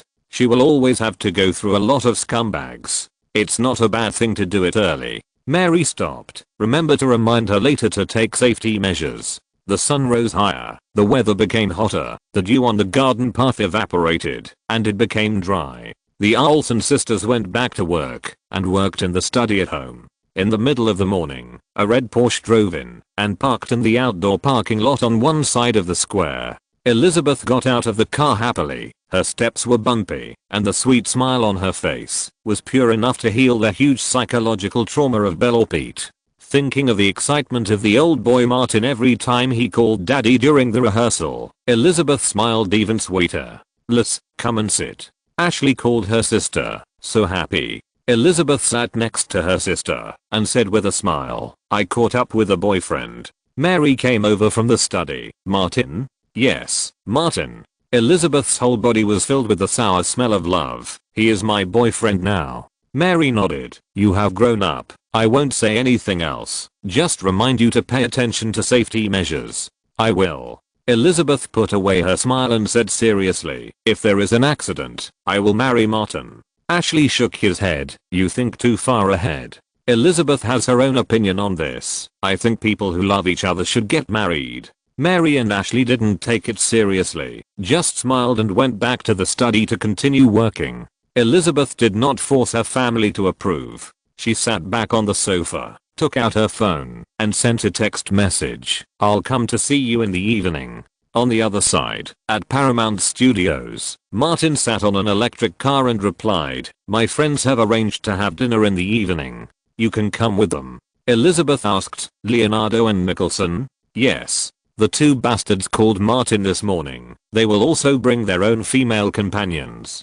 Elizabeth agreed. Martin put away his phone, waited for Bruce to park the car, jumped out of the car, and entered Benjamin's studio, ready to continue the special effects modeling work. When he arrived at the special effects studio, he saw Cate Blanchett talking to Eric from a distance. The former came over to model the elderly Daisy. Martin strode over, greeted Eric, and asked, when will it start? Eric said, wait a moment, there is a program conflict in the software. The problem is not serious, my people are dealing with it urgently, it will be done soon. The studio called him. Eric apologized to Martin and Blanchett, and hurried over. Martin was already in working mode, his mind full of roles. He ignored Blanchett, and was about to pass by her to go to his own lounge. Blanchett could not suppress her disgust and coldly reminded him, please keep your distance from me. Martin glanced at her, too lazy to reply, and went into the lounge. After closing the door, he took out his cell phone and dialed Nicholson's number. You are going to Leo's house for a party tonight. Have you found a female companion? I will introduce you to one. Come to Paramount Studios. Blanchett is here. Don't you want to have some fun? Nicholson said, I'll go there before I get off work. He immediately took action, ordering roses and asking Leonardo to cheer him up. If people don't take the initiative to find fun, how can fun find people?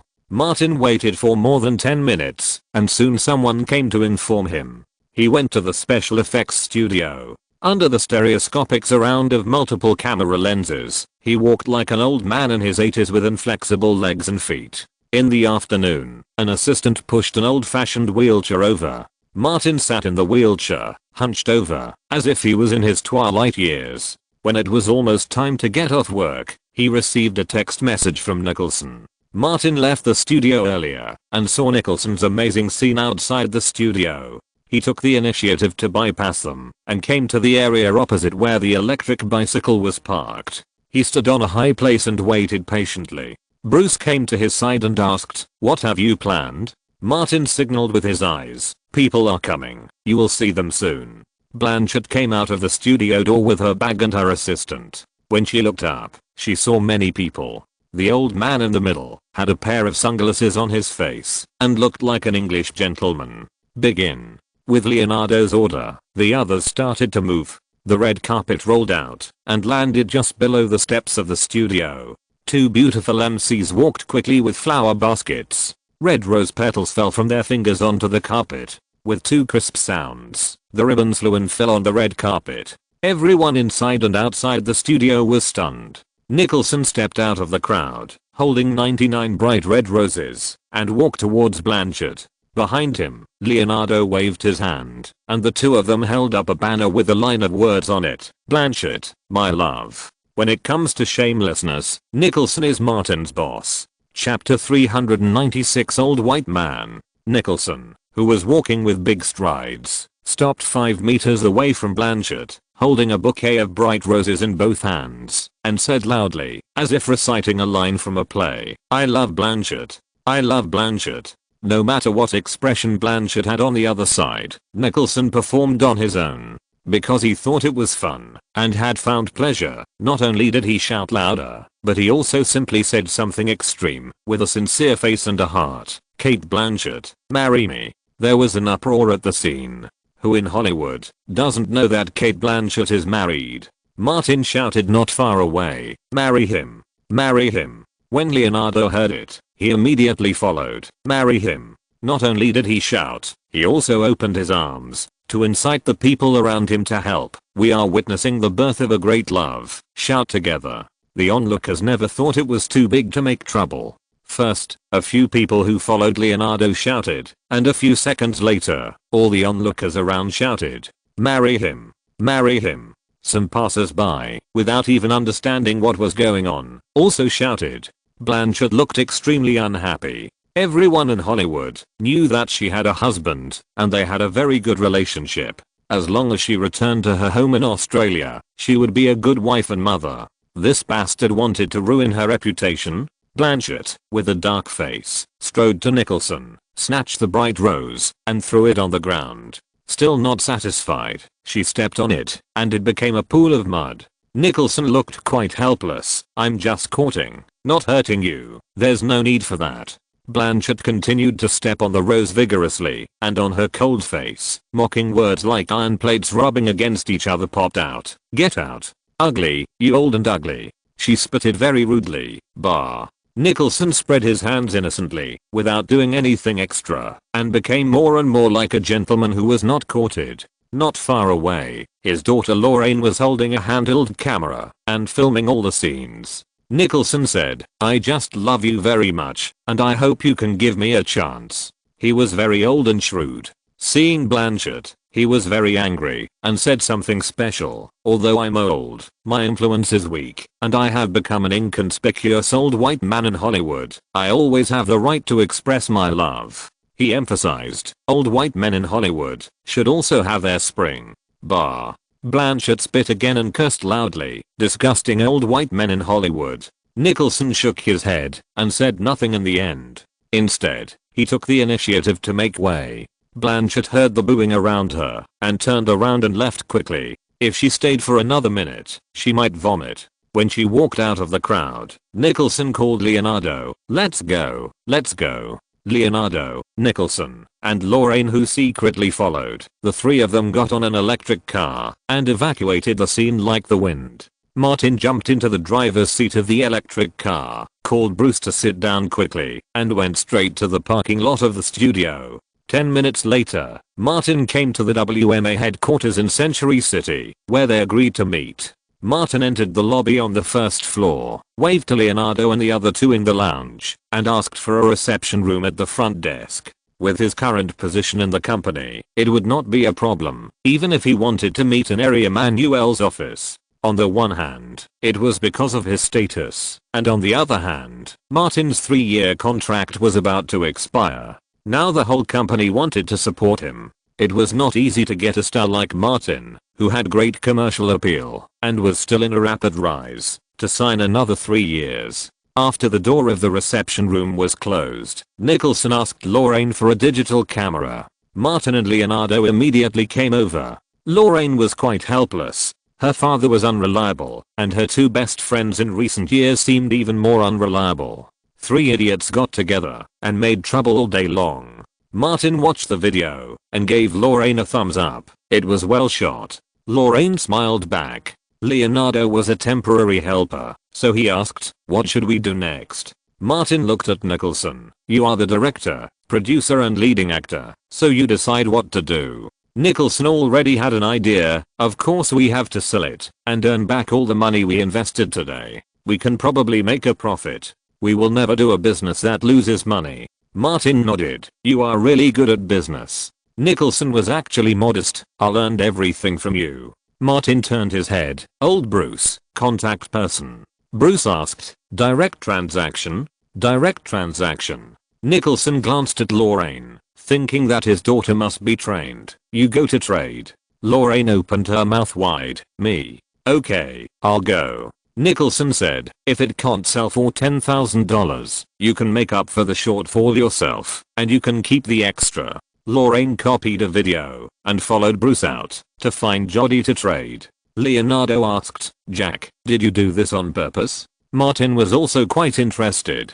Nicholson said, "If you want to have fun, you have to add some stuff to it. All the old white men in Hollywood are narrow-minded. Haha. He himself is one of them, so of course he understands." Martin patted Leonardo on the shoulder. "You have the most say." Leonardo wanted to cry, but had no tears. Martin looked at Nicholson. "You are such a talented person. Blanchett is on the route of winning art awards. If the old white men really have a prejudice against her, she will be miserable." Nicholson laughed. "How can it be so fast? Let's plant a seed that will make people unhappy first." Martin said, "Work harder. She is so recognizable. We must make the old white men remember her very deeply." Leonardo pointed at the two bad friends. "You guys are always so reliable when it comes to being unkind. If you want to sell the video at a high price, you have to let the seller know where the selling point is." Martin took out his mobile phone and called Bruce to tell him the real selling point of the video. On the other side, in a shopping mall in Century City, Lorraine met TMZ's editor-in-chief Jody. Jody, who looked pretty but had no butt and no breasts, asked Lorraine when she saw her, "Are you looking for me?" Lorraine clenched the card reader in her hand and said, "Let's exchange the code first." Jody had no choice but to say, "Who is Leonardo's favorite?" Lorraine confirmed that it was the right person and said, "Gisele Bundchen." She turned back and looked at Bruce behind her. Although she didn't see anyone, she felt relieved when she thought that Bruce would cover for her. She took out the card reader and asked, "I want $20,000 for this video." Jody took the card reader, plugged it into her laptop, and clicked on it to play. She found that it was a video of Nicholson proposing to Blanchett and being rejected by Blanchett. Although Blanchett's words were a bit too much and her behavior was rude, it was acceptable to face someone like Nicholson. The content of the video was not explosive enough. Jody shook her head. "It looks like a joke, not worth $20,000. Nicholson and Blanchett are both popular, and the middleman who introduced you is also reliable. I'll take $5,000. If it was sold at this price, Lorraine would have to pay $5,000 to subsidize her father, but she was not willing to do that. She calmed down a little, replayed the video, and then paused at the key point, letting Jody listen to Blanchett's words repeatedly. Jody's new sense was sharp enough. After listening to it again, she immediately realized where the greatest value of this video was, and immediately said, $10,000 US. Lorraine had never done such a deal before, and she couldn't hold her breath and said, $15,000 US. Take it if you want it. Deal. Jody was afraid that she would regret it, so he took out his checkbook and wrote a check. Lorraine realized that she sold it at a low price, but with a check in hand, it was difficult to regret it, so she got up and left. Jody immediately returned to the company and called the technical staff of the editorial department. Here, the audio is processed more clearly. She played what Blanchett said when she spitted for the second time. Pull the audio here to make her voice sound sharper. Waiting for the video to be processed, Jody sat behind her desk, thinking about how to attract attention. As an entertainment reporter with extremely high professionalism, it didn't take long for Jody to think of the news headline. Kate Blanchett seems to be dissatisfied with certain groups and blasts the old white male group in Hollywood. Anyway, she is not black, so it won't cause trouble such as racial discrimination. Jodie wrote the article and asked her assistant to watch the video and the headline and write some news content. The assistant watched the video and said, "Boss, can this really attract attention?" "Absolutely." Jodie reminded, "Don't forget to indicate the source and reprint it. The Hollywood Reporter and Entertainment Weekly will definitely reprint it." The assistant didn't understand why. Jodie said, "Because the old white male group in Hollywood is very sensitive, but outdated. There is only one place where they can show their presence and influence. If anyone offends them, even if they offend them inadvertently, they can spend 10 years to deal with you." The assistant was still very confused. Jodie simply gave an example. For example, Leonardo just said that he didn't want to steal the limelight of the Oscars. The assistant suddenly realized and said, "I understand. You are talking about the core group of the Academy. They are really old white men with narrow minds." Jodie suddenly had an idea and thought of another thing. Blanchett has a grudge against the Academy. She was the first favorite for the Best Actress Oscar in 1999, but Gwyneth Paltrow snatched the Best Actress. Blanchett is taking this opportunity to vent. The assistant flattered, "Boss, you are so awesome." On the other side, Martin picked up Elizabeth at the South Hillside, headed straight to the Brentwood neighborhood, and drove directly into Leonardo's mansion. Leonardo and Nicholson were already sitting in the living room chatting. The former's temporary female companion Bara Feely took the initiative to greet Martin and pulled Elizabeth to talk about some women's topics. Bara Feely has a peculiar relationship with Leonardo. She lives in Leonardo's mansion and is nominally Leonardo's girlfriend. She has quickly become famous in the modeling industry by borrowing Leonardo's fame. But she never cares about Leonardo's affairs outside. Leonardo can find as many women as he wants. Even if he brings them back for a wild party, Bara Feely will help prepare. Maybe this is called getting what you need. Martin chatted with Nicholson and Leonardo for a while, and Lorraine and Bruce entered the living room one after another. Lorraine handed the check to Nicholson. $15,000, all here. Take it. Nicholson turned into a generous old father at this time. "This is what you deserve." Lorraine suddenly felt that the trio headed by her father was also pretty good. Chapter 397 Grievances. When it got dark, a black car drove into the gate. Bruce parked the car and said to Martin in the back seat, "I'm going to see Cola and won't be back tonight." Martin reminded, "You can take the gifts from the sponsor." Bruce didn't hesitate to go to the garage to get a few things, drove an ordinary Ford, and left the house. Elizabeth saw the gate closed, jumped up and flew to Martin. Martin quickly caught her, picked her up, and walked towards the villa.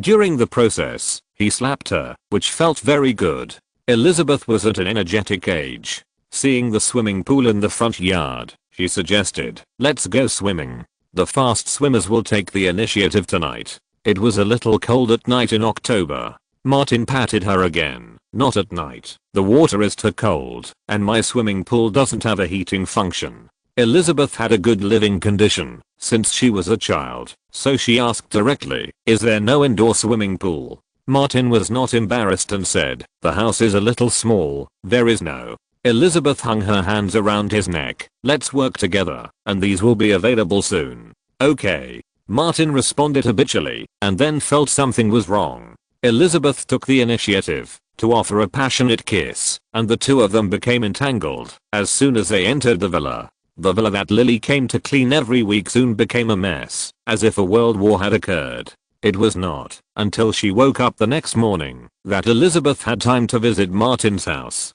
In the side bedroom on the second floor, she found an extremely feminine bedroom. Martin said, "This is Lily's house. My sister in Atlanta is now studying in California and sometimes comes to live here." Elizabeth thought a lot. "I will move in and live with you?" After a while, Martin said the truth. "You also know that Benjamin's crew will go to another place to shoot soon and may not come back for a long time."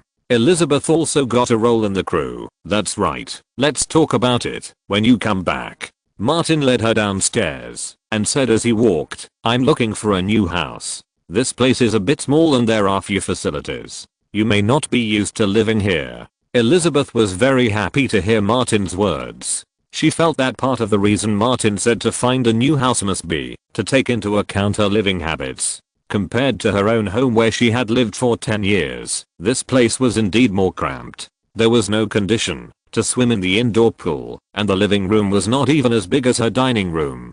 Elizabeth had been raised in wealth, but she also had some ideas. Look for a good house. Shall we go and see it together? If you are short of money, I have some savings here.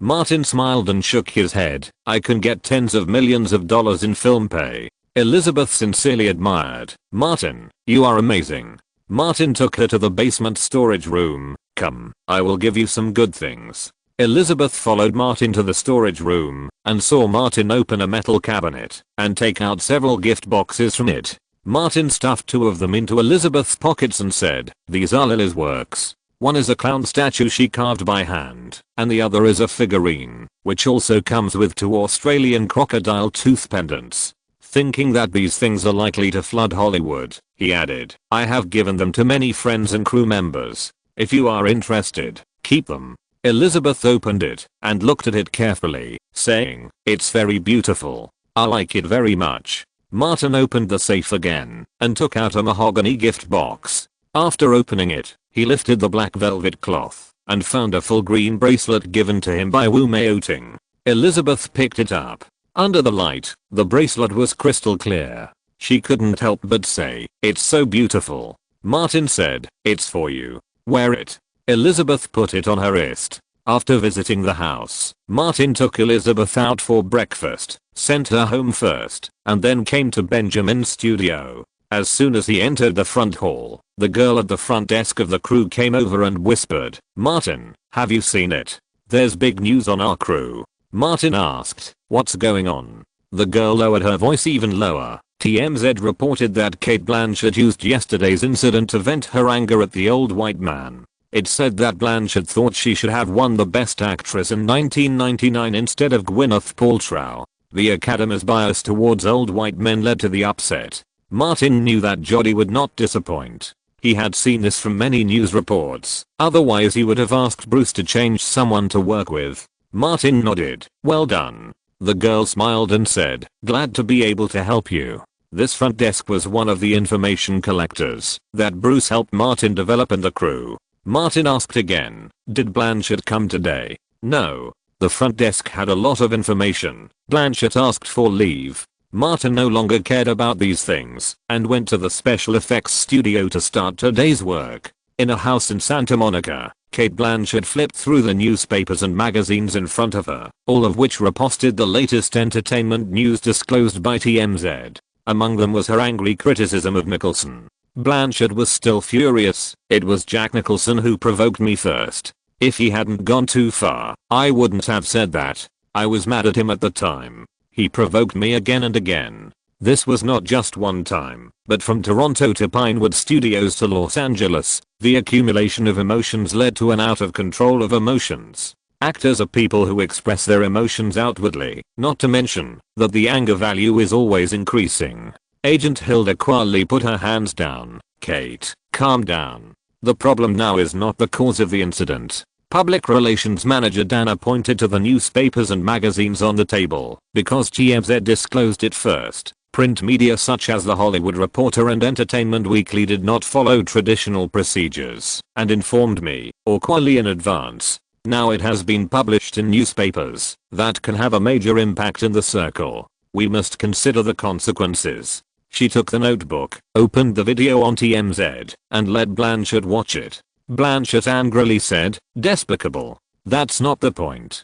Dana played the most important sentences in the circled media reports several times. "These words came out of your mouth, and the video is the evidence." Blanchett gradually understood what Dana meant. "Nicholson provoked me first, and then deliberately misled me." But Dana shook her head. "What those people see with their eyes may not be the fact they understand. Maybe they think Nicholson is expressing his love to you and putting on such a romantic posture, which is sincere. More importantly, Nicholson is an American, one of those old men, that is, one of the old white men you cursed. And you, Cate, you are just an Australian."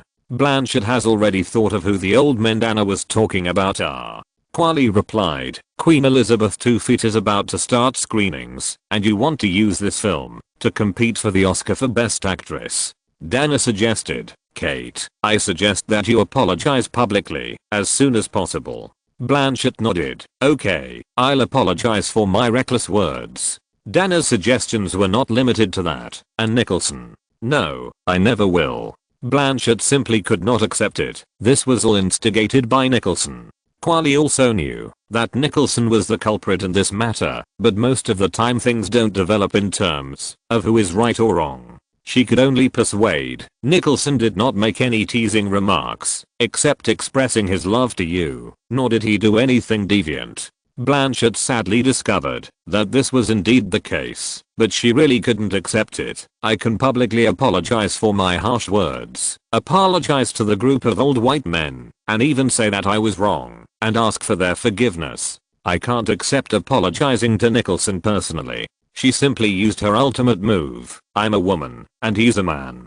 Dana has been an entertainment public relations manager for many years and has a special understanding of the industry. In most cases, this is very useful, but you are facing a more sensitive group, and they hold the power of the Academy. Blanchett insisted, I would rather give up this year's Oscars. Does the crew agree? If you give up. Query reminded her of the seriousness of the matter. The focus of this film's awards is on the Best Actress. What will Universal Pictures and various investment funds think if you give up? Hollywood is short of money now, and you may be blacklisted by some investment funds. Blanchett's attitude did not soften at all. Quelly was really anxious. Kate, think about it. This is not about just one Oscar. Many actors who are not liked by the Academy, have they really done anything excessive? They just said a few words casually, and what's the result? They have been hated for years. She stated some cruel facts. You have always been on the artistic award-winning route. If the Oscar road is blocked, what are you going to do? Do you have the appeal of Julia Roberts or Cameron Diaz? If so, don't worry about those old white men. You can still become a superstar. Once the artistic path is cut off, your acting career will soon be over. Blanchett lowered her head slightly, as if thinking about Quelly's words. Dana saw that her attitude had softened, and quickly said, as long as we remedy the situation in time, the situation will not be so serious. At most, it will affect this award season. Quelly said again, you have already won the Oscar for Best Supporting Actress. Don't you want to win the Oscar for Best Actress? When you win the Best Actress award, you can find a way to fight back. She gave an example. Maybe by that time, Nicholson will be as destitute as Marlon Brando. Blanchett slowly let out a long breath, wanting to spit out all the depression in her chest. Although she knew that with Martin Davis and Leonardo around, Nicholson could not become the next Marlon Brando. But what else could she do at this moment? Should she accuse Nicholson of harassment and completely offend the old white male group? Blanchett forced herself to suppress her inner resentment and slowly said, Dana, please help me draft a speech and find a suitable time to face the media. Dana said, I'll do it right away. Quelly patted Blanchett's hand gently. A momentary grievances for better development in the future. Chapter 398 Art Exchange. In the business club in Beverly Hills, many people from the Academy were having an internal gathering. In addition to Warren Beatty and other old men who worked in the Academy, some senior members also came. These people all had one thing in common. They were white, male, and over 60 years old. Warren Beatty found Nicholson and asked, I heard that you have done some bad things recently? Annette Bell deliberately squeezed him. Jack, you have led the two most promising young people in the circle astray. That's not right. It's not me who led them astray. Nicholson didn't want to take the blame. It was those two bastards who led me astray. Okay. Warren Beatty thought of his youth. Remember you, me, and Marlon. The three of us turned Sunset Boulevard into a nightclub, and in the blink of an eye we grew old. Nicholson shrugged. Marlon went to see the Almighty. You returned to your family, and I'm in semi-retirement. Our era has passed, and people are almost forgetting us. Annette Bening asked, so, you want to show your presence? Nicholson denied. Of course not. I really like Blanchett, especially her face with hard lines, which is so recognizable. Annette Bening laughed. Your way of showing love is really special. It makes people angry and embarrassed. William Fichtner came over and said, "You caused us to be scolded by an Australian woman together." Nicholson was helpless. "I didn't expect that she would be like this." He shrugged. Blanchard publicly apologized. "I think she realized her mistake. She cried very sadly at the press conference." Warren Beatty shook his head. "Women's tears." Nicholson spread his hands. "She has the freedom to speak. Yes, she can say whatever she thinks. God has given her freedom of speech." Academy President Sidney Gannis was nearby. Hearing what they said, he couldn't help but interrupt. "But everyone should be responsible for their own words." Warren Beatty and William Fichtner, two old white men, completely agreed with Sidney Gannis. "You are so right. The authority of the Academy is authority. How can it tolerate casual questioning?" Nicholson defended. "Blanchard didn't mean it. Maybe she has been going too smoothly these years." Sidney Gannis couldn't help shaking his head. "Such a person should experience more tests and trials. It will be good for her life." Although the president of the Academy is more of a symbolic honorary position and does not have much power, who can ignore his words during the award season? This is a representative elected by the old white men of the Academy. Not only this small circle, but also people around them nodded. They had seen the video of Cate Blanchard scolding Nicholson, and they had also seen the video of her apologizing in tears at the press conference. But most people automatically ignored the latter and remembered the former. They are old, and have a bad memory. They are a little willful, a little petty and bad-tempered, which is understandable. As for not understanding, it doesn't matter. Being a runner-up like Leonardo is a test, and some people don't even have the opportunity to be a runner-up. That afternoon, many old white men refused the invitation to the preview and screening of Queen Elizabeth II. The entertainment media with a keen sense of smell realized the sudden change in the wind direction, and many people in the Los Angeles critics also refused to participate in the screening of this film. In a screening room in Warner Studios, the internal preview of The Reader had just ended. As the thick curtains were drawn open, warm applause rang out. Martin and Kate Winslet stood up one after another and bowed slightly to the people around them. "Kate, Martin," Daniel praised, "you have created two distinct and layered characters. This is a wonderful performance." Martin did not need to be modest and said, "I also think that this is the best performance I have ever had in my career." Kate said directly, "Martin is really outstanding. During the filming, he led me into the role in many scenes." Another person said, "This film will be screened next month. I believe it will definitely become a hot topic during the award season, especially the male and female protagonists. This is a standard award-winning film. The priority of the award is Best Actress, then Best Actor." The preview ended here. Daniel took Martin and Kate to talk for a while, and then returned to the office to let the team further refine the public relations and marketing plan for the award season. When he left, Kate stopped Martin. "Let's find a place to chat for a while." "Okay, where?" Martin asked. Kate didn't hesitate at all and took him and left. "I'm staying at the Burbank Hotel." Martin certainly understood what she meant and insisted on his usual principles. "Wait a minute, I'll borrow an inconspicuous car." Kate nodded. "You're still thoughtful." Martin borrowed a Volkswagen, took Kate, and went directly from the Warner Studios underground parking lot to the Burbank Hotel's underground parking lot. Kate, who was in her early 30s, was at the age of being as vigorous as a wolf and tiger. She swallowed Martin as soon as she went upstairs. Martin didn't even need to do anything special. The two artists, under the enthusiastic communication, quickly reached a state of vertical penetration. After the vertical communication, the two began to discuss practical problems. Martin took 2 bottles of water from the refrigerator and handed one to Kate. "Thank you." Kate took it, sat opposite Martin, and asked, "I heard that you only plan to attend some of the promotional meetings and screenings for The Reader?" Martin said directly, "I will leave Los Angeles soon to participate in the filming of a new film, so I don't have much time." He also pointed out a key point. "Aren't you going to win the Best Actress award? I just need a nomination. There will be a professional team to operate it. If I show up frequently, it may split your votes. You really care about me. Should I thank you?" Kate stared at Martin deliberately. Martin was so thick-skinned that he met Kate's gaze and looked at her carefully. "I don't mind you thanking me. You should thank me for more than just this. Kate didn't understand. What else did you do? I helped you deal with one of the most competitive opponents in advance. The shameless Martin directly pulled Nicholson's banner and carried it on his shoulders. Cate Blanchett specifically said that she would win the award, but she has no chance of being nominated this time. Finding a boss, isn't it that the boss will take care of things when there is trouble, and the younger brother will be responsible for collecting the benefits of the boss's good deeds? He lowered his voice and said, I called Jack to Paramount Studios. Kate had already thought of what Martin was talking about and understood what he meant. She had known Leonardo for more than 10 years and knew what kind of people the old white men in Hollywood were. Queen Elizabeth II has been screened.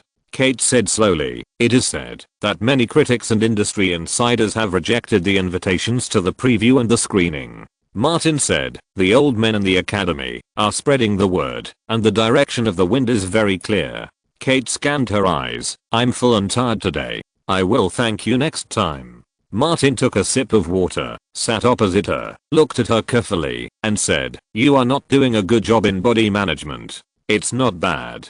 Kate didn't mind these, and even said directly, I didn't do much to manage my body. She shook her body. Don't you think this is just right? Martin thought of a horrible experience in his previous life. Indeed, if you have a skinny body, your pelvis will hurt when you hit it. Kate laughed, touched Martin's water bottle with her water bottle, and said, I think it's good now too. Martin said, the academy and the critics like to see exquisite beauty destroyed the most. Kate nodded slightly and changed the subject. You always have a way to deal with the media and public opinion.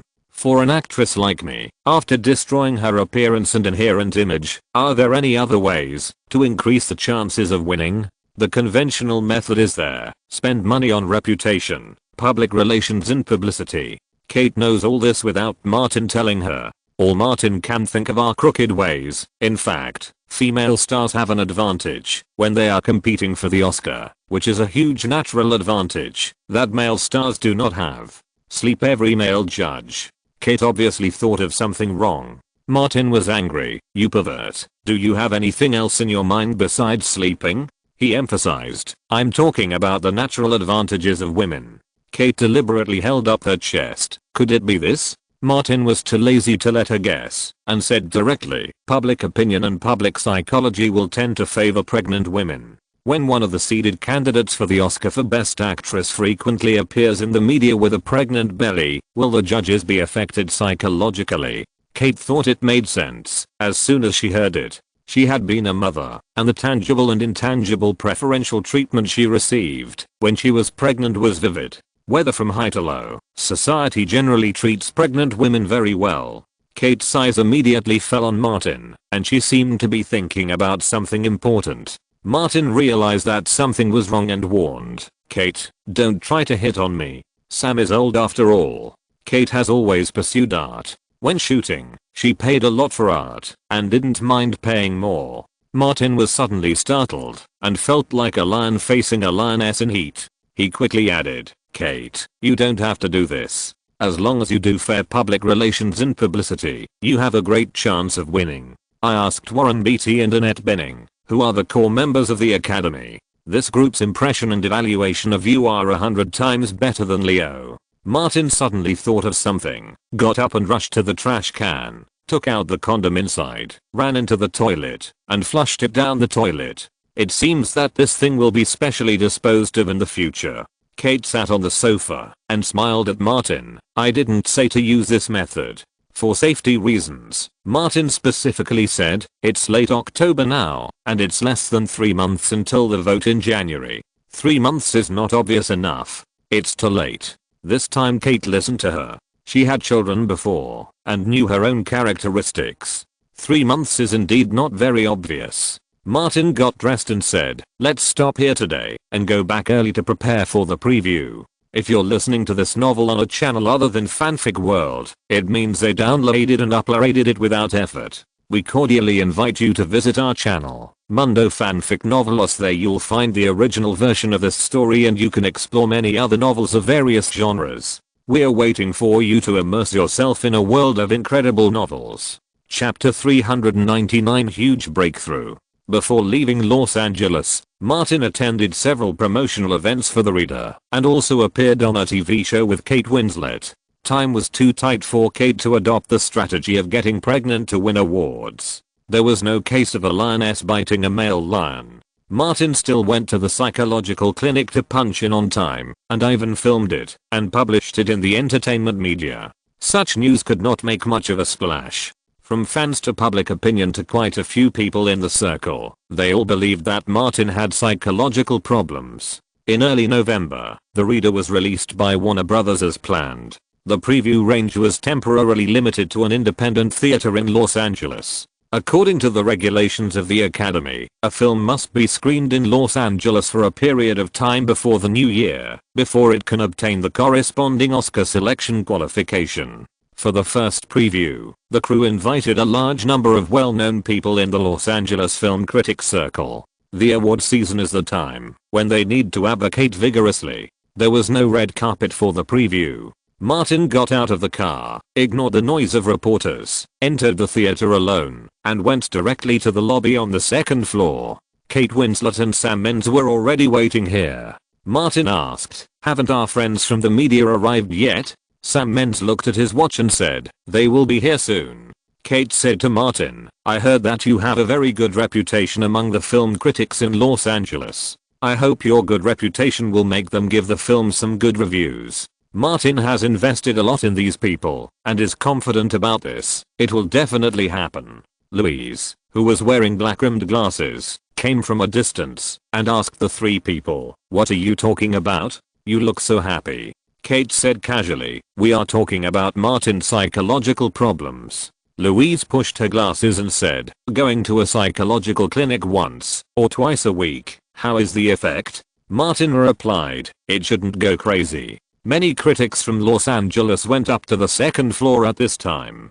Todd McCarthy of The Hollywood Reporter and Kenneth Turan of the Los Angeles Times walked in the front. "This is the best season for film critics. They wish it was award season all year round." Martin deliberately led Kate to the circle of Los Angeles critics. "I watched the long trailer sent by the crew. Your character, whether young or middle-aged, performs very well." Kenneth Turan reminded Martin more than once. Seeing that he listened and made a breakthrough, he felt an indescribable sense of satisfaction, especially since he is a big Hollywood star. He nodded to Martin. "Before, I was a little worried about whether you could handle a role that was too old. After watching the trailer, I can at least put my mind at ease." Todd Maximum smiled and interrupted, "Martin's pursuit of art is worthy of his talent." Martin turned sideways and motioned Kate to come forward, saying, "The most important thing is that Kate gave me a lot of help. Many times, she led me into the play and helped me completely immerse myself in the role.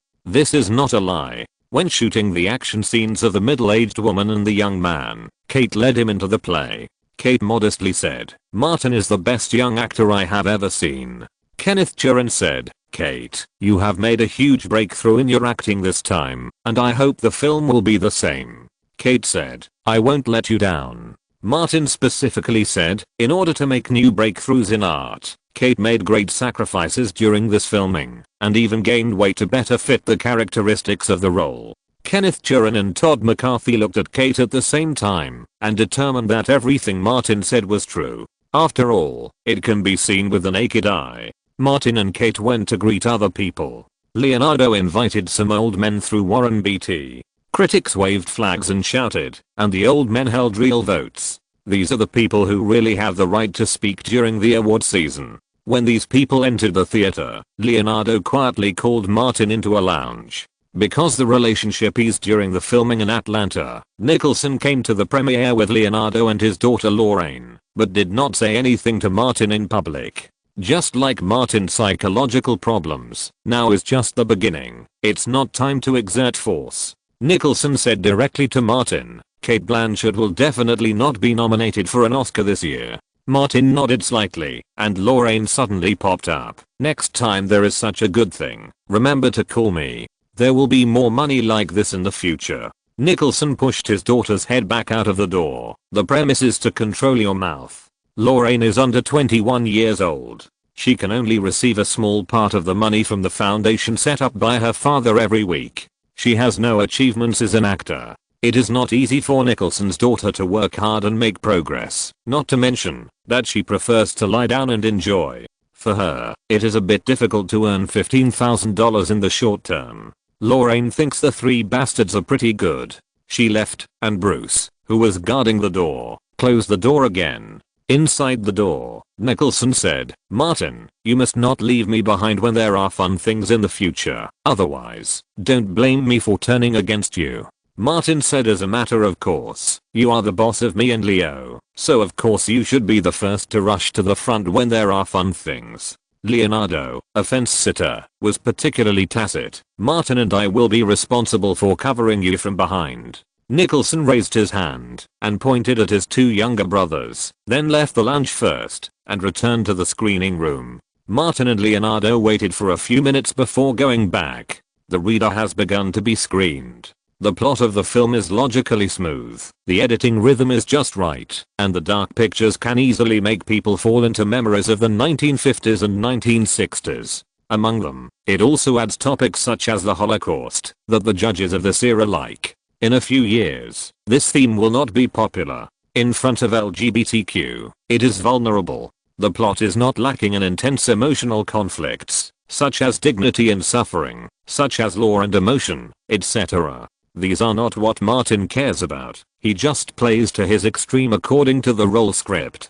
Kenneth Turan did not take his eyes off the big screen, but he skillfully took out a pen and a notebook and wrote quickly to avoid forgetting it for too long. The crew chose the two most suitable actors.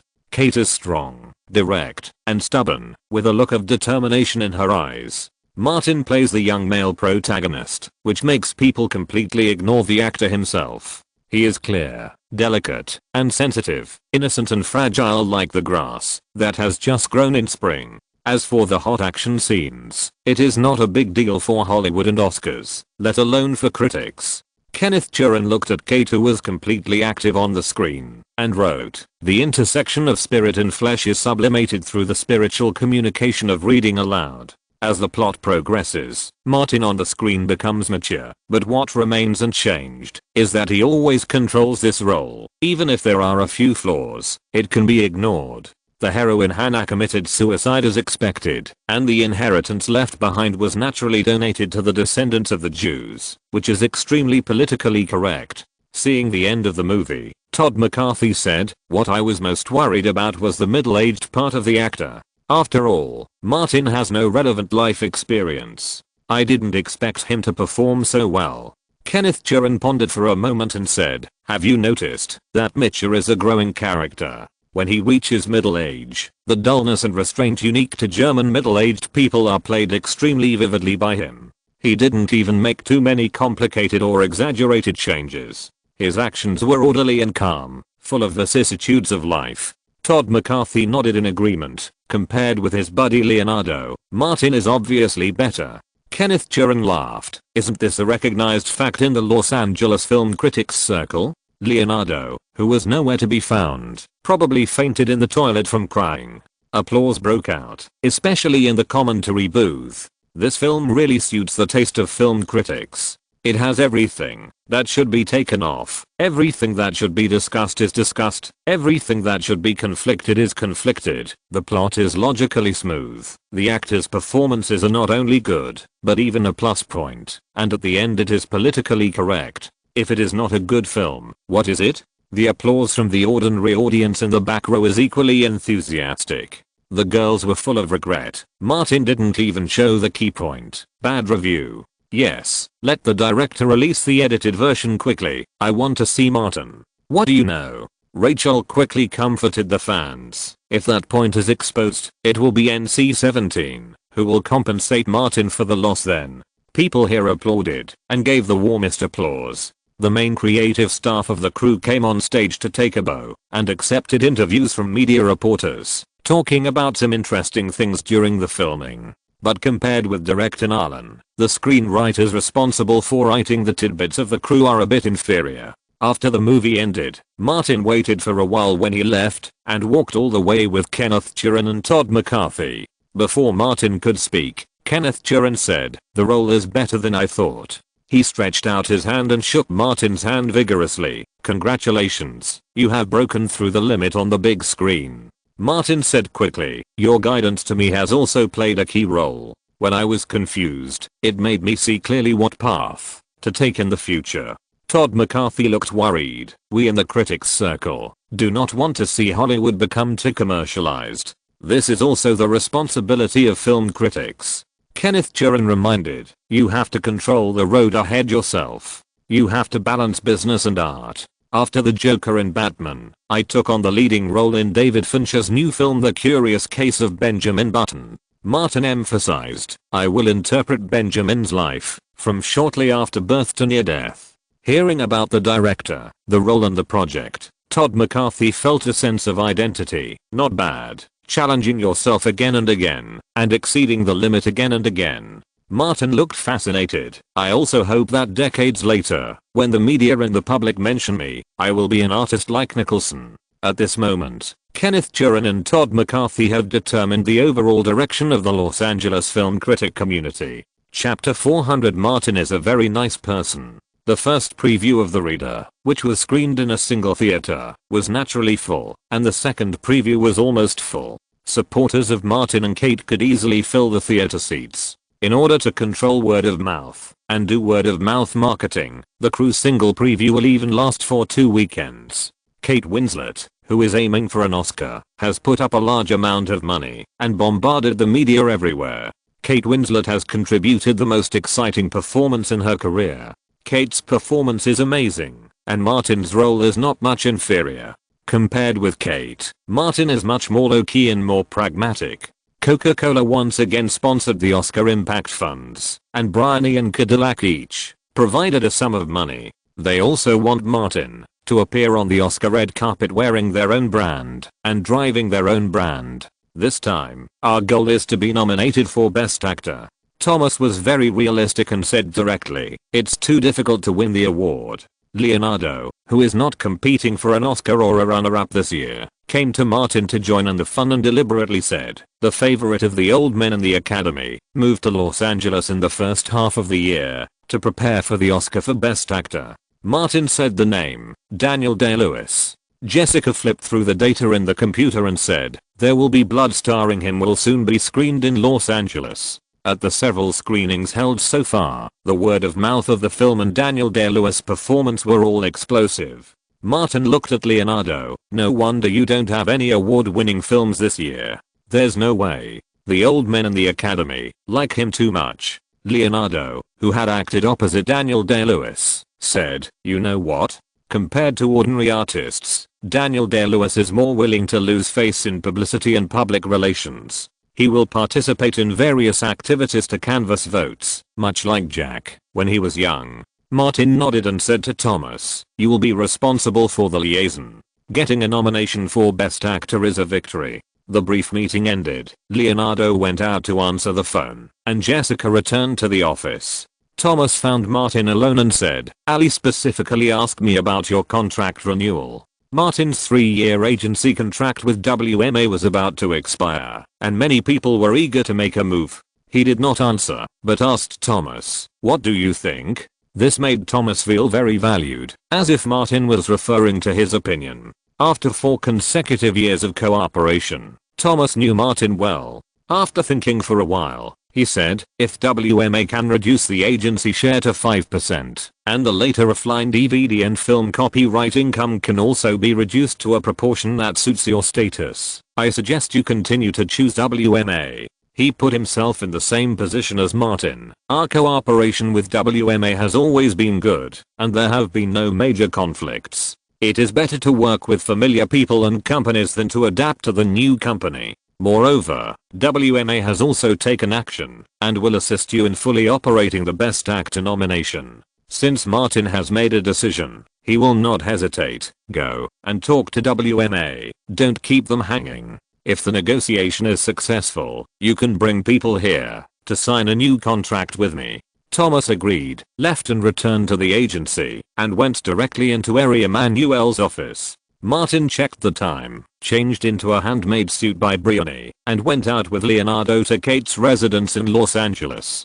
Kate was holding a movie party tonight, and invited many people to attend. The car stopped on the side of the road. When the two got out of the car, they met Brian Lord, a partner of CAA, who also got out of the car. The latter saw Martin and Leonardo. His face looked a little strange, but he still took the initiative to greet him and said to Martin, "Let's talk alone." Martin slowed down a little and asked, "What's the matter?" Although there was some unpleasantness between CAA and Martin, it did not delay Brian Lord from poaching Martin. "Your contract with WMA is about to expire, right? Are you interested in joining CAA?" Seeing that Martin did not object immediately, Lord said again, "The cooperation conditions refer to the treatment of superstars in the circle. I will personally plan your career development." Martin did not refuse directly, but threw the pressure on Thomas, letting the agent move forward with the burden. "I have a very pleasant cooperation with Thomas Ryan, and we are also good friends in private.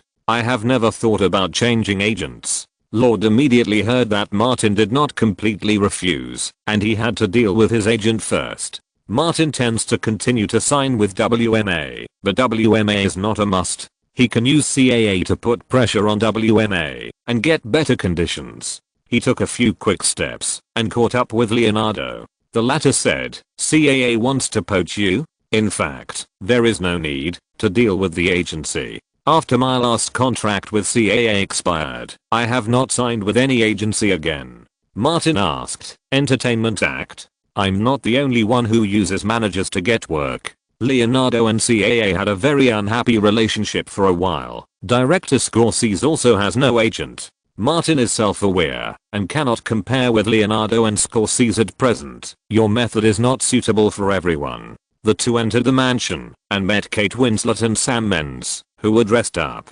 After saying hello, Martin and Leonardo moved freely. Needless to say, the latter's purpose is that wherever there is a blonde girl with long legs, his eyes will fall there. Leonardo pointed to a corner of the banquet hall and said, "Look there, your favorite." Martin looked over and saw Harvey Weinstein and Georgina Chapman. Leonardo said, "In her early 30s, good looking, and married. Isn't that what you like?" Martin was angry. "Don't slander me, I'm a loyal person." Martin said so, but he strode over. Leonardo of course had to follow behind to cheer and watch the excitement. When he was almost there, Martin took the initiative to say hello. "Hi, Georgina, long time no see." When Georgina saw Martin, her face was full of smiles. She took the initiative to step forward and kiss Martin on the cheek and said in a cheerful voice, "Angela Lindwall and Carolina, whom you introduced, helped me to further enter the fashion industry. My brand not only covers the entertainment industry and award season, but also appeared on the New York Metropolitan Charity Night this year." Martin smiled and replied, "Congratulations, it's a great achievement." Georgina acted a little close to Martin. "You are willing to help.